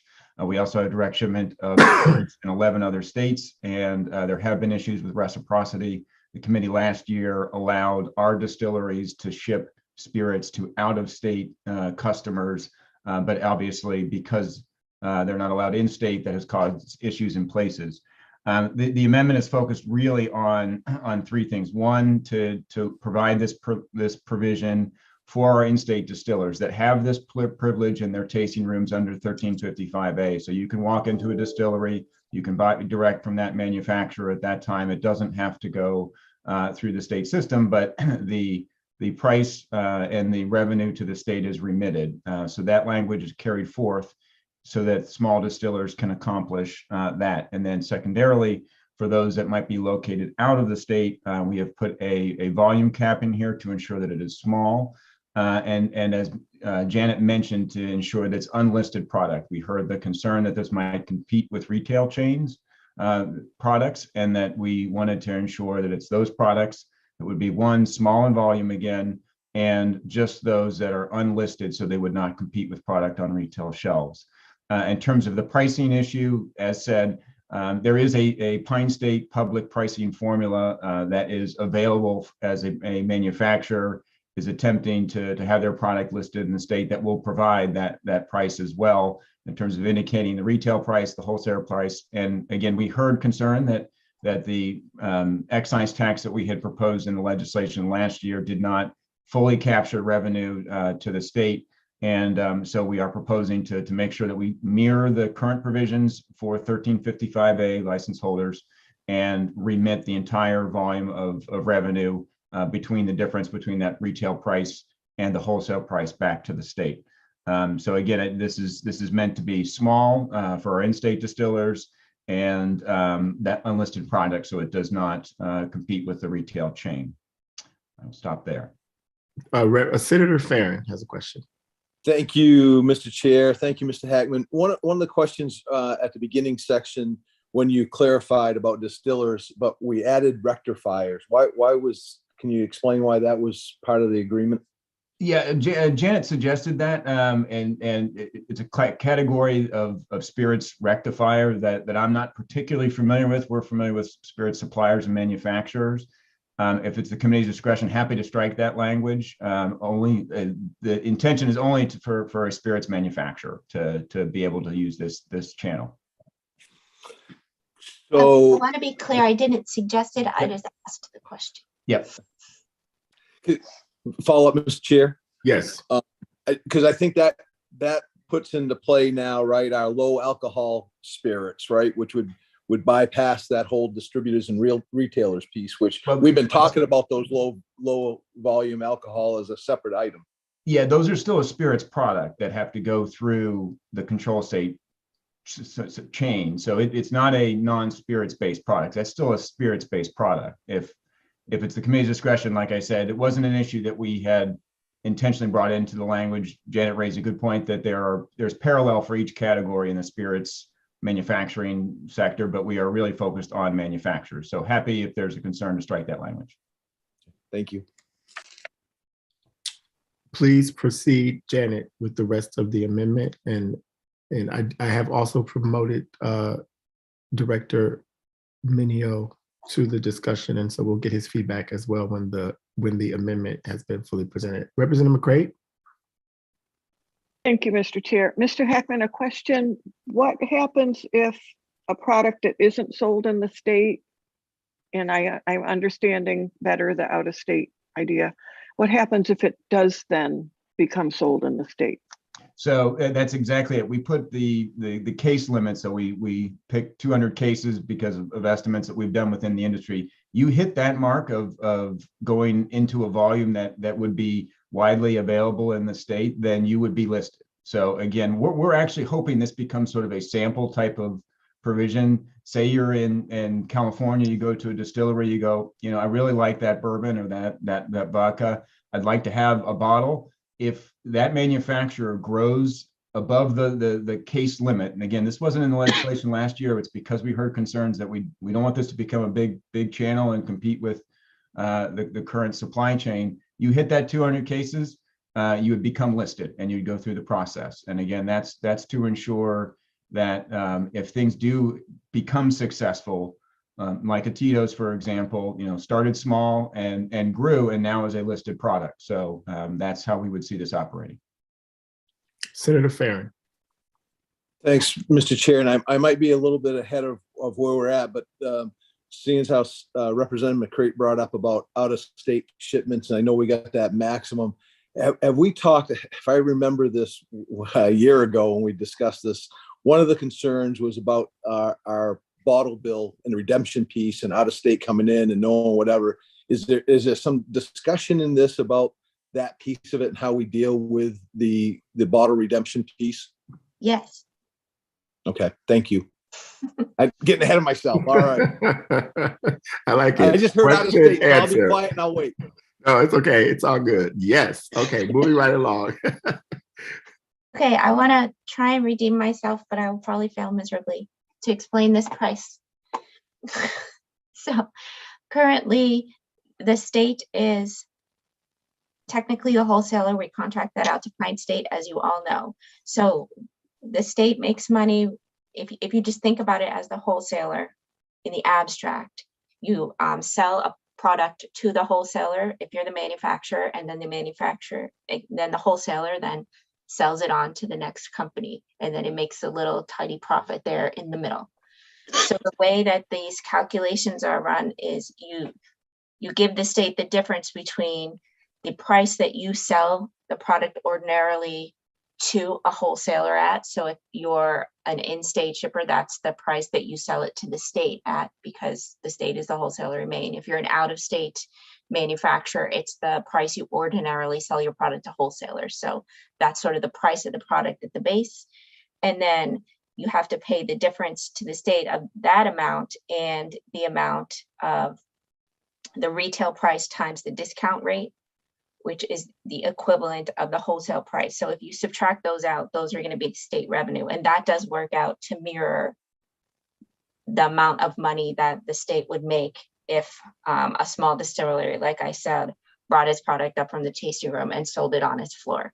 So I put in the summary that description rather than all of these multiply this price by that price, because I think it's easier to think of that way. So hopefully that helps. I do want to address Senator Farron's discussion of low alcohol spirits. So low alcohol spirits are defined completely distinctly in Maine law. So it has to be less than 8% alcohol. So if that is the case, direct shipment does not apply under this statute. This is only about spirits. And since spirits is defined differently from low alcohol spirits, we're only talking about one and not the other. So if the idea of changing the definition of low alcohol spirits gains any traction in this or another bill, then we might be talking about that. But right now, just looking at this bill, it doesn't include low alcohol spirits. So if a rectifier makes low alcohol spirits, they can't ship those directly to customers if you enact this bill. It can only ship anything that the rectifier makes that actually qualifies as spirits, if that makes sense. Okay, and then I did want to clarify, Representative McCrate had asked, what if a product ends up being listed and sold in the state? If you're an out-of-state manufacturer and you've been shipping it directly to customers, and then you realize there's a great customer base, as Mr. Hackman mentioned, and you decide, well, okay, then I want to get it listed for sale in Maine, you're not going to be able to directly ship it to customers anymore, because now it's listed in the state. And that's the distinction this proposed amendment makes, is if it's listed, only Maine manufacturers can ship it directly. If it's not listed, then an out-of-state manufacturer would ship it directly, if that makes sense. So then under the original bill, which is mirrored on the wine direct shipment statute, you have to use a common carrier to actually make these shipments, and that's retained here. with an additional requirement that the common carrier has to retain its records of each shipment for at least 2 years. And if the Bureau requests to see those records, it has to furnish those records to the Bureau. But all of the requirements about the carrier obtaining the signature of someone at least 21 years of age still apply. None of that's been removed. All of those requirements stay, and they have to use a photo ID. In the bill, it provided that the container of spirits that's directly shipped to a customer, each container had to be at least 750 milliliters in volume. That's been changed to 700 milliliters in volume for reasons that Mr. Hackman can explain better than I can. This other crossing out is because it said that the maximum you could ship to one person was 4 cases. That's still true, but I'm using the phrase case equivalent here, because if you remember, we had a maximum of 200 case equivalents up here, and it's just to use the same phrase. And you might say, well, Janet, you like to be wordy. Why are you going from case to case equivalent? You're just adding a word unnecessarily. And that is because a case equivalent is 9 liters, but you might be selling it in a different size. As long as the bottle is at least 700 milliliters total, you can't say it's 9 1-liter bottles, because there might be different size bottles in it. So you have to talk about the equivalent of 9 liters in each case. The prohibited shipping areas, for example, the dry towns, those remain the same as in the wine direct shipment statute and in the original bill. That hasn't been changed. So if I may just ask Janet, because earlier we talked about this with Representative Kingstown. So basically what you're saying here is that nothing can be shipped into a town that has said that it's against the sale of any type of liquor, or is it all types of liquor, or is it any type of liquor? I guess that language is slightly confusing to me. This says all. So if the town doesn't allow any types of sales of liquor, then you can't ship to that town. If you want to change that to be more nuanced, absolutely your prerogative, but that's what it says right now. Okay. Thank you. There's a license renewal fee. You still have to pay sales tax. That's true for wine direct shipments, whether you're in state or out of state. That's going to be true here. If you're shipping to a Maine customer, Maine is going to collect the sales tax here. This was the provision Mr. Hackman was talking about, that there was originally $11.96 per gallon excise tax, and that's been replaced by the formula that I've so inartfully tried to explain to you several times, but basically the small distillery amount. All of these are the same. The only change that this is not a change, but this answers Senator Farron's question. Just like with wine, that is direct shipped to a customer in Maine, spirits that are direct shipped to a customer in Maine would not be part of the beverage container law. So you obviously could change that if you want to, but that's the way it's written, and it is the way current law is written for wine. But everything else isn't really the change. So it's really just the replacement of the excise tax with that other formula for calculating the state's income, and changing from the 750 milliliter minimum to a 700 minimum, requiring retention of records by the common carrier, clarifying that the out-of-state ships only unlisted products and they have a maximum total volume. The in-state shippers can ship only listed products and they don't have a maximum volume. And adding small distilleries and rectifiers, but again, they're only allowed to ship spirits. Thank you, Janet. And Mr. Hackman, can you just remind me and the committee or anyone listening, what is the importance of this proposal to the small distilleries in the state of Maine? Well, I mean, for example, if you were in Presque Isle and you picked up a bottle of bourbon, you would have to go back to Presque Isle to get that bottle of bourbon if it wasn't available in your local retail store.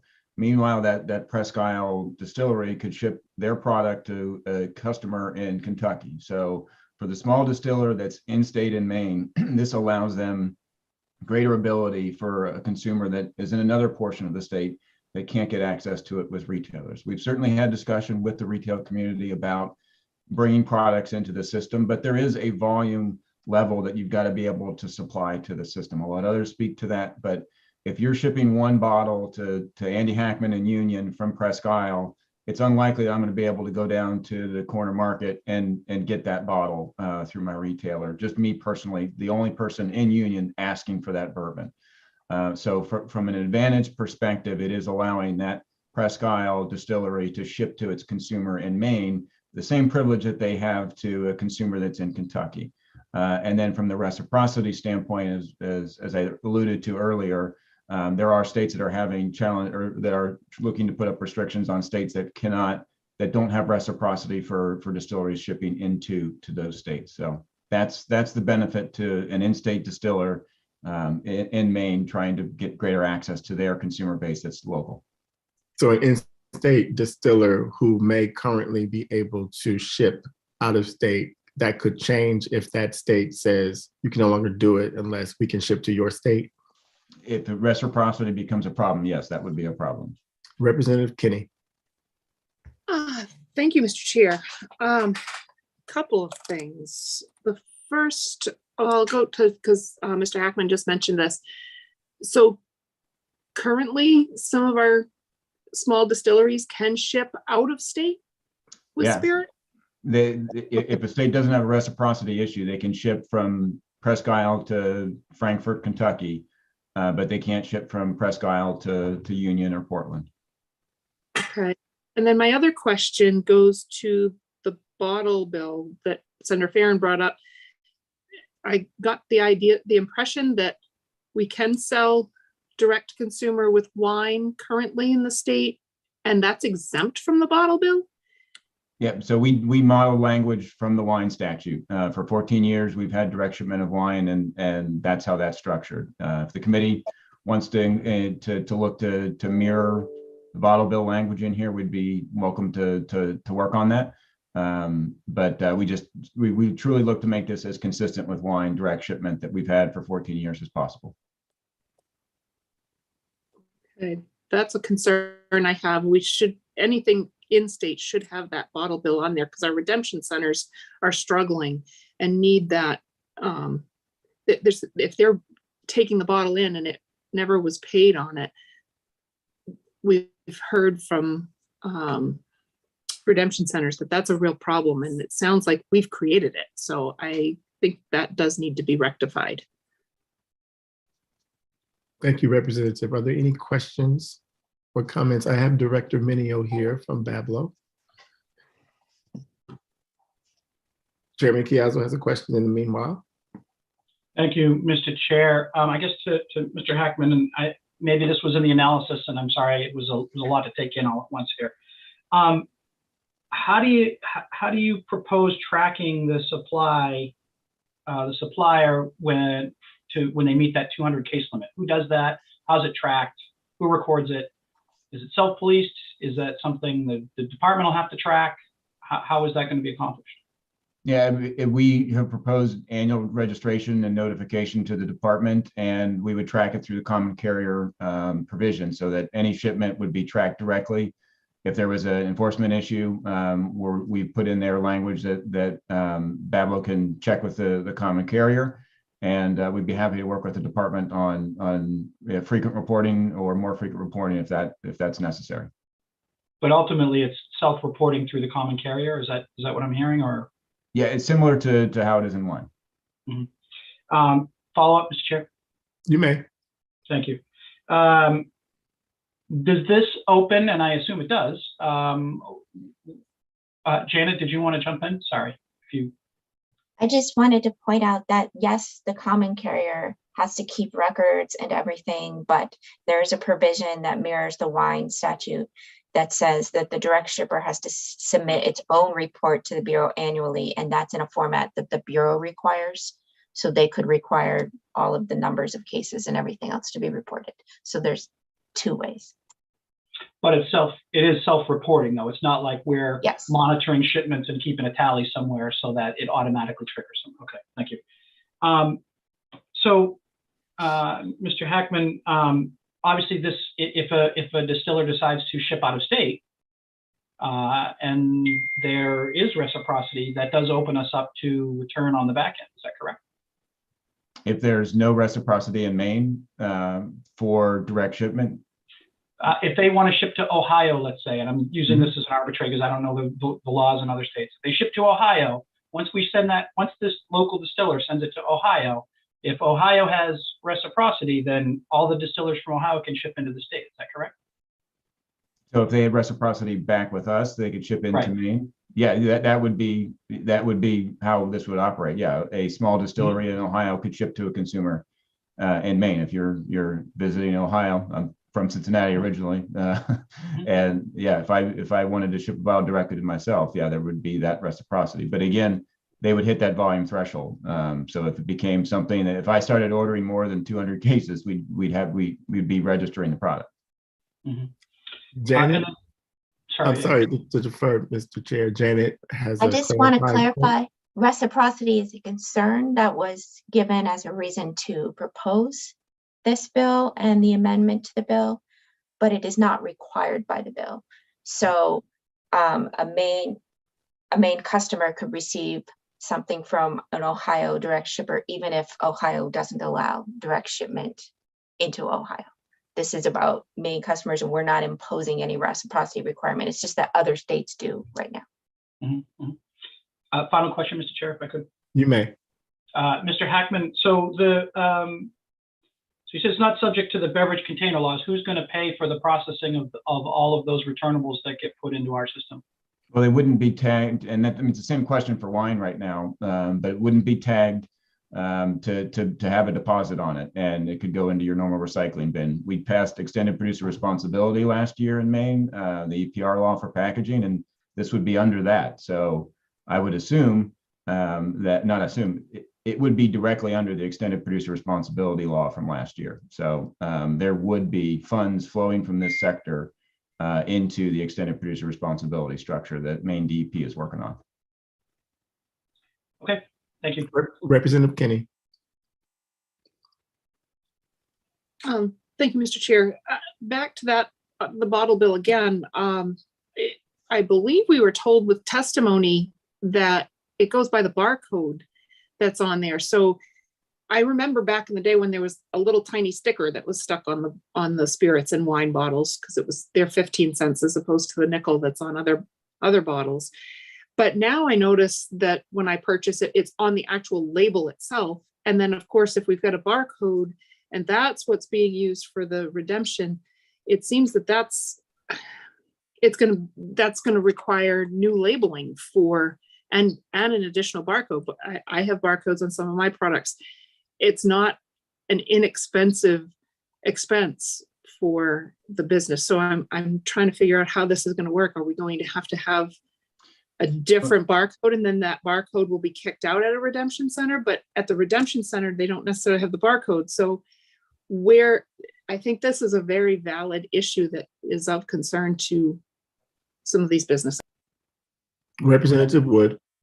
I'm sorry, Mr. Hackman, if you wanted to answer the concern first. I would just say that we added, or the ENR committee added the 50 ml container to the bottle program a couple of years ago. There were stickers that had to be done in that process. And so there are products in and out of, and they also exempted cardboard boxes from the bottle bill. So there are products that are in and are out of the bottle program that might normally be considered in that category. So. Thank you. I'm going to go to Director Minio because I said that he could respond to this amendment in whichever way he wanted to, and also take questions from the committee. There are a few folks with their hands raised, but I'm going to defer and go to you, sir. Please introduce yourself. Thank you, Senator Hickman. Greg Minio, Director of the Bureau of Alcoholic Beverages and Lottery Operations. Thanks for the opportunity again to address. I really don't know where to start, quite honestly. I do want to correct a couple of things right off the top. Can you just speak up a little bit, sir? Yes, I'm sorry. Yep, I'm sorry. That's much better. There you go. Thank you. It's my earbud mic here. Sorry. I first want to correct a comment that was made earlier about the pricing formula. It was called the Pine State pricing formula. Not true.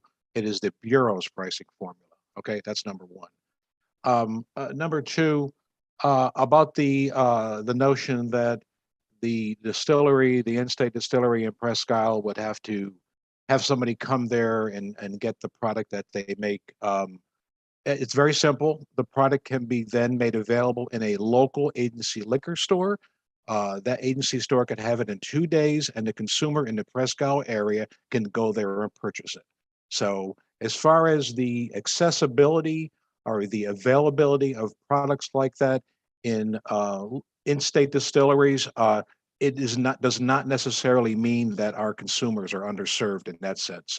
I put underserved in quotes, sorry. Director Minio, I'm sorry, can you explain to me what you just said? You said that a local agency liquor store could order the bottle from the in-state distiller, have the in-state distiller send it to the local agency liquor store as like a special order?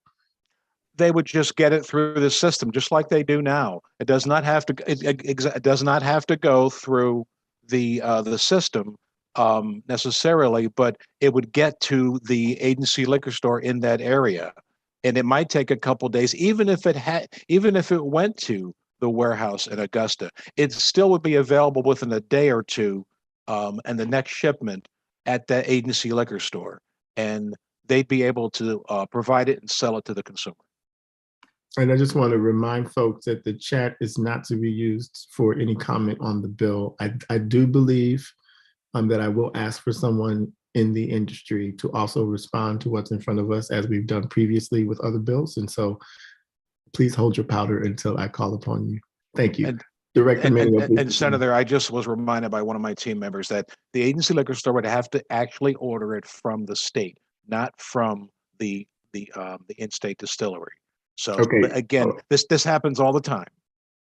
So if the agency liquor store orders it from the state, the small distiller then has to have it listed with the state? Correct. And so what if they don't have it listed with the state? Then it can't be sold within the state. Well, that's correct. They can't sell anything in the state now that's not listed as it is. Okay. And what about what we allow? Well, I just keep going. No, that's fine. That's fine. I'll kind of follow the amendment. The first thing I want to point out is in definitions in 1C, if I may. If we read this correctly. Jenny, can you please put that back up on the screen so that I can follow along with Director Minio? Thank you. Thank you, Janet. So 1C. Okay, are we there? Yes, here we go.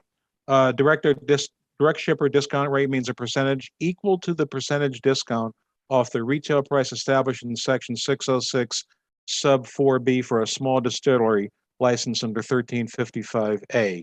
This tells us that this direct shipper, I believe it says, from even out of state would get the 22.75% discount rate. Is that your understanding of that then, Janet? Janet? Sorry, it's really hard to find unmute when you're sharing your screen. Yes, that's my understanding. Okay, so my first question would be, I would pose this to the committee. First of all, why would we want to give discount rates to out-of-state shippers? That's the first thing I would pose. Secondly, if the committee's legislature's will is to do that, why would you want to give them a higher discount rate than what you're giving to our 603 agency liquor stores in the state? And to me, to us, it doesn't make much sense. So that's the first thing that I wanted to point out. On the second page, under direct shipment of spirits, the requirements, not so much in A, we understand that relates to in-state, that's 1355A. However, in B, which I think is the one that Janet and Mr. Hackman spent the most time on, we quite honestly don't understand B. We really don't understand the mechanics of this. First and foremost, I would ask, why would this profit model that is being proposed be based on a retail price in a state where the product is produced? That makes no sense to us. So let me give you an example. So let's say that the product is produced in Massachusetts, New Jersey, New York, which we call licensed states or open states, where it's pretty much free game on what the wholesale price would be from a manufacturer to a wholesaler in those states. And some of those states, by the way, have multiple wholesalers where it's highly competitive and there's volume discounts involved. The price in our mind, it would make no sense. Why would we start with that price? Because the retail price would be the result of everything I just mentioned. It doesn't make any sense that you would start there. And then to say then, if it would start there and then you would do the difference between the two multiplied times the discount rate, we quite honestly don't understand this at all. Where would you start, Director, if you had to pass this law? Where would you start? Okay, well, without giving this much more oxygen than we'd like to, because we're in opposition to this legislation. We were originally, we still are. Understood completely. Okay, thank you. It should be the retail price that would be established by the pricing formula as if it was a regularly listed product in the state of Maine. That's where it starts and ends. And how is that determined if the bill, this amendment, only allows for something to be shipped that isn't listed? What would you base it on? Like, that's what the pricing formula does, Senator. I apologize for interrupting. That's what it does. And quite honestly, we were looking forward to at some point, maybe in another piece of legislation, to explain the pricing formula to us and do a demo, if we will. It's there. It's by category of product. By category. Okay. Vodka, rum. It's by value versus regular. It's by price. It's all there. It's not difficult at all to inject the product coming from outside of the system into the pricing formula. So I hope I've made myself clear. That's where I think it should start and end, not by any of these machinations with where a product is produced. Okay. It gets clunky. Mr. Hackman, can you please respond to that? I'm not interested in you all having a debate. I'm interested in you hearing what the director said and trying to figure out if how to deal with that. Yeah, the pricing formula is what we intended to reference, exactly what Greg was talking about. Our intention with this section is to reference the state's pricing formula, and working through the structure that we have, we pulled the pricing language that was there. So we're more than happy to use the state's pricing formula. When I said the Pine State calculator, I should have said the Bureau's pricing calculator, but yeah, our folks use the pricing calculator. We'd be happy to use that. That's what our intention was, to pull that type of structure. So Janet, if you scroll back up in this amendment, please, to the first area of concern for Director Mineo on the direct shipper discount rate. Mr. Hackman, can you please respond to the director's concerns about us giving a larger discount rate to an out-of-state manufacturer? We had not originally included the discount rate in our language, so we would be happy to go with the lowest discount rate that is offered within the system. So again, we've been providing this language for 6 months now, and appreciate getting the feedback from Greg and his team. Thank you. So 1C would either be stricken or amended to say what? To whatever the discount rate that Director Mineo would like to have. Okay. Director Mineo, please continue. Well, again, and just in response, if you allow. I will. I mentioned before, we would not support any discount rate for an out-of-state distiller. This would be, think about another example. A large national, multinational supplier would be shipping to a consumer in Maine an item that's not listed in Maine and receiving a discount rate. Okay. We don't understand that. We just don't understand that. So let me move on to number 6, bottle size and case limit. Thank you. This change from 750 to 700 is not of small importance. The 700, I'll just give a little update to the committee. This is a result of what we call the standards of fill that has changed by the TTB, the federal government, recently. to allow pretty much wide open all different types of size formats. And 700 is a commonly used size format outside of the US, in Europe in particular, in the UK. 700 from a 750 is not much, it's not much different really. So our concern here would also be that you can have a like item coming from a distiller outside of Maine, like very similar to a currently listed item. Now it's in a 700 format. Now you've got it coming in, and now there's a definite advantage to that item being compared on a price value standpoint to what they may able to go over to buy in an agency liquor store. A bottle of rum, a bottle of vodka. It could be the same item actually, just with a different label. That's the danger in that. And that's why I think the 700 is a concern on this type of bill. And Mr. Hackman, what was the reason for that change?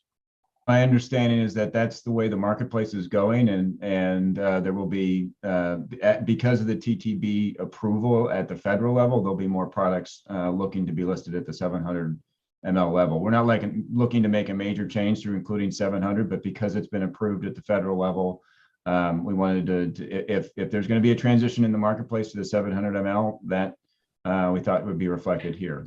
If the state's preference is to keep it at 750 and come back and revisit this, because it is an issue that was just approved at the federal level, we're more than happy to go back to 750. But it was recommended by council because it is approved at the federal level now. Thank you. I'm going to go to Representative Wood. Thank you for waiting, Representative Wood, followed by Representative Kinney.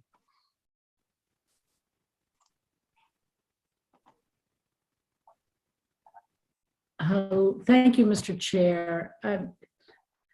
I guess I thought Director Minio was going to go through the whole amendment, but would you like him to do that before you ask a question? Yeah. Okay. Yeah, did he have more that he wanted to cover?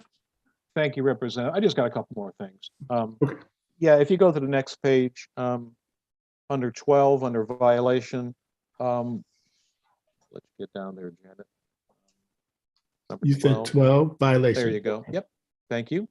I think this speaks to the overriding concern that we've had from day one on legislation like this, and we expressed it even yesterday to the proponents of this bill. We currently have no way to manage this. We have no capacity to add anything else right now to the Bureau in Larry Sanborn's department, licensing and enforcement. Tracking systems, reporting, the enforcement, compliance checks, we have no way to do this. We cannot take this on at this time.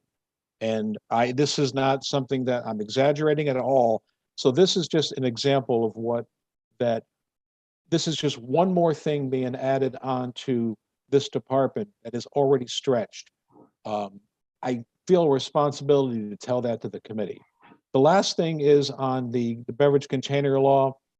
I think a lot was discussed before I jumped on with this, but we agree. We think it clogs up the system. Larry Sanborn sent me a note talking about the wine bill. And by the way, I want to just correct one thing that was said earlier on the wine bill. There is no reporting requirement from common carriers on the wine bill. So I think maybe it said before that there was, but there are no reporting requirements on the wine bill. So certainly you wouldn't want to model anything after that. Mr. Sanborn told me that in the wine bill, what's been shipped into the state so far, from what we can gather, is about 185,000 units with redemption fees, a loss of redemption fees of about $36,000 because they're not labeled properly. They're not just coming in direct. So to the point earlier where the money would be recouped somehow, we don't know how it would be recouped. There's people that know the bottle bill much better than me and are probably even on this call. And by the way, to give you a little context, we've got over 700 entities with direct shipper licenses for wine, to give you an idea of what the breadth of that is. And currently we have many violations on the books under review right now for improper shipment from these direct shippers on wine. And we're having difficulty keeping up with that right now on wine alone. So that's the preponderance of what I wanted to say, other than we've said it before, we've said it in testimony. We think there's a public health issue with this bill. We're concerned about ID checking and things like that. We don't have the compliance ability to manage that. We don't think local law enforcement has it either, quite honestly. We can't track this. We have no ability to manage it. We don't think this is the right thing for Maine at this time. It's as simple as that. I'll say one last thing, and I'll be quiet. I promise, Senator. Well, I might have a question for you, so don't. Promise. Okay, no, that's fine. Oh no, I'll of course I'll respond to a question, but oh, good. We have a very open, robust, and transparent listing process here in Maine. We've got over 4,300 codes that we've listed. We're proud of the fact that we make available to our agency liquor stores and consumers a wide assortment of national, regional, and local brands at competitive prices. Again, using the tired expression, we don't think the consumer in Maine is underserved. There's every ability for the consumer to get these highly sought products without having to have to go through a distillery somewhere and then ask for it afterwards. We've had phone calls, emails come through our department requesting certain products to be available in Maine, and we've done that. We've actually made them available. It's possible, and we do it. With that, I'll take questions. Thank you. And because it keeps coming up that you are understaffed, can you tell me, do you have any proposals for us to consider that would increase the number of inspectors at Babelo so that whether we pass this bill or don't pass this bill, we're not hearing from you that you can't enforce the liquor laws because you don't have enough people to do it? We would need at least 3 additional inspectors and probably 2 to 3 FTEs in the administration of the business in the office. And they would be funded by revenue from the department or by the general fund? I guess that would depend. I mean, I guess general fund, the revenue from the department is 060. That's our liquor revenue bond, a revenue fund. I don't know whether that would be allowed, quite honestly. I don't know whether that, yeah. Yeah, no. General fund. General fund, thank you. Yes, sir. Representative Wood, followed by Representative Kinney, followed by Senator Farron. And then I will invite a small distiller into the conversation just so we can hear that point of view. Thank you, Senator Hickman. I actually had 2 questions and they've both been touched upon, but I just want to clarify.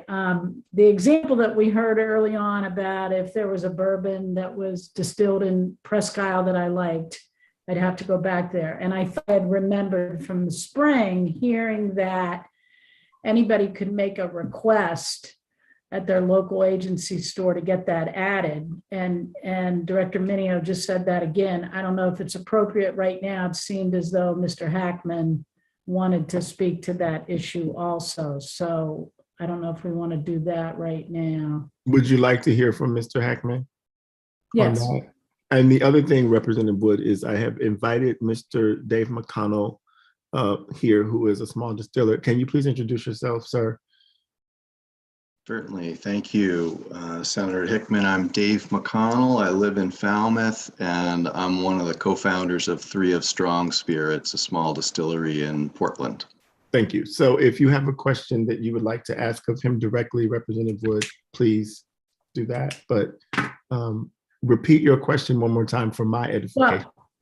Well, my question was about if there was a particular small batch distillery and somebody in another part of the state wanted to get it. Mm-hmm. Director Minio is saying that you can just make a request at your local agency store and get it. It seemed that Mr. Hackman didn't think that was true in all cases. So I'm not sure whether Mr. Hackman or Mr. McConnell wants to talk about their experience with that. I'll defer that question to Mr. McConnell if he's willing to take it. Yeah, thank you. Thank you for the question. And I apologize for blurting out in the chat my preview to the answer, which is that in our lived experience, while it is true that an agent that a Maine consumer anywhere in the state could go to their nearest agency store and ask them to special order any of the products that are listed through the state.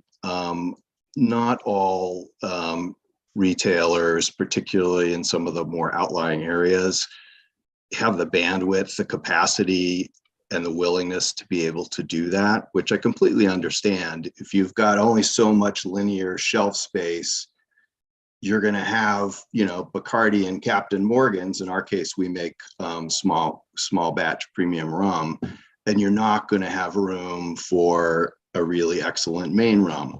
And the problem comes really in that if we were permitted to ship to, a consumer in Eagle Lake or Presque Isle or what have you directly, we could also let those people know, frankly, that we exist, because they're not going to see us on their local shelf. I mean, we just got into, which is great, a small set of local Hannaford stores, for example, with a couple of our products, but we're not across the Hannaford footprint for good reason, because they think, again, a limitation on the amount of linear shelf space. So it would make a huge difference for us if we had the ability to do direct shipment. And the reciprocity issue really comes in because the same factors that make it difficult for us to get to a shelf in northern Maine are just multiplied when it comes to getting to a shelf in another state, where we're not the local distillery, but there may be some rum fan somewhere that visited us and then goes back home and would love to have the opportunity for us to send them a bottle. If their state has a reciprocity provision saying, hey, you can't ship into our state unless our distillers can ship to yours, that's really what prohibits us from ever from doing that. So Okay, if I can continue, you may, Mr. Chair. So, but it's up to the local small business whether or not you're saying they would make the request to the state warehouse to get a bottle of your 3 of Strong. Just as somebody from out of state, if they lived in a state that didn't have the reciprocity, they would be able to get your bottle of rum. So some states could do it and some states can't. Is that correct? Okay. That's right. And some states not all states permit direct shipment to consumers, but Okay. of the ones that do, some of those states have reciprocity provisions that would prohibit us right now, because Maine doesn't allow direct shipment of spirits to consumers. So we in turn can't ship to those states. Okay. Thank you. Representative Kinney. Thank you, Mr. Chair. I actually have a few questions. I've been taking notes. Good. My first one, Director Minnie, this was a question I was going to ask and you actually answered it, but because I was taking notes, how many non-compliance issues have you had on wine? I know you stated the number, but I missed. Yeah, I'm just looking at my text from Larry Sanborn, and he actually corrected me. Oh, okay. And I was also curious for what time. Well, it's when people are texting, it goes pretty quickly. But I think what he's saying.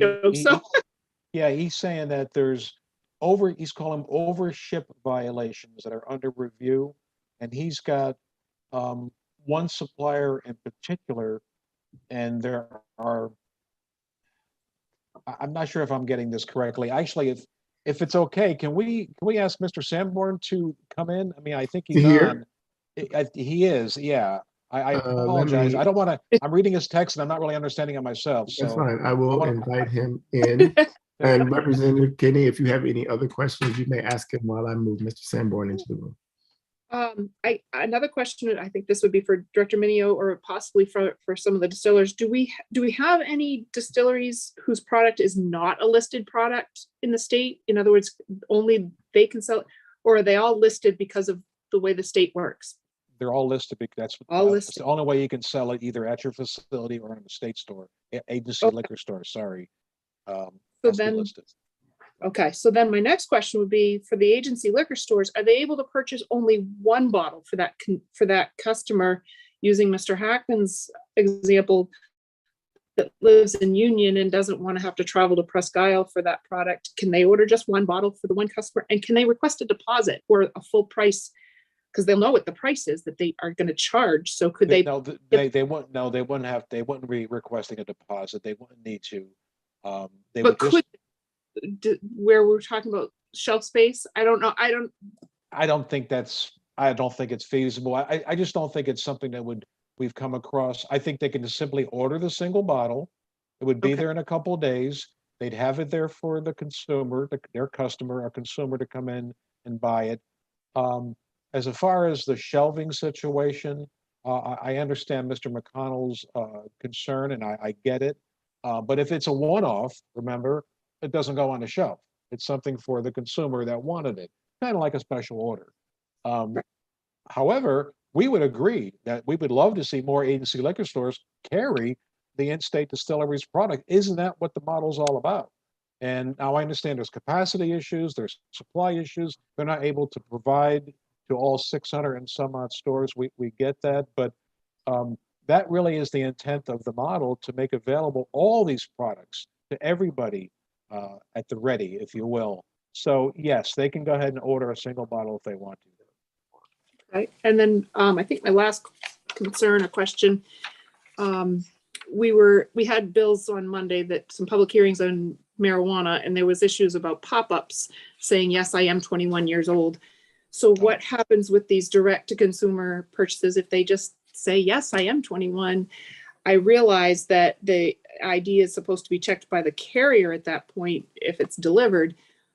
But what happens now? We're going to possibly have some non-compliance again. How does the carrier deal with that, especially in the case where a parent decides they're willing to sign or something? Yeah, I don't know how it would apply, and Larry can maybe comment on this, but I don't know how it applies, but we see this as a concern, a danger. We certainly do. And public health agencies can weigh in on this. They have. We understand that there's been issues in Virginia where this has happened. They've had many, many violations in other states as well, where there is direct shipment of spirits. We see it as a growing problem, actually. But if I answer that question, and Senator Farron's waiting, but Senator Hickman, let me know when you want to. I'm going to ask Mr. Sanborn to answer Representative Kinney's direct question about the violations that he's seeing with wine. Right. Thank you. Thank you, Senate Chair. There are in excess of 700 direct shippers of wine shipping product into the state of Maine. One supply house, and only one supply house, I'm doing an audit on 185,000 units for this one supplier.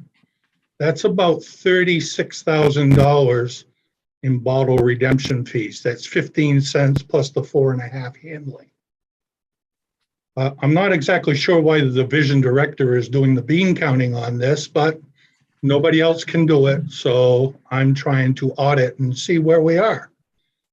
I am finding that there are multiple line item issues with this one that I'm looking at, where they are shipping more than the 144 permitted bottles to a specific residential address.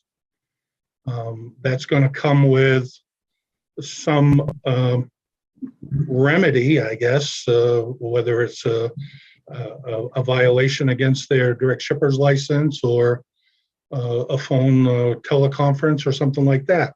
One of the problems we have is, like many other states, there's a requirement that the carrier that delivers this product must file a report with that state to validate the movement of the product. We don't have that luxury. They're not reporting anything to us.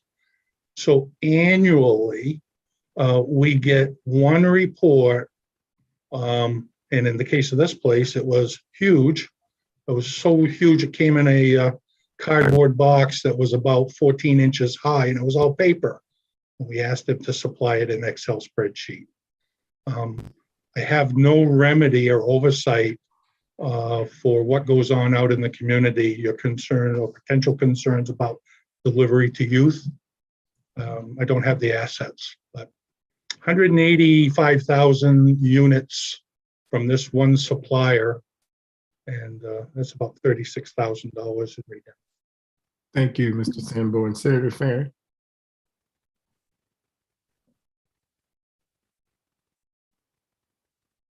You are on mute, sir.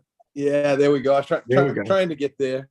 So thank you, Mr. Chair.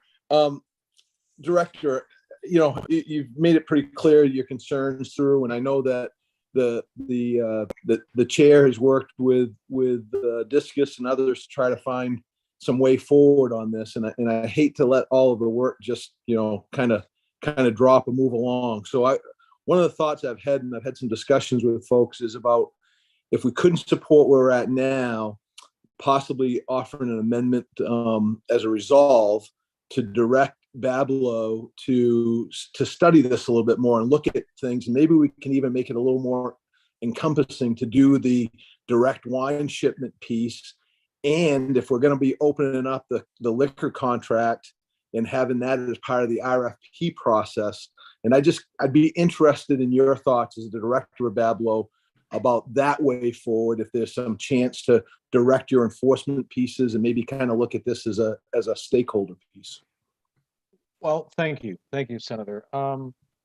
I think that's a fair assessment and pivot, if you will, on where we are.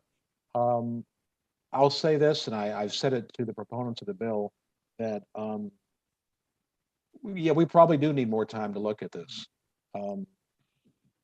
We honestly don't know, just from a few incidences. I mentioned Virginia. You've fallen away from us, Director. Nope, still cannot hear you.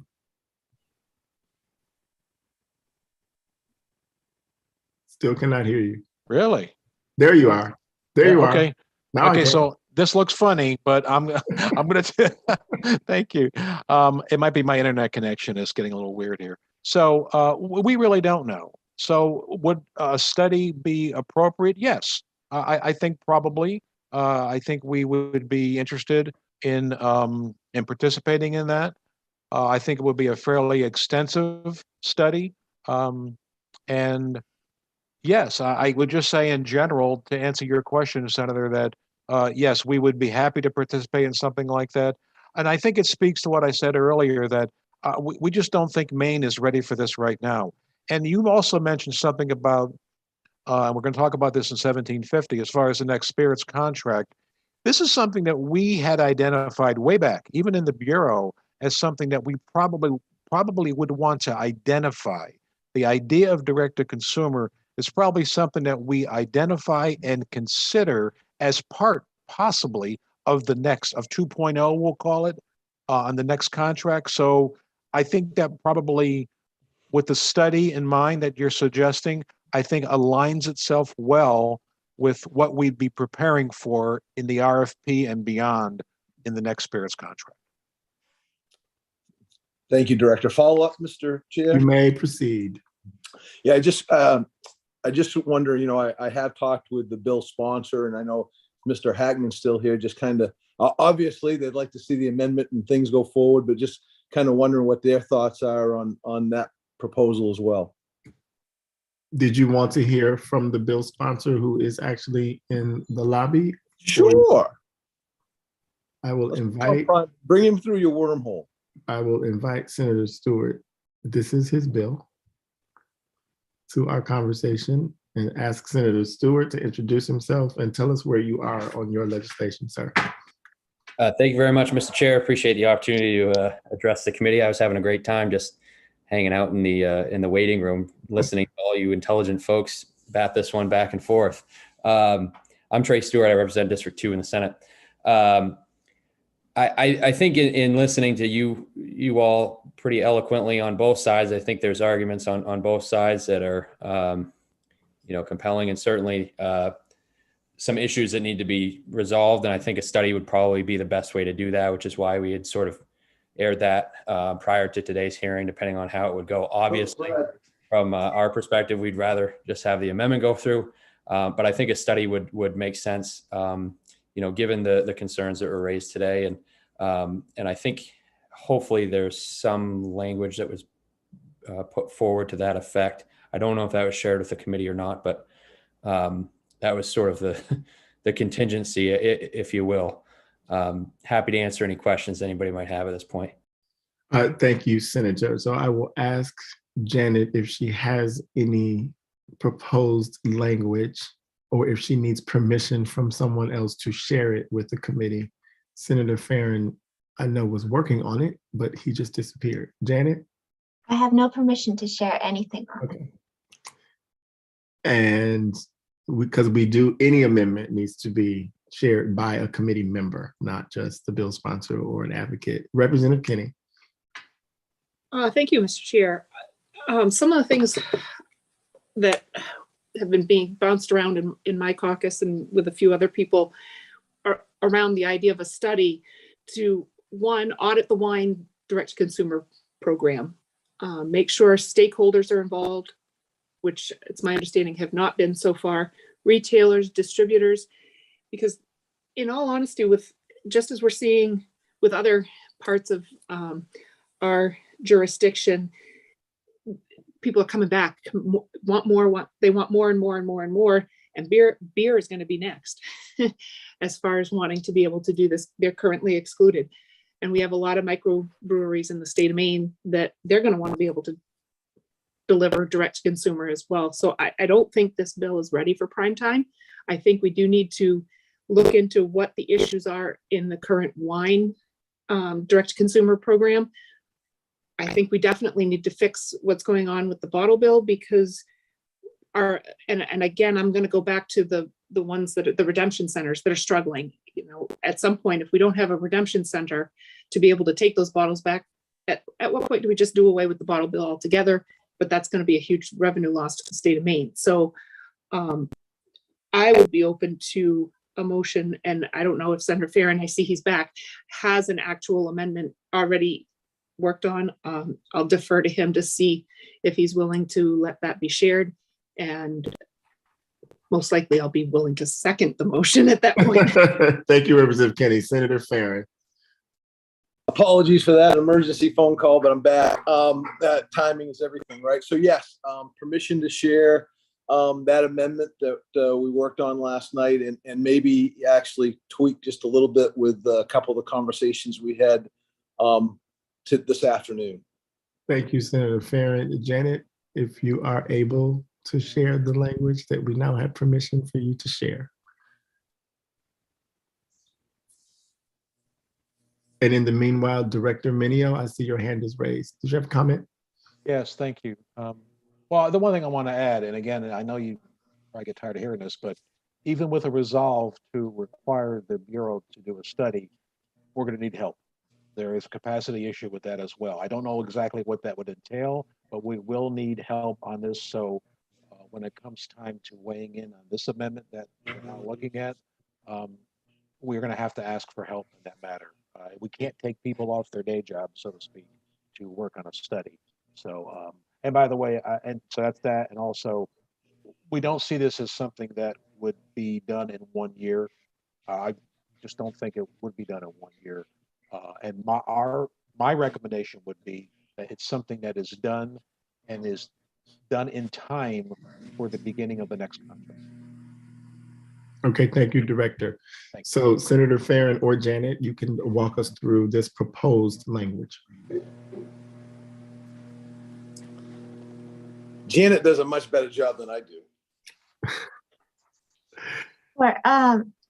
So as Senator Farron mentioned, it doesn't have a lot of detail yet, but all of that detail can be added. For example, the list of items Representative Kinney mentioned. I just want to point that out because sometimes I feel like people think they're locked into the language in front of them, and I don't want you to think you are. But Senator Farron's proposal so far, he mentioned he was open to more detail. So that's the only reason I said that I wasn't trying to critique him. But it does direct the Bureau to conduct a study to look at the laws in the other states that do allow these direct shipments, and to then submit a report to this committee. That at the moment, the only requirements are to discuss the feasibility of allowing direct shipments of spirits to main customers, as well as to look at the impact that that would have on spirit sales and consumer choice, as well as state revenues. Thank you, Janet. And so if I understood, given what Representative Kinney said, and given what the director just said, could this conversation be directed in the bill that has to do with the contract, or does that seem out of place? I don't think it's a problem to incorporate that into the other bill. You can always have both allocated and unallocated language, so it's really your choice. That is the question for the committee. Representative Kinney.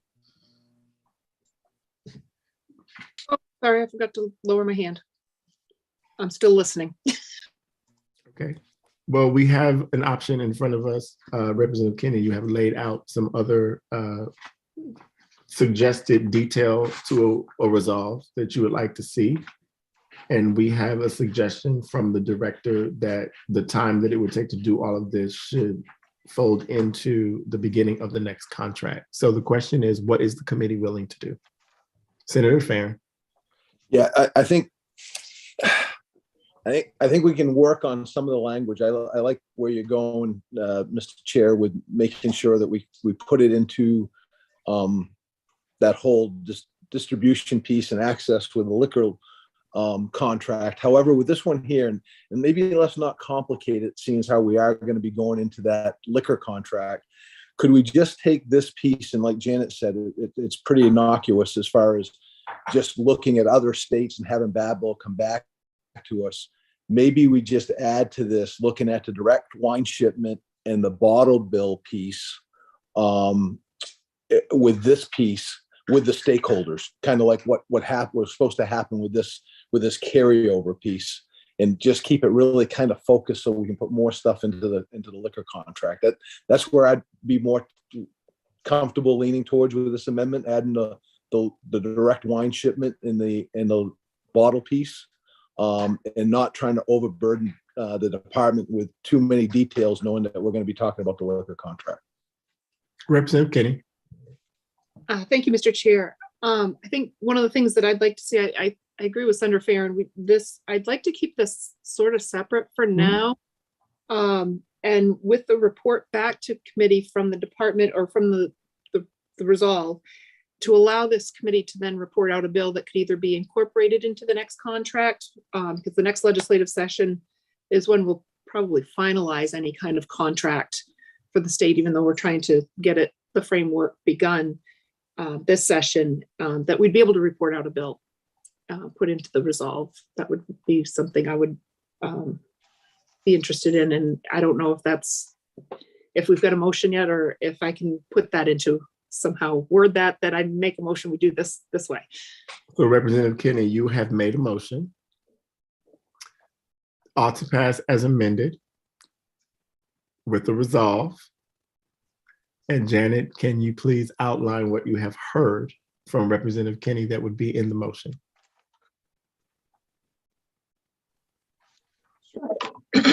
Sure. So the ought to pass as amended with resolve, which does already include the ability of the committee to report out a bill.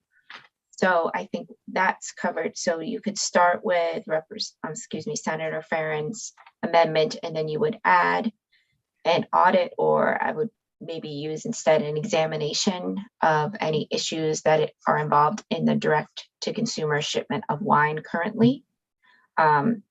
Ensuring that stakeholders are involved. I would need a little more detail on which stakeholders you want. And then to examine any issues surrounding the bottle bill, I think both for wine and for spirits, if those are going to be recommended in the future.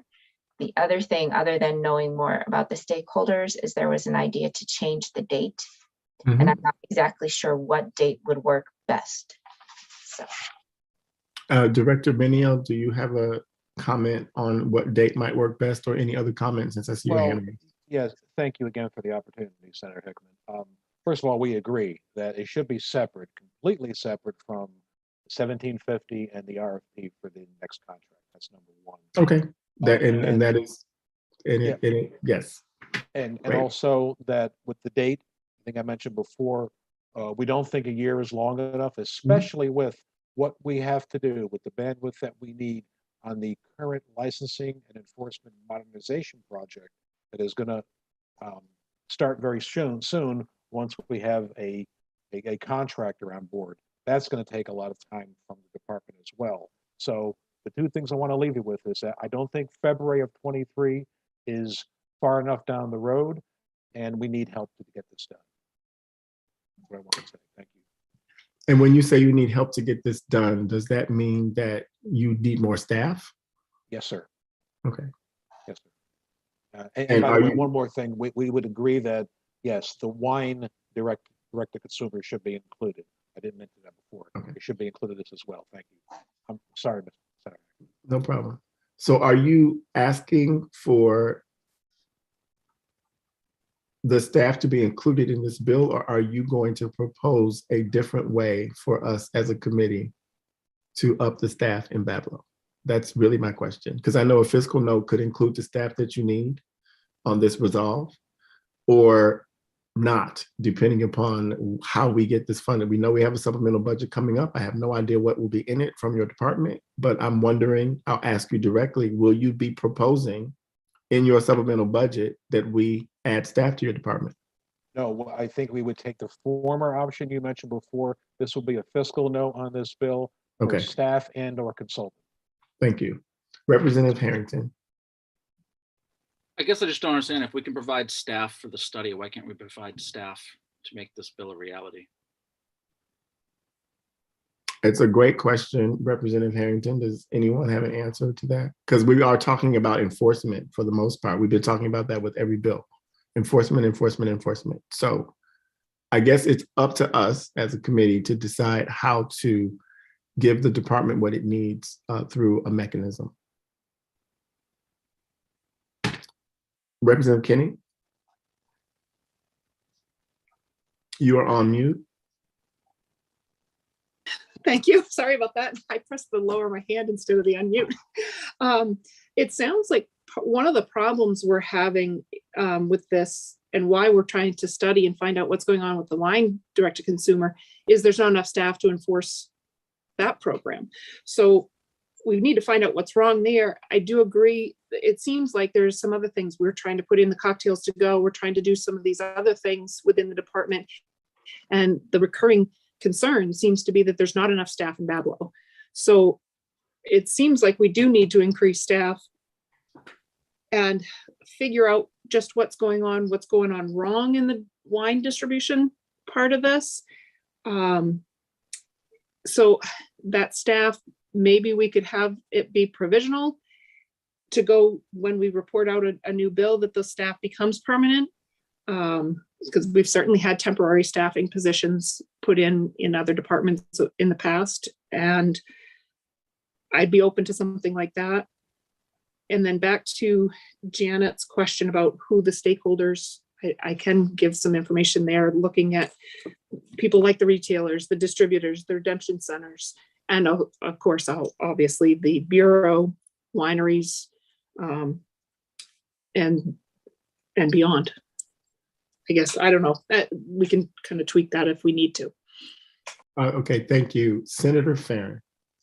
Thank you, Mr. Chair. And I guess this question's maybe to the chairs as well as Janet a little bit, but if we just stay with the amendment as it is to direct a resolve, it will go through the process, right? And if a fiscal note is added through the process because of staffing, through the executive branch and with the director and everything else, it'll come back. I just don't want to bog this down, not knowing exactly what that entails. And I think, we just laid this on the director today, and it's good that he's offered that piece. But I just, there's a legislative process in my mind. And I think maybe instead of trying to confuse that, we move forward and let the process play out. Thank you. So we have a motion on the floor. We have not had it seconded. I will say that Representative Harrington brings up a great point. I think that back in the day when I was in Milwaukee bearing a family member and went to a local distillery and tasted something that I thought was great and knew that my husband would like, I bought a couple of bottles to have shipped to Maine. I was ignorant. I had no clue that couldn't be the case. So I bought it, and the guy says, we can't process your order because we can't ship this to Maine. I said, well, why not? It's because it's against the law in Maine. And I said, well, that law has to change because that didn't make any sense to me. Now, of course, I'm in a room now where I can hear what the issues are, but I still think that with enough enforcement, we can give consumers a choice that isn't going to necessarily negatively impact the retailers as all of the opposition emails were. And so I'm not exactly sure how I'm going to vote on an amendment that is just a resolve, but I just wanted to put it out there that I've got constituents who really want this bill to pass because they're not getting from our supplies, from our program, what they want, and they want to get it from out of state, and they don't have that option right now. So I'll just leave that for the committee to consider. There's a motion on the floor by Representative Kinney. Is there a second? Second. It's been seconded by Senator Farron. Janet, are you clear with what you're writing into the amendment? I do need just a little bit more clarity. I still Thank don't you. know the report back date. Report back date, Representative Kinney? I'll defer to Senator Farron. He may have better. With all due respect to the director and knowing that, but if they're going to look for additional resources or however this is going to go, I just assume keep that same time frame with some kind of report back so that we don't kick this down for 2 years down the road or whatever, and we keep it a focus. And then the other, sorry, I didn't mean to cut you off. Sorry. No. I wrote down as stakeholders, retailers, redemption centers, wineries. I assume you all also wanted distilleries. Distilleries. And these would be main entities, right? Correct. Correct. And then I just didn't know, because there was some discussion of it earlier when you talked about it. Do you want to include breweries in this discussion now or no? Not with it, in my opinion. I'll again talk to Representative Kinney, but where that has been excluded from this bill of what we've been looking at right now, I'd say that there's not a need for that. I would agree with that. I think they'll probably come to us if we pass something out in the future, but this will give us a framework that we can work from. Representative McCray. Thank you, Mr. Chair. Can I just clarify, are we talking about the amendment that Senator Farron suggested without the additional information? Keep it to February 23. So keep it simpler. Is that right? Let me be clear what I understand the motion to be. So you start with Senator Farron's proposal and the 2023 date. It's still about the study. They have to look at the wine direct-to-consumer shipment issues currently, look at bottle bill issues, and they have to include stakeholders, the list we just talked about. So those 3 items are all additions to Senator Farron's current proposal. Okay, thank you. That was my question. Did we or did we not add those? Senator Farron, yes. And can I just add to that? I asked the same question Senator Hickman asked about whether the department's looking for help through the supplemental or some other way. And I think I feel pretty clear that I would like to support that in any way we can. And we can do that outside of this bill to keep it simple. Representative Kinney. Thank you, Mr. Chair. To the director's concern that not being able to get everything figured out in a year, I've been on studies in the past before serving in the legislature where we asked for extensions and we asked for additional information going forward. But I think getting something back in the first regular session of the 131st, even if it's not complete, it's something for us to start doing what we need to do. And we can always extend another some more time to the Bureau, or we can come up with a bill that can fix this as we go. And again, I like the idea of doing the staffing piece completely separate so that this doesn't get hung up with a huge fiscal note. Thank you. Are there any other comments from the committee on this motion? Ought to pass as amended. Committee ready for the question? Karen, please call the roll. Senator Hickman, Please come back to me. Senator Miramont, Me too. Hold on. Senator Farren, Yes. Senator Farren, yes. Representative Chiazzo, Yes. Representative Chiazzo, yes. Representative McCray, Yes. Representative McCray, yes. Representative Riley, Representative Riley, absent. Representative Supika, Yes. Representative Supika, yes. Representative Wood, Yes. Representative Wood, yes. Representative Kinney, Yes. Representative Kinney, yes. Representative Harrington, No. Representative Harrington, no. Representative Corey, Representative Dolph, Representative Dolph, absent. Senator Hickman, Nay. Senator Hickman, nay. Senator Miramont,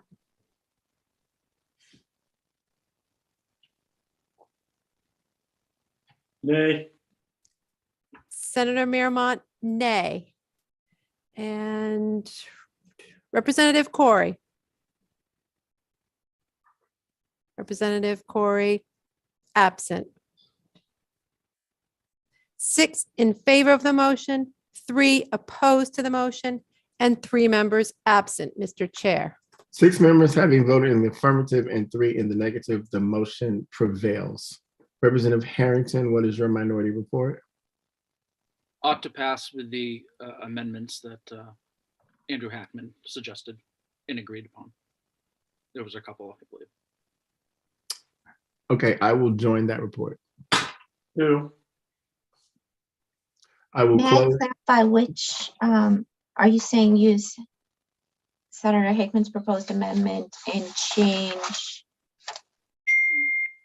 Because Mr. Hackman agreed to go with whatever discount rate Yes. Euro agreed to, but then they said no discount rate, so I'm not clear there. And they said to use the state pricing formula, which will be difficult for me to reference because it's not in rule or statute. It's not necessarily impossible, but it's difficult. Just leave the amendment as it is, as it's currently presented, by amendment as it's currently presented. Is that okay with you both too as well? Yes. Yes. Thank you. Thank you. Keep it simple. I will close the work session on LD 1358, and I will turn the gavel over to Chairman Chiazzo to take up the next bill. And I do know, and the reason why I have to do this is because I need to eat. I did not eat at lunch. And I do know that just because Chairman Chiazzo, your amendment is what we were looking at, it doesn't mean you can't chair 1750. So please take that up next, and I'll be back as soon as I can get back. Thank you very much. Senator, before you go, do you have an order other than if we happen to get through 1750 quick enough? 1750, 1906, 1914, and 1643. We'll go through them as they are. Thank you. Thank you.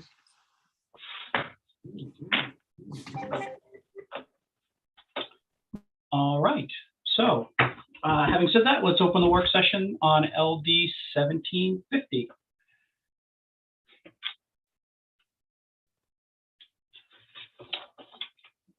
My notes here. So Janet, I think the hot topic, if I recall, was the, to my notes here real quick. I'm sure you're doing the same. Well, I guess, yeah, where are we in your mind? At the last work session, you proposed an amendment, which I viewed more of as like a structure for how to approach an amendment, because this is a concept draft. And it would require a lot more detail of working through the existing law and figuring out what pieces to include and not include. And that was presented and then you tabled. So. Which is what we do. So I guess with Director Minio here, I think you've probably had a chance to look at the framework, the bullet framework. I guess we can go in order if you'd like, or if you want to just let us know if you have concerns, where those are, what we can do to address those. Well, I don't really know how to start on this. I didn't know whether you wanted to go through it or not, but I think I would go back to some of what we said earlier in response to testimony from the Grocers Association on the changing of the minimums, the floor, if you will, on the retailer discount. I think we provided some math to the committee. We sent a letter. So I guess I'd like to start there because if this is going to be part of the framework for 1750 and designing the new the RFP and then of course the next contract, it's important. So I'll remind the committee that currently right now state profit on fiscal year 21 was $61 million and the retailer commissions were $44 million. So that's a 58% to 42% split. So that just kind of gives you some perspective. I'm being told you can't hear me very well, so I'm going to try and do this again here. Sorry. I'll make sure I change this next time. Do you want me to share that letter while you're speaking about it? Yeah, thank you, Janet. That'd be great. Is that okay with the committee? Yeah, please, Janet. That's fine. Thank you. That would be very helpful.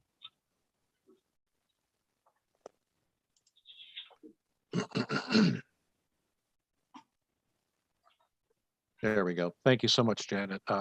This is what I was just referring to. So if you took fiscal 21, which of course is over, and if we had applied then in fiscal 21, the 20% and the 25% standard for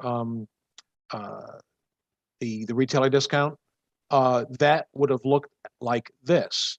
It would have been a $57 million profit to the state and 54.6 to the retailers, and now you would have had a 51-49% split.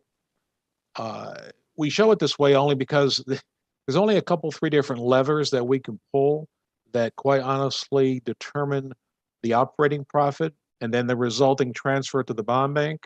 And this is a huge one, is what the retailers make. Again, as a reminder, this is baked into the pricing formula. And so when you see retailer margins go up based upon the retailer discount, sales go down. And when sales go down, operating profit to the state goes down. So this is what the result of that would look like. So if you project out then, and now you're in, say, fiscal year 25, using a 4% growth rate on this, if you look at fiscal year 25, if it was the 20% and 25% without putting in any incentives at this point, by the way, you'd see sales to the state would be 240 million. I'm being told you can't hear me consistently. Are you able to hear me okay? I can hear you fine, Director. Okay, Yeah. maybe it's my team in Augusta. Okay, so it'll be 240 million. State profit would be just under 63 million, and the retailer commission would be 60 million. You see where this is going? The split begins to narrow more and more and more as we go down the line, and this is just simply straight lining the trend, the business moving forward. So this is a concern to us. This would then. It would impinge upon some of the things that we've been able to do. Working with suppliers, we've had great success using the pricing formula. We've had great success in offering monthly specials to our retailers and consumers.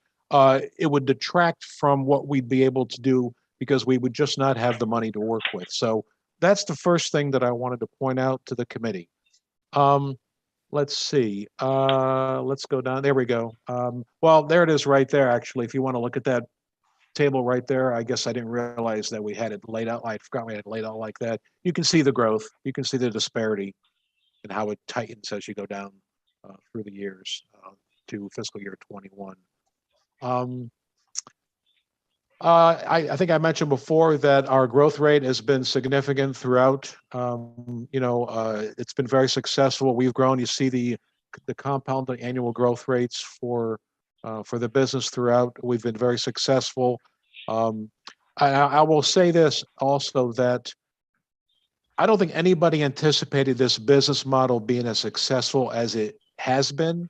And when the rule was put in place for the retailer discount, with the ceiling being 18%, this is conjecture on my part, but I don't think anybody ever envisioned it getting to 18%. But it's there now, and we're happy to have been able to give these bumps, so to speak, to the retailers. But it's pinching us now, is the way I would put it. If you go to incentives, then Janet, then let's see.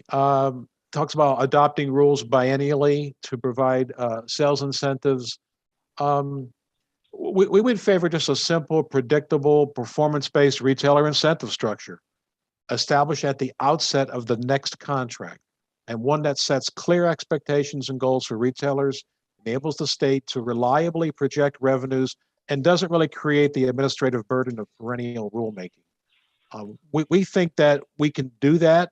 We think we can come up with a fair and equitable rule for incentives. But having said what I said before about profits and the profit sharing, I don't see how we'd be able to recommend anything that would be similar to what we have now. We couldn't sustain it. So if you want to go a little further, then down, Janet. So we're talking about allocated items, setting a minimum retail price for allocated items. This is not something that would make any sense with what we do right now. This contradicts our longstanding policy guaranteeing that the retail price of all spirit products is the same across all retailers statewide. This would enable retailers to sell highly sought after limited and specialty items at whatever price the market will bear. We don't think this is good policy. You want to go a little further? Responsibility of the Bureau, I guess, versus or as compared to the vendor then. There's a lot here. On A, while reading every word, we just think that it's really the ultimate responsibility of the state spirit business on what these rules should be, not the bidder. We don't think the bidder should be mandating or even suggesting, unless we ask for it in the RFP. We think this is the state's responsibility, the Bureau's responsibility. And then in B, the bidders plan to replace or credit damaged or outdated or broken product. Again, this is the Bureau's purview. Again, this is something we would certainly have in the RFP. We would invite suggestions, recommendations from bidders, but we think it should be in the RFP and not necessarily coming from the bidder unless it's requested. You go down just a little further, please, Janet. C, incentives intended to encourage responsible growth of revenue and enhanced efficiencies in service provided to licensed agency liquor stores. Again, the Bureau bears the ultimate responsibility for the performance and profitability of the state's spirit business. Financial incentives should be established by the Bureau and not the vendor. Deliveries talks about a minimum of 3 deliveries per week for agents purchasing at a threshold to be determined. Current law is sufficient to accommodate additional deliveries. The Bureau, in consultation with its contractor, are best suited to determine appropriate delivery frequency based on purchase volume, seasonality of the location, specific needs of the agency liquor store. Presently, a 3rd weekly delivery is offered to retailers who exceed a threshold of $10,000 per order. It's there, it's in place. 7 retailers representing the top selling reselling agents. So the 7 top retailers are reselling agents to bars and restaurants currently qualify for and receive that 3rd delivery each week. There are approximately 5 others that could qualify if needed, and we always ask to assist these stores at any given time. If we go down a little further, please. Credit card and processing fees. We looked into this, but we would say that we're working with the Attorney General's office on this to determine whether electronic funds transfer is inclusive is the same as credit and debit card payments. We think we know what their opinion is going to be on this, but we would reserve the right to get an actual statement from the Attorney General's office on that. If you go down just a little further, please, Janet. I think we said before, we certainly agree with the 1 contract. Does not need to be 2 contracts. We think everything that is necessary in the way of deliverables from a bidder should be in the 1 contract, and that would include warehousing, distribution, and what we would call retailer support. Option to extend, we support this recommendation. We think this makes sense. You want to go just a little further, please? We might be, I think that might be it at the bottom, then yes. That takes us through our responses to Representative Cayazzo on what was proposed, and I'll take any questions.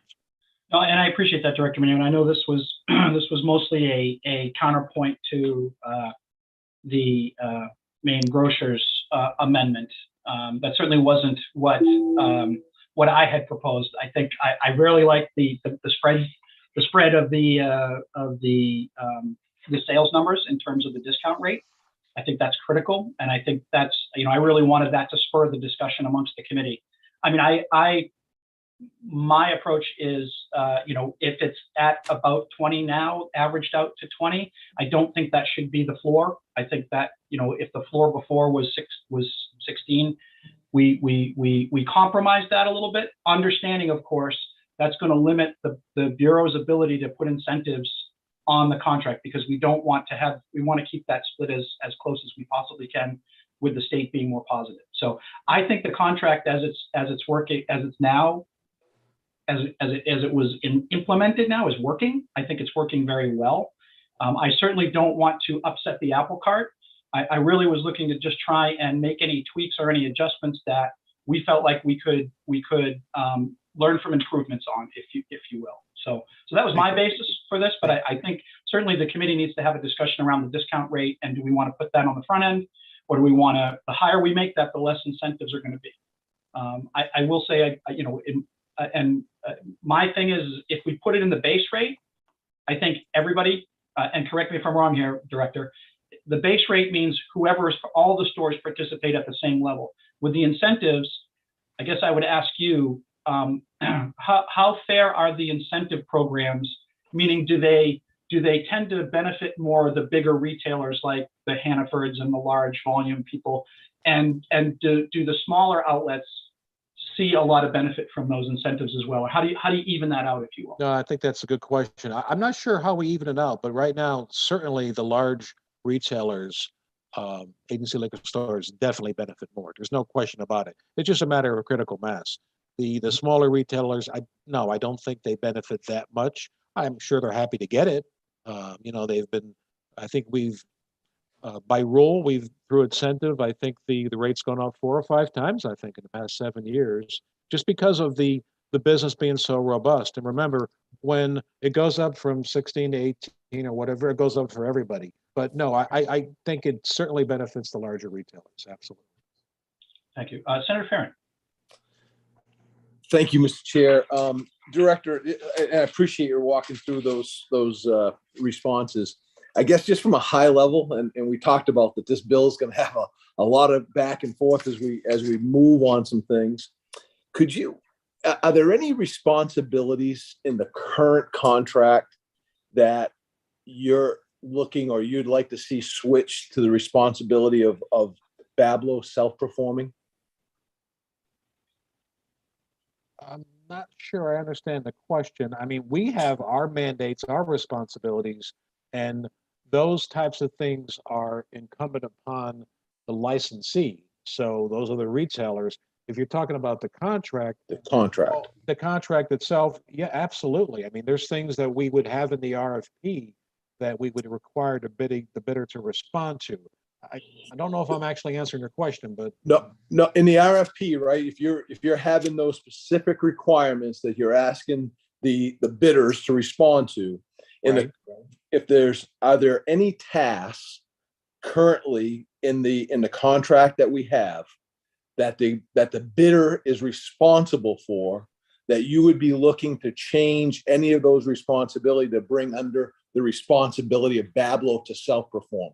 Yes, sir. Sorry, I misunderstood your question. Yes. So when we talk about one contract, I think I mentioned before that one contract would entail the 2 big buckets would be warehousing and distribution and what we call retailer support. Current vendor, Pine State Spirits, has a great sales team, we call them. What they do, it's 5 people led by a supervisor. They go out and they promote our brand. Our forward-facing brand is called Maine Spirits, as you probably know. And they work with the retailers. They work on shelf resets. They work on shelf tags. They help out with making and educating, I should say, retailers to be more profit-centric. Now, what is in the current contract now under what we call trade marketing, and what we think we should take back under the fold, take it back in-house, is what we would consider to be the consumer communications piece. And that is the advertising, digital formatting, web design, things like that. That is currently being run through our vendor. With the help of some additional staff, we would have to have that. We think that should come into the Bureau because after all, the Bureau and the state is the client. It's not necessarily the vendor. And so right now it's going through the vendor. So that would be something that we're advocating for, and we would ask to be brought into the Bureau. Follow up, Mr. Chair. Yep, please. Yeah. So I guess what I struggle a little bit with that is I guess asking that is that I'd be looking for as we move forward with this about, the rationale of why we don't have to do that right now, but that'd be a question following up through of why. And second of all, we've spent a lot of time talking this session, right, about how understaffed and the pressures that are on the Bureau right now. I think you just mentioned that, the current Pine State has 5 people or whatever, is that if we do that, we'd have to make sure that those staffing issues, things that we say we can't do now, and we're proposing taking on, additional workload. It's probably 1. I mean, honestly, 1 or 2 FTEs. It's not going to be a lot. Right now, Tracy Willett, who's available to speak at any time, everything runs through her. Her office is the Office of Spirits Operations. All the pricing calculator, inventory control, management, liaison with Pine State, all goes through her. In addition to all of that, the consumer communications piece does go through her. She's point person on that as well. Yeah, it's an ask, but I think it's an important ask. We just think it makes the most sense to have the state and the Bureau to be the client, the direct client with the advertising agency and the web design or digital agency. Thank you, Director. Thank you. Thank you, Senator. Yeah, I wanted to piggyback on that a little bit, though, Director Mignot. I agree with the Senator. I mean, I'd like to see, I'm sure it seems like it's working now, right? It seems like the marketing campaign is good, the exposure is good.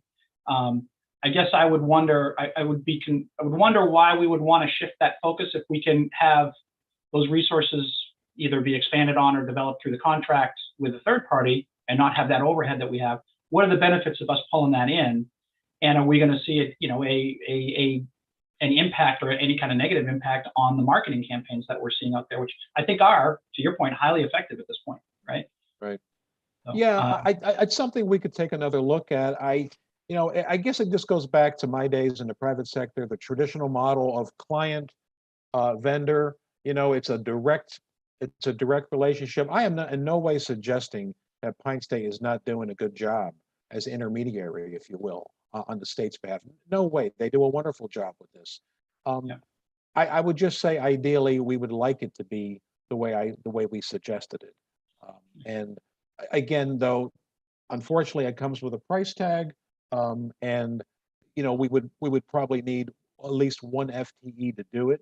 Is there some sort of a hybrid? Maybe I don't know. I'm not sure, but this is something that we've discussed in the commissioner's office as well, and we feel strongly about this. We really think it makes the most sense to have this in the fold of the bureau, if at all possible.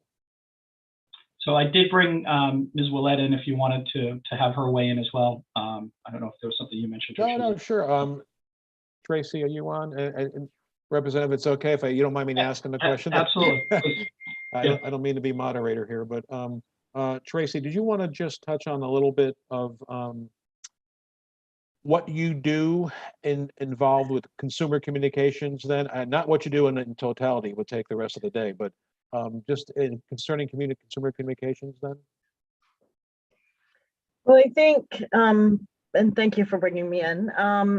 I think that when it comes to our trade marketing at this point, it is working very well. We would hate to lose the agencies that we are working with. I think what we're looking for maybe is slightly more involvement.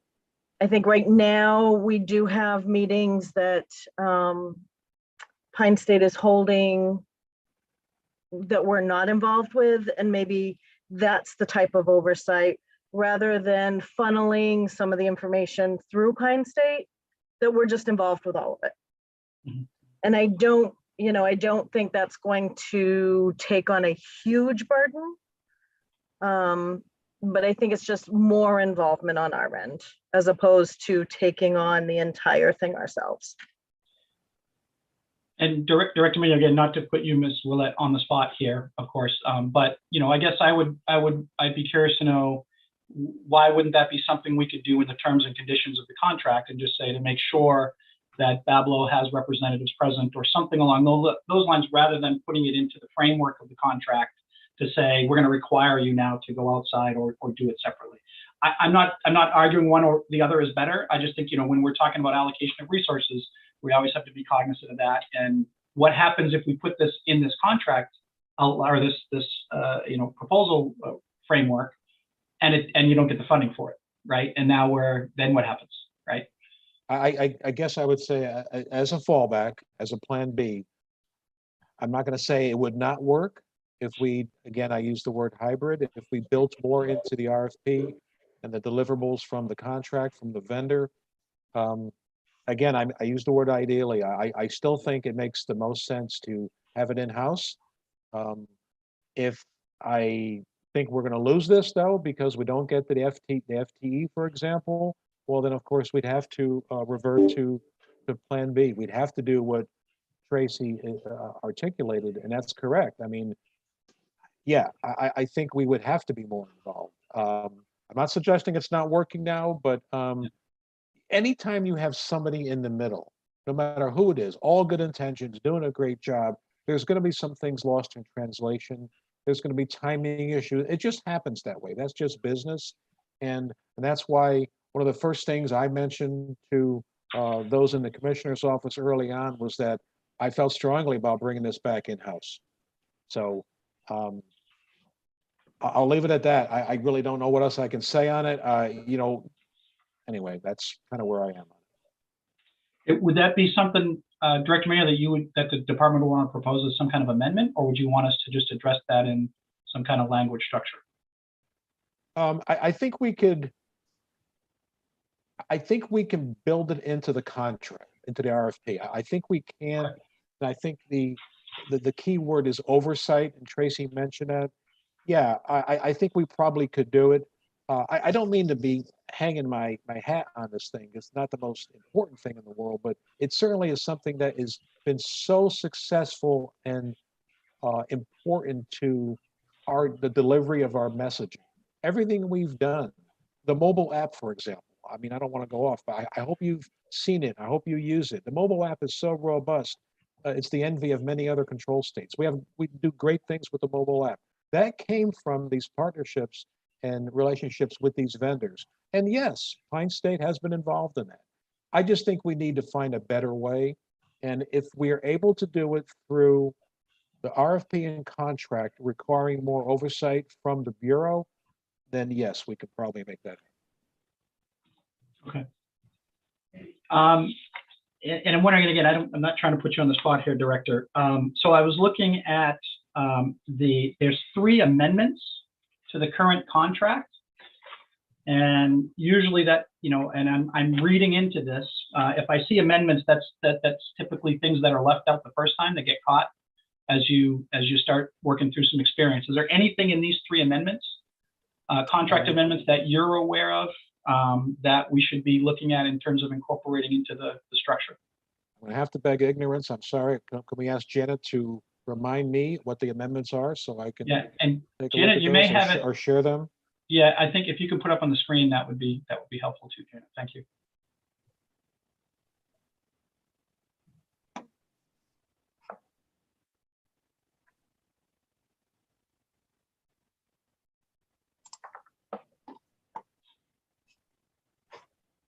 So these are the amendments to the administration contract. Oh, okay. I'm sorry, Representative. You meant amendments to the contract, not amendments to the bill. Okay. Correct. Sorry. And again, I know some of these, like the First Amendment, was probably to fill a gap between the time the contract was executed and the time the payment's supposed to start. I was really interested in the Second Amendment to the contract.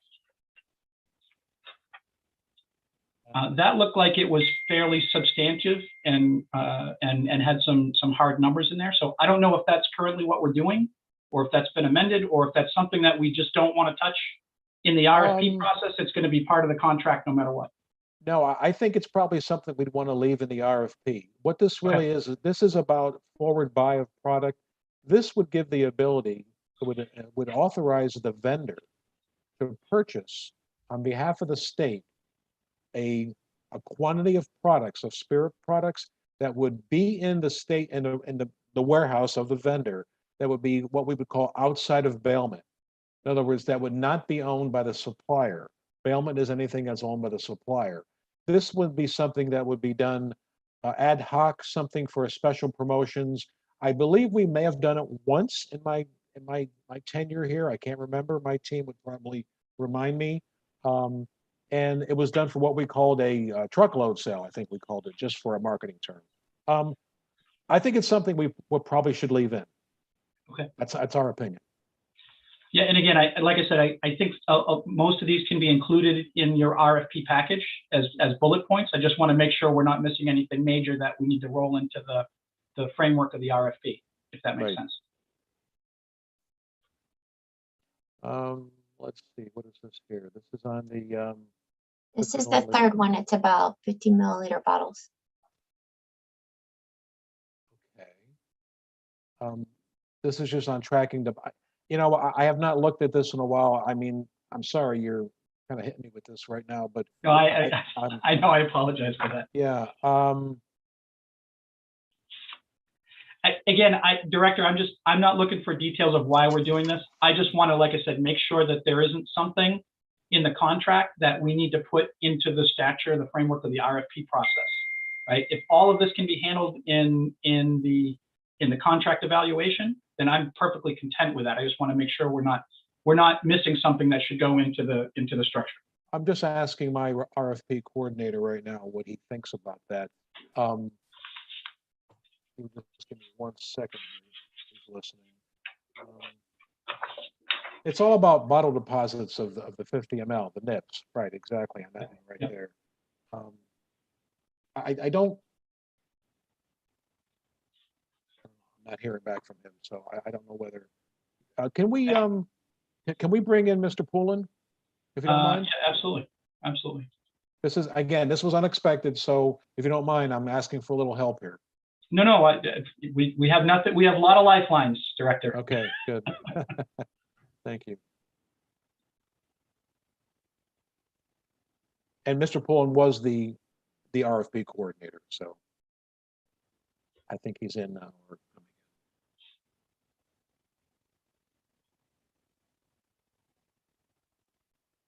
in.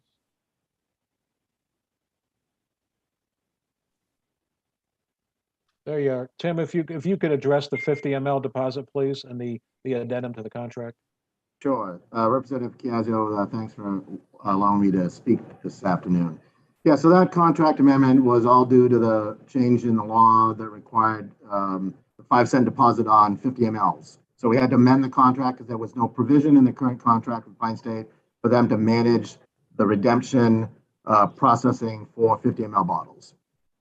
And then the first amendment that you showed was, I think Pine State, in the contract with Pine State, they had the right to ask for an increase in their contract rate if the number of agency stores awarded licenses exceeded 25% in any given fiscal year, and they achieved that, I think, early on in the process. So all those amendments were reactive to things that happened either by contract or changes in statute.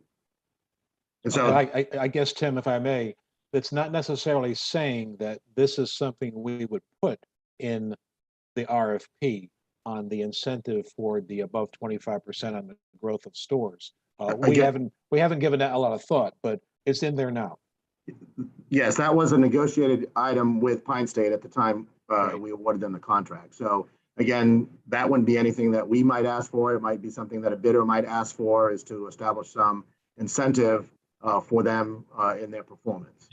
And I believe, correct me if I'm wrong, Mr. Poulin, you can address that in the terms and conditions of the contract, not necessarily how the contract is framed, correct? Absolutely. Again, I would suggest that is probably a negotiation piece. It might be something that a bidder would put in their proposal, is that they would propose that they would achieve some incentive increase based on certain parameters. Okay. All right. Fair enough. Thank you. Thank you. So I think, maybe Janet, you're right. I think it would be helpful if you kind of walk us through a little bit the statute and the analysis real quick, and see what it is we are as a committee going to need to be considering. I know we have the discount rate. Obviously, that's going to be something we need to talk about, and certainly any of the proposed changes that maybe the grocers want to bring in as well. We can certainly look at those. But I don't know if this is a helpful way to do it. If it's not, we'll just go directly to the statute. The statute is organized a little differently. So this is the way my mind works, which is maybe not the best, but the RFP requirements, these are what Bablo has to put into the RFP. And I think the last one here, so it does have to disclose the state's target gross profit margin, has to require bidders to propose their scope of operations and the type of fee that they want to receive based on a percentage of the revenue of the wholesale business. They also have to indicate their intent to use subcontractors and identify them. There's some mention of subcontractors later. I was listening to your earlier discussion about marketing. I don't know if you want to put anything in statute or instead just put it through the RFP process about how you work with subcontractors. That may be some way to address that if you're interested in it. But this last piece requires the RFP by statute to allow bidders to propose incentives that are intended to encourage responsible growth of revenue and enhance efficiencies in services provided. That sounds to me, I could be wrong, like sort of the genesis for that first amendment to the contract, because the RFP itself is required by statute to notify bidders that they can propose those incentives. So it suggests that the state is sort of obligated maybe even to negotiate for them, but maybe not. It doesn't really require it, but you're telling them that they're allowed to propose them. So if that's not what you want, you could take that out. Anyway, I don't know if you want to go and just sort of say if people in the committee want to change, or I don't know what's the most efficient way to go through this. Your proposal.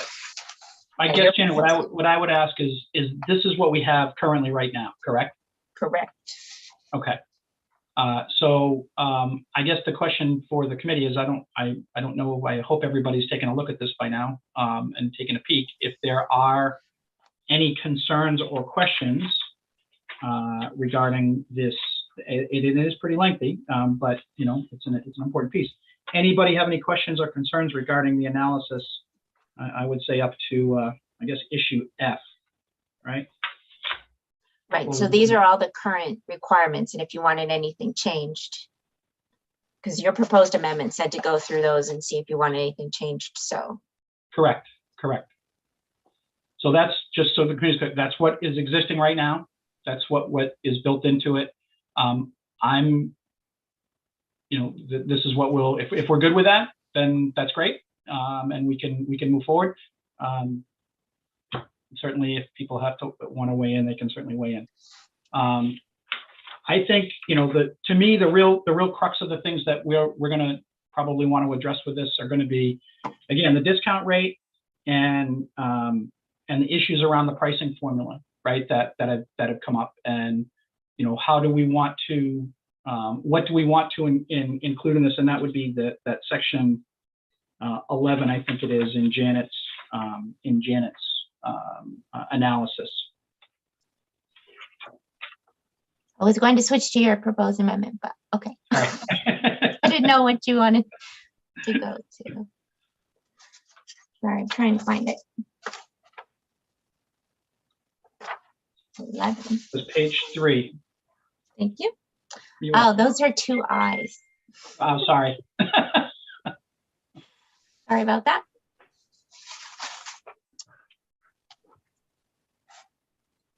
All right, so I think, Janet, remind me again, I think we had some, I don't want to say some conflict, but some question about who is actually establishing the retail rate and the wholesale rate.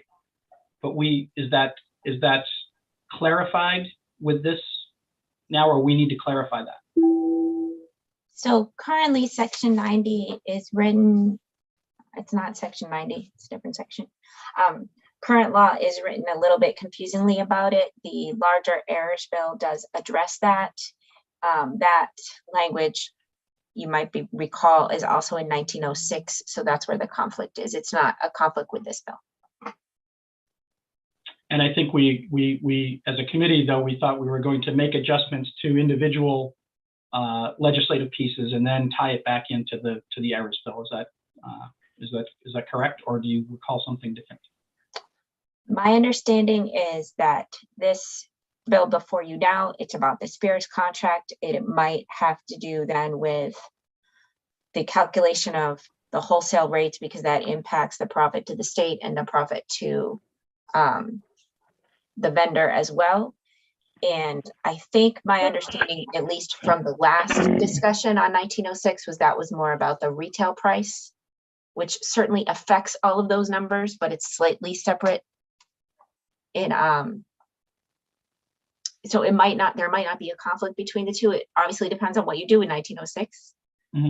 But that was my sense of the 2 bills. So I think to the extent you amend section 90 at all in this bill, there are some suggestions from the errors bill about certain wording, the use of liquor and alcoholic beverages, just some defined terms. They're all the ones that are highlighted throughout the bill analysis, which is probably annoying to read. But those words were suggested to be slightly modified by the subcommittee, but nothing really, the overall thing is really, it seems entirely up to you what you want to put in that statute as a requirement by statute. I do think some of it is confusing and it's coming out now. There are requirements that were in the RFP that weren't necessarily required by statute, because that is normal to the process. And then when you negotiate the contract, you add some more requirements.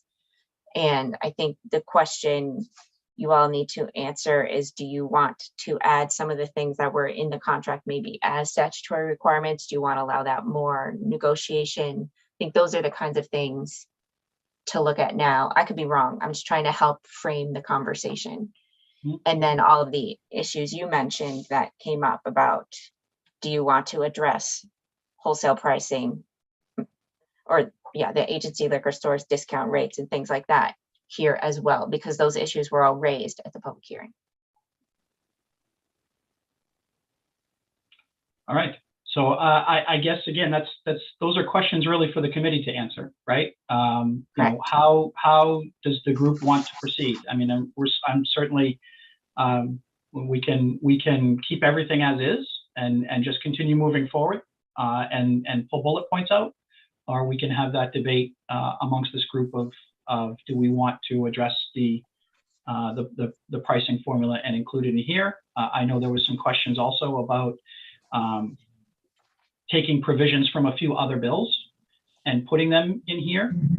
So in terms of things like if we do want to have some kind of appeals process, what that might look like, do we want to include that here? Do we want that to be a separate standalone? All of those are things that I think that the committee needs to decide.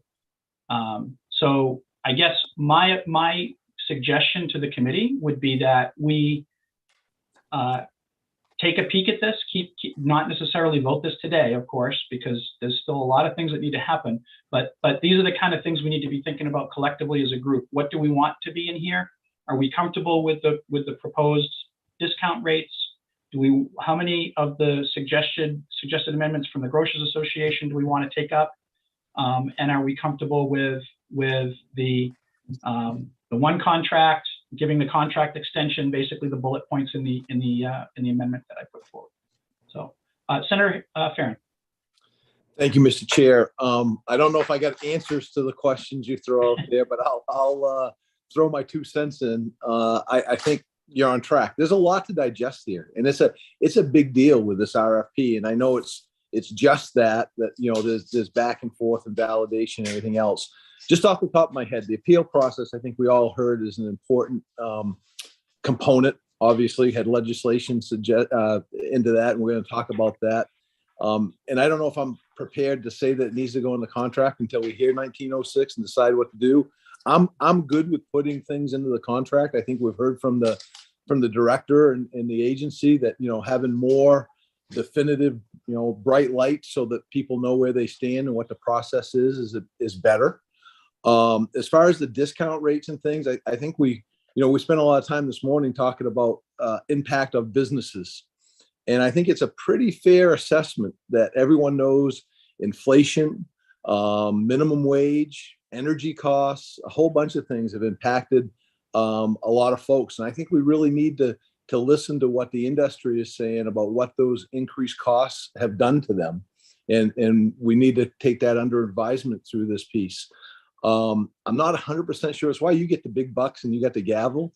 How we tie these all together. I can just throw stuff up and throw that in there. But I kind of lean more towards the stuff that we can put into the RFP so it's clearly defined and see what the bidders give us for options, you know, because that's what I do on the outside work, bid work all the time.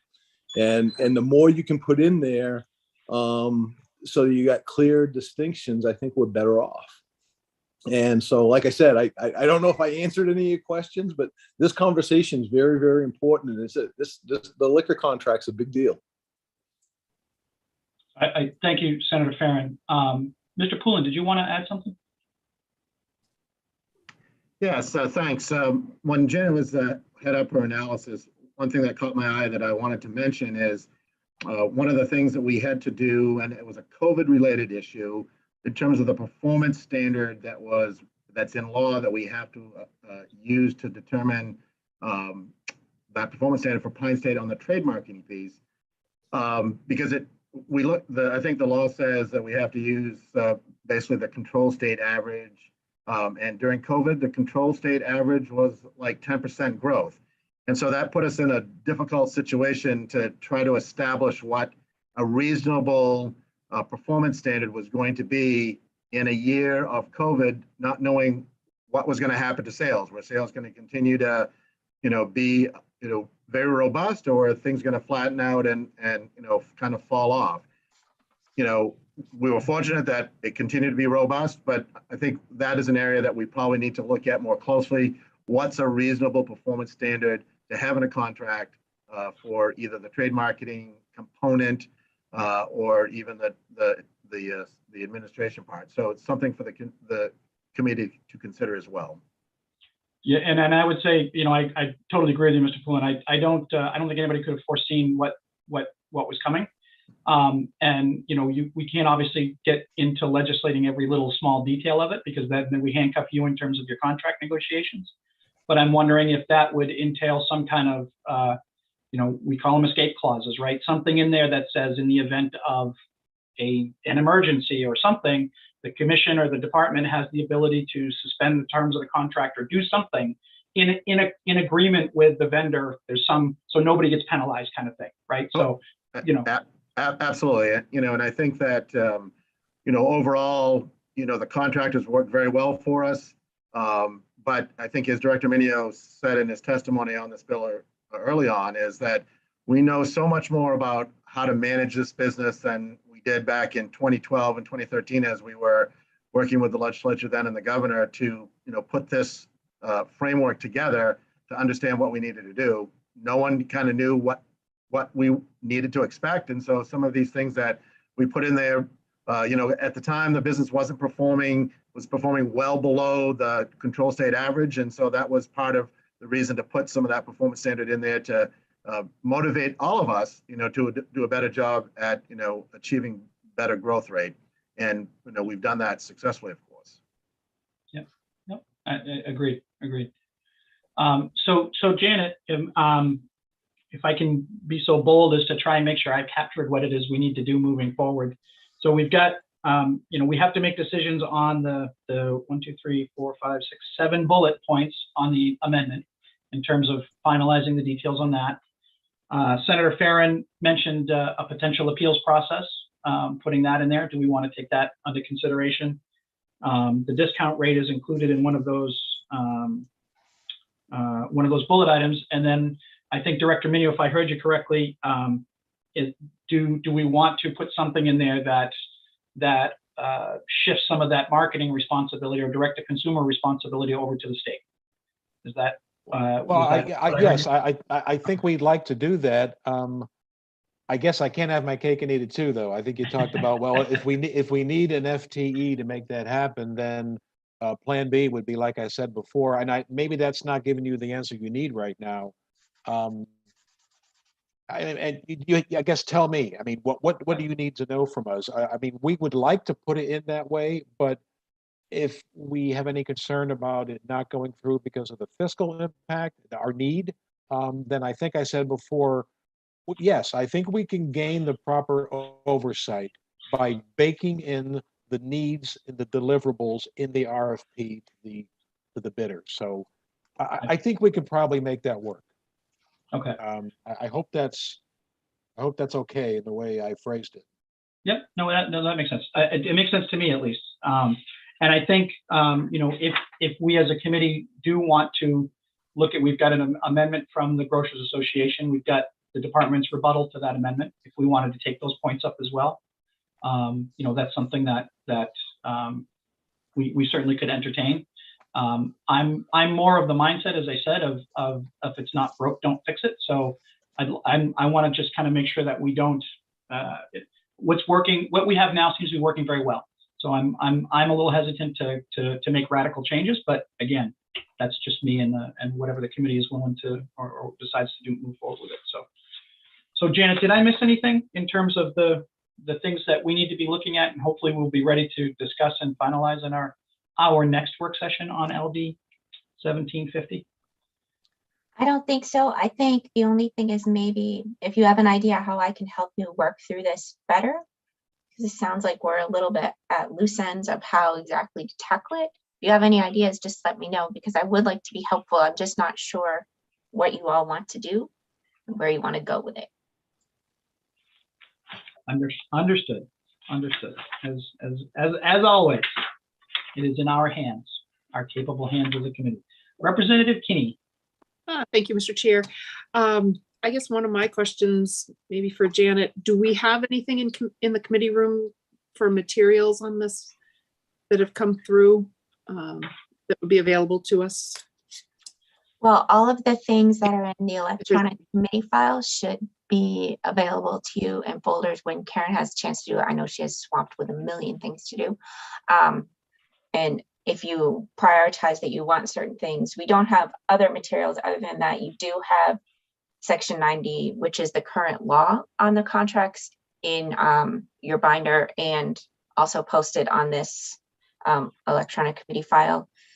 But I tried to reorganize it a little bit in the bill analysis. It may not be the helpful way. That's why I'm thinking if you look at that and you think, gosh, I'd really like to know X, Y, and Z in a different format, just reach out, because I think this is such a big task. It may need to be creatively approached, and I'm not the most creative person ever. So just let me know. Any other, Director Minio? I'm sorry. I actually raised a real hand that time. Sorry. That's okay. I saw you. It's probably quicker than pushing the button here. Again, as always in any legislation, we just ask, can we work with Janet on this and in the next step on this and crafting where the committee is? Can we just add any type of support on this, if that's appropriate? It's fine with me. The only challenge I would have is I want to kind of prevent Janet from having to do things multiple times. So I'd like to get the committee to coalesce around what we want to do on our bullet points as well. But certainly if you want to suggest, base language or, something that we can use as a template, 100% would accept that, and we can just modify. Thank you. And that's all it would be. We're not certainly trying to micromanage your process. It just would be, this is, I think Senator Farron said it, this is such a big measure. It's so important to the state, and we know we'll get it right together. We know that, but if we could just offer any type of help in this next step here, since it doesn't look like you'll be voting on 1750 today, we'd be happy to do that. And Janet, we'd be happy to work with you. That was all. Thank you. Thank you, Director. And again, I would just advise the committee, the clock is ticking. So we can have Janet and Director Minio talk to us all day long. Ultimately, we need to make some decisions here fairly soon, right? So let's try and focus a little bit on getting some of that based on. And honestly, we don't have to wait for work sessions. If committee members are reading this, reviewing this, and have questions, reach out to me, reach out to Janet, reach out to the director, and make sure that everybody's comfortable with what we're voting on, how we're doing it, and what it means. Okay. So are there any questions from the committee for the department or Janet or anybody else? Life in general? No. All right. Seeing none, then I think we need a motion in order to, let me count 1, 2, 3, 4, 5. We only have 5, 6. Senator Mearmont, you cannot vote twice. I hope you understand that, right? It's 2 different means. I'm split. All right. So Representative Kinney. I'll make a motion to table LD 1750. I'll second. Okay, motion by Representative Kinney, seconded by Senator Farron. It is non-debatable. I think we could probably just do it with a show of hands, if that's okay with you, Karen. Just hold your hands up. All those in favor of tabling, please raise your hand and hold them up so Karen can see them.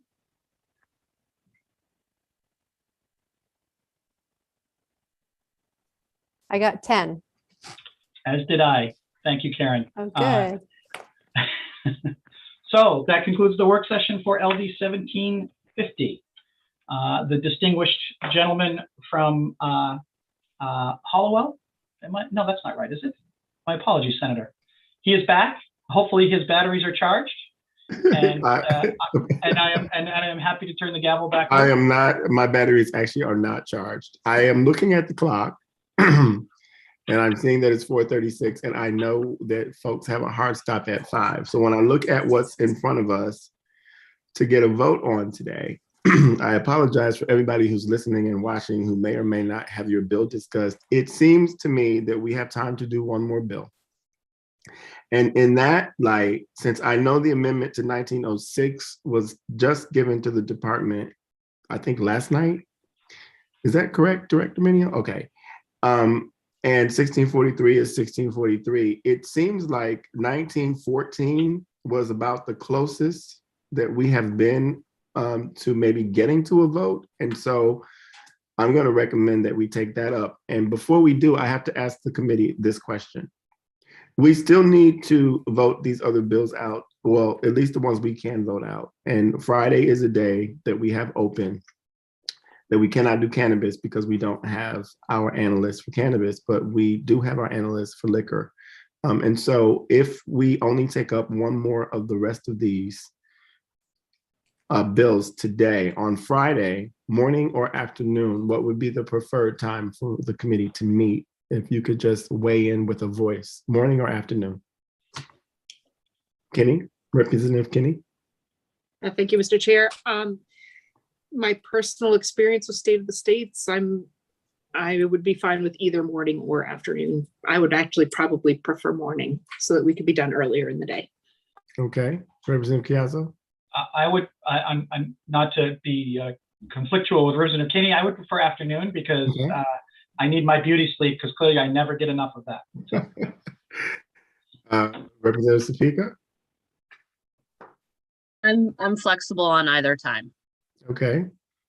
Senator Farron is telling me morning. Representative McCray. These are hard questions. I would say afternoon, except that knowing we start in the morning, we'll probably go into the afternoon. So whatever you say. I have a commitment at 8:20. Other than that, I'm okay. We would stop by 1 because we have folks that will have to leave at 1 to go to other committees, which is one of the reasons because of the state of the state being in the evening. Transportation Committee does not meet, and it wouldn't make sense to have our Senate lead not be here. So, Representative Wood, could you meet in the morning on Friday? Who?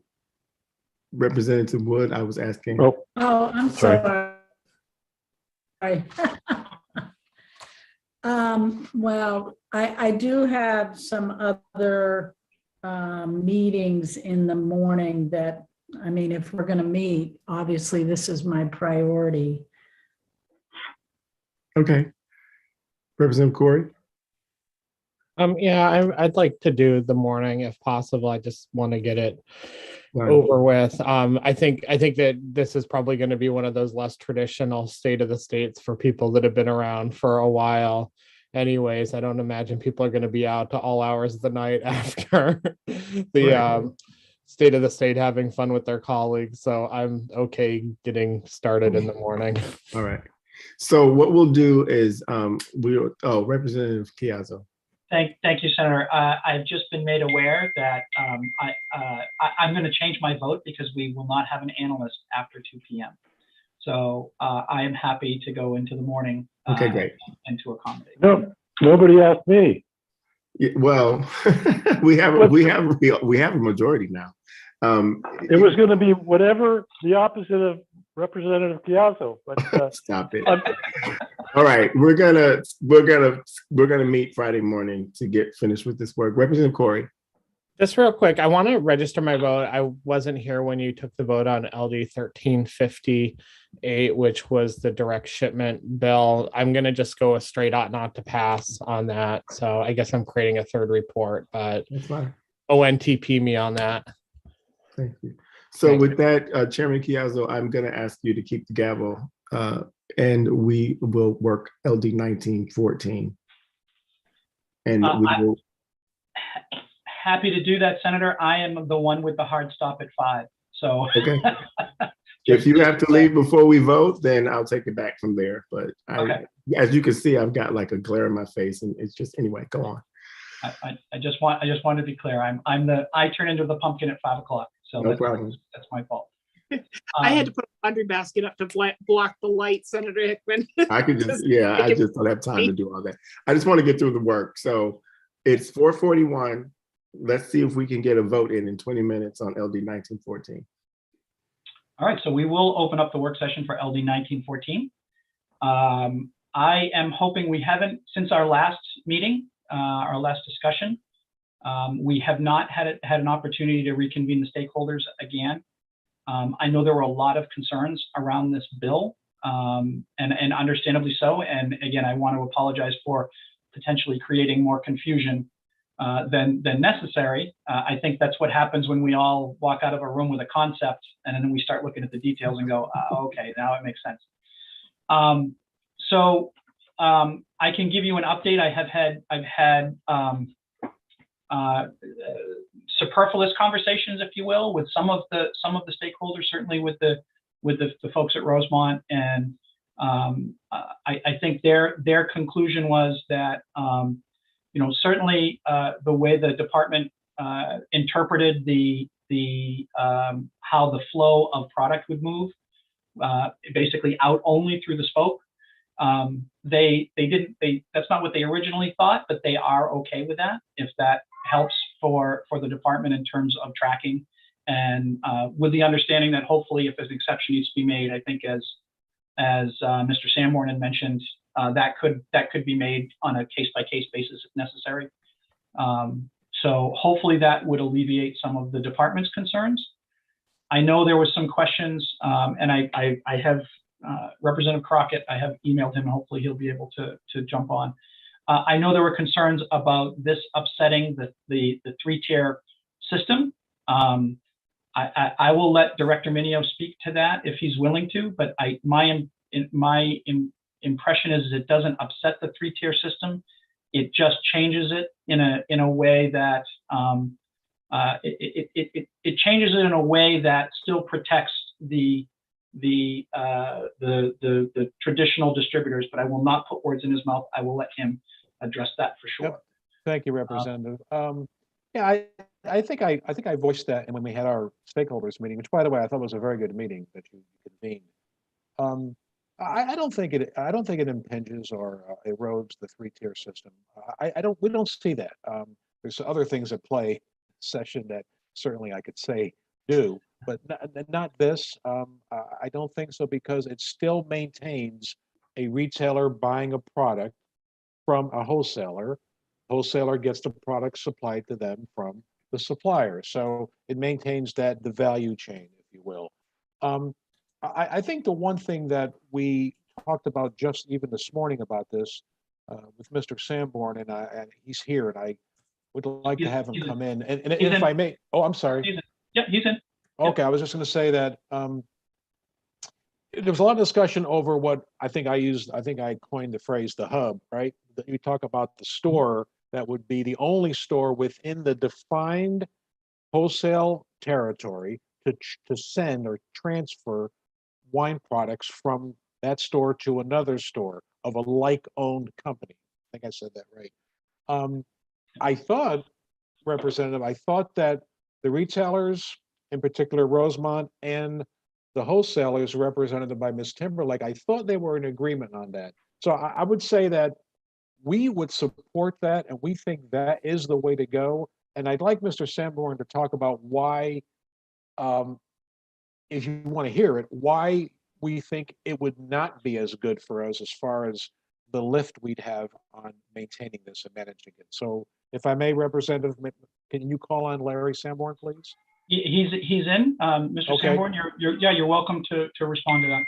Thank you. The original, some history from me, the original concept was that Rosemont wanted to capitalize on case lot purchasing so that they could make more money on an individual bottle of wine. Great move on their part. And, it was, the committee has heard us, you've heard the old guy cry wolf many times so far. And I'm not sure if you're looking at my window or the director's window when we talk about the old guy. But, it's a reporting oversight issue for us. probably far more manageable from the case law hub perspective than it is the moment you start letting them individual bottles and all that. I think there's a workable solution for, hard luck cases where there's nothing in the hub and they want to move it. I think we can accommodate. It's going to be a terrible burden for us under current staffing if we include letting those stores individually move bottles around, trade baseball cards, for lack of a better term. Yeah, thank you, Mr. Norton. And I know that that discussion was had. Obviously, Rosemont is the only active participant, so to speak, at this point, because they're the ones who had the initial idea. So I think they were amenable to that, having that be that one way out. And so if that certainly, the goal here was not to create an undue burden on the department by any way, shape, or form. It was trying to give some flexibility. I think we all kind of coalesced around that. I did bring in Ms. Timberlake as well. I don't know if she's there or if she was just kind of sitting in the waiting room. So certainly would welcome any comments from her as well to see if anything has changed on you or your client side. That would give us a moment of pause.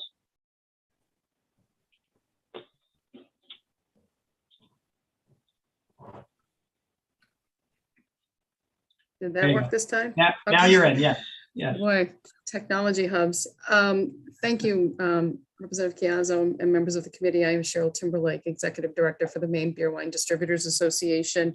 And we were asked to work with the sponsor and Rosemont on their specific issue as it pertains to their expansion of stores and their innovation and what they do. As I testified and included in my language, some clarification amendment, if you will, that defined the hub that created the conversation last time in our work session. And the reason for that is the role of the distributor as the middle tier is to ensure that we are providing services and products to all of our retail accounts, no matter whether they are single convenience stores on a street corner or chains throughout the state. That is the role of that middle tier for all wine products. And I know last time I answered the question, and we take that customer service very seriously. So with that being said, our focus is, if we have this request, how do we accommodate an exception to, it's an exception to the 3-tier system. And our amendment, we hope, would address that by avoiding the warehouse where a retailer would buy up a lot of the volume from our wine store, our wine supply, and impact other retailers of purchasing abilities. So the amendment was a 750-foot square entity at a retail location. And by entity, I don't know if it's backroom storage or the word hub. I don't know how best to explain it other than we're looking for those defined criteria to ensure that we are keeping some capacity restraints in terms of what would happen, but still affording Rosemont that endeavor, recognizing that others who have a single location would not have that same opportunity. So I hope, Representative Chiazzo, I've addressed kind of our place and where we were at. Yeah, and I guess I would just ask for your confirmation or not, whether you and your clients are comfortable with the outcome that we had with the square foot, limiting the square footage, having it to one hub, or were there other issues that you felt we needed to address further? So the only, and it's in the bill. I'm not sure how clear it was. I know there was conversations last time about the geography of the state. So what's important in the language from the enforcement standpoint, not necessarily the distributor. So a national supplier, we call them certificate of approval holder. And as you go through the large 100-page errors bill, you're hearing all of these great terminologies. So the distributor gets, places an order and gets it from that national supplier, the COA, the certificate of approval holder.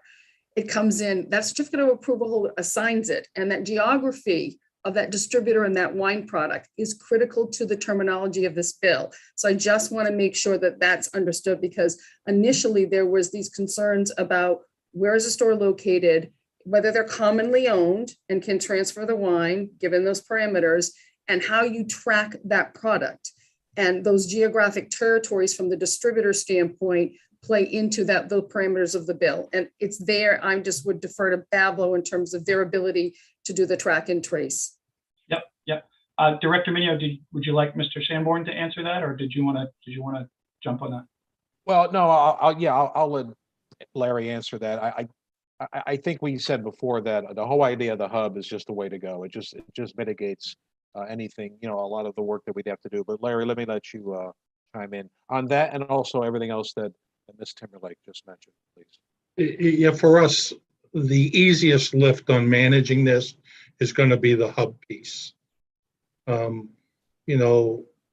I've heard great notes today about getting us some help. Don't want to beleaguer that.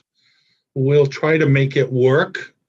And maybe I'll be hands-on more with that myself.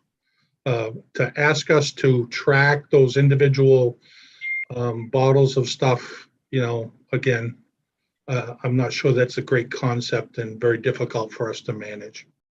I think we're all in on the hub. Okay, thank you, Mr. Seymour. Karen, for some reason, I wanted to bring in Christine Cummings as well, and I can't bring her in for some reason. Can you pull her in as well, please?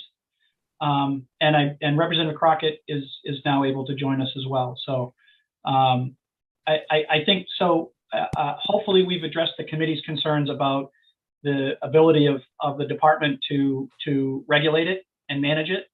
Hopefully, we've addressed the concerns about the impact on the distributors and the impact on the three-tier system. I know there was some concerns and questions about it being just one, doing this for one retailer like Rosemont. I think that they happen to be the first ones to come through, and I guess I'm looking to Ms. Cummings. I don't know if there's other potential participants from her organization that would see this as an opportunity, would also like to participate, obviously meeting Bablo's requirements up front of what those were. So Ms. Cummings, could you speak to that if you would, please? Thank you, Representative. I did take the opportunity to speak with a good cross-selection of our membership to gauge whether or not some folks would have interest in this beyond Rosemont, which has expressed their interest to do so. And really, it would be, I would say, a limited number of stores who likely probably have at least 3 stores under the ownership in the same territory for them to warrant wanting to set up that hub location to then transfer to their 2 and/or more accompanying stores. So I certainly appreciate the willingness to expand it beyond 1 store, because there may be others whom I have not had a chance to connect with yet that may be interested, but I certainly don't foresee it overwhelming the system to start by any means. Okay. Mr. Chair. Yes, Senator Hickman. So I know that we have a motion on the floor on this bill that was made at the end of our last session, and I'm cognizant of the time. Your hard stop comes in 5 minutes, and so the motion is ought not to pass. That's what's in front of the committee. So before we even really can discuss what to move forward with, even though it's pretty clear what we have, we would have to defeat that motion unless the person who made it would withdraw the motion. In any event, I think that we should call the vote on that, because otherwise there's no point in any further conversation about this if we can't defeat that motion. All right. Thank you, Senator, for keeping an eye on the clock. I appreciate you looking out for me there. So we have a motion on the floor. Any other comment or discussion from the committees? Sorry, Representative Corey, sorry. Yeah, I still support the motion that I had made. I know that, the quick way to do it is to dispose of it. But, for me, I think this erodes the 3-tier system. It's only a matter of time before, say somebody gets a larger warehouse and says, hey, why don't I, increase this by 100,000, square feet, or, more retailers get into it, or a smaller retailer comes along and, wants to do it. So I still think that this is a special case for one, individual retailer. I'm generally kind of cautious about making laws just for one instance. Again, we're in the midst of an emergency session, and creating a pilot program for an individual retailer really doesn't seem like an emergency type of action for me. So I'm still going to go with my ought not to pass. And that comes after talking to other industry participants. Thanks. So Representative Corey, would you be amenable, and again, I respect you wanted to keep your motion, would you be amenable to considering either some kind of sunset clause or some kind of pilot program to try it out? Because I do think that I personally think that there might be some benefits out there to the industry as a whole, not just to Rosemont. But again, I totally respect your position. I don't know if that would help sway you or not. No, I actually think that would further frustrate Rosemont. I think that if we were to allow them to, do something just specifically for, their own business, and then they, built a system surrounding that, and then we ended up ripping that out from underneath them with a sunset provision a year from now or 2 years from now, I just think that that's disruptive to business. I wouldn't want somebody doing that to, business that I do. So no, I don't think that helps, but thanks. Okay. I wanted to throw it out there. We do not have 7, so I need a couple other committee members to turn their cameras on so that we could vote, please. 1, 2, 3, 4, 5, 6. Now we have 7. So the motion on the floor is ought not to pass, presented by Representative Corey. I apologize, I don't know who the second was. It was Representative Doloff. Representative Doloff. Okay, Karen, if you could call the roll, please. Senator Hickman. Nay. Senator Hickman, nay. Senator Mearmont. Nay. I'm sorry, did you say nay? Nay, no, Nay. thank you.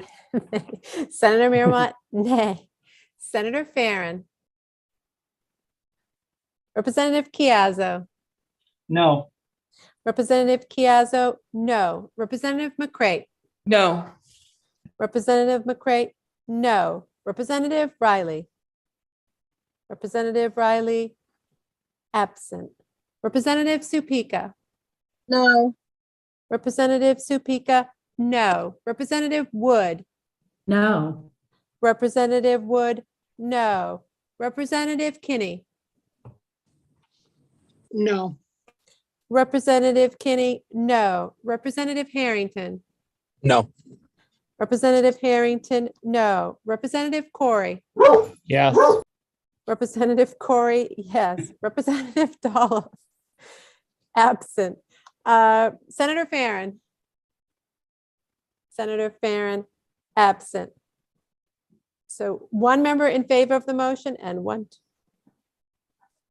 8 members opposed to the motion and 3 members absent, Mr. Chair.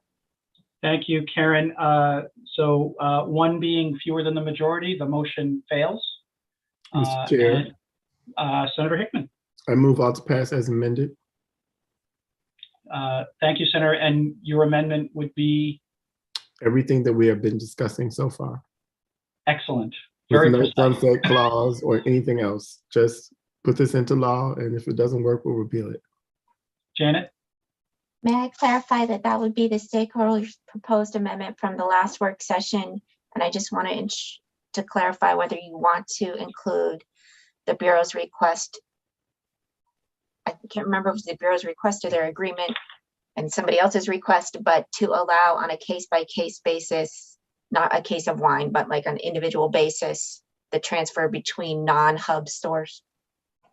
We're not doing any transfers between non-hub stores. This is hub only, I think is what my understanding is Right, that's what the proposed amendment was, but there was discussion of if there's some kind of emergency that the Bureau would allow on an emergency basis. I just remember that, and I didn't know if you wanted to include that or not. I don't want to include that. Okay, thank you. I think this keeps it clean and simple and traceable, and yeah, if we need to do something by emergency, we'll return. So that is my motion. Thank you, Senator. Representative Kinney, did you have a question? I'm sorry. No? Okay. Okay. All right. So motion on the floor is ought to pass as amended. Discussion. There's been no second, sir. Oh, sorry. Thank you, Senator. And I'll second.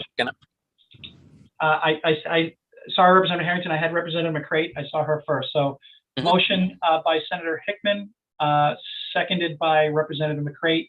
Now discussion. Thank you. Representative Kinney. Thank you, Mr. Chair. Okay, I think I'm looking at the proposed amendment from the stakeholders, and so if I can understand, do we have? I'm still having issue. I'm having issues now with light in my house. Does this limit to that 750 square foot maximum in the hub, and limits a hub? Okay, and only transfers from the hub to the stores? No, I think I can get on board with that. Yes. That works. Yes. Thank you. Thank you, Representative Kinney. Any other discussion? All right, 1, 2, 3, 4, 5, 6, 7. Okay, Karen, the motion on the floor is ought to pass as amended, made by Senator Hickman, seconded by Representative McCrate. Karen, if you would call the roll, please. Senator Hickman. Yay. Senator Hickman, yay. Senator Mearmont. You're on mute, Senator. Thank you. Yes. Senator Mearmont, yes. Senator Farren. Yes. Senator Farren, yes. Representative Chiazzo. Yes. Representative Chiazzo, yes. Representative McCrate. Yes. Representative McCrate, yes. Representative Riley. Representative Riley, absent. Representative Supika. Yes. Representative Supika, yes. Representative Wood. Yes. Representative Wood, yes. Representative Kinney. Yes. Representative Kinney, yes. Representative Harrington. Yes. Representative Harrington, yes. Representative Corey. No. Representative Corey, no. Representative Dolph. Representative Dolph, absent. 9 in favor of the motion, 1 opposed to the motion, and 2 members absent, Mr. Chair. Thank you, Karen. The majority yeas have it, ought to pass as amended, excuse me. And the other 2 absentees will have until the second legislative day, correct me, Senator, if I'm wrong there, to vote, to lodge the votes as well. And Representative Corey, what would your minority report be? Ought not to pass. Okay, thank you. Just want to confirm that. Thank you. Okay, Janet, are we good with 1914? Do you have everything you need? Okay, so we will close the work session on 1914. Representative Crockett, sorry, you had your hand up. I apologize, I did not see that. I unfortunately do have to jump, folks. So hopefully, Senator Hickman, you can take us out. And yes. Thank you, everybody, for you your patience today. It was a long day for everybody, so thank you. Thank you. So what I think we should do on Friday, just for anyone listening, we'll certainly take up 1906, 1643, and 1750 again, and see if we've made any movement on the contract bill. And we can also consider, because it's a morning session, taking up LD 1927, which we did not take up today because members needed more time. So I'm going to suggest that we start at 9 on Friday. And unless I hear some like rabid objection to that, that's what we're going to do. Okay, great. Janet, do you have anything else for us? Oh, not at this time. Great. Thank you all very much for another long day. We knew it would be. Senator Mearmont, you have a question? Do we meet the deadline for reporting out bills? The deadline for reporting out bills in total? No, the part we needed to meet by voting today. We will meet that. I believe we're about there now. And if we can get through the rest of these on Friday, we'll be fine. Oh, perfect. But we will meet or exceed our deadline, which is what I always intend to do. Okay, thank you all for your hard work.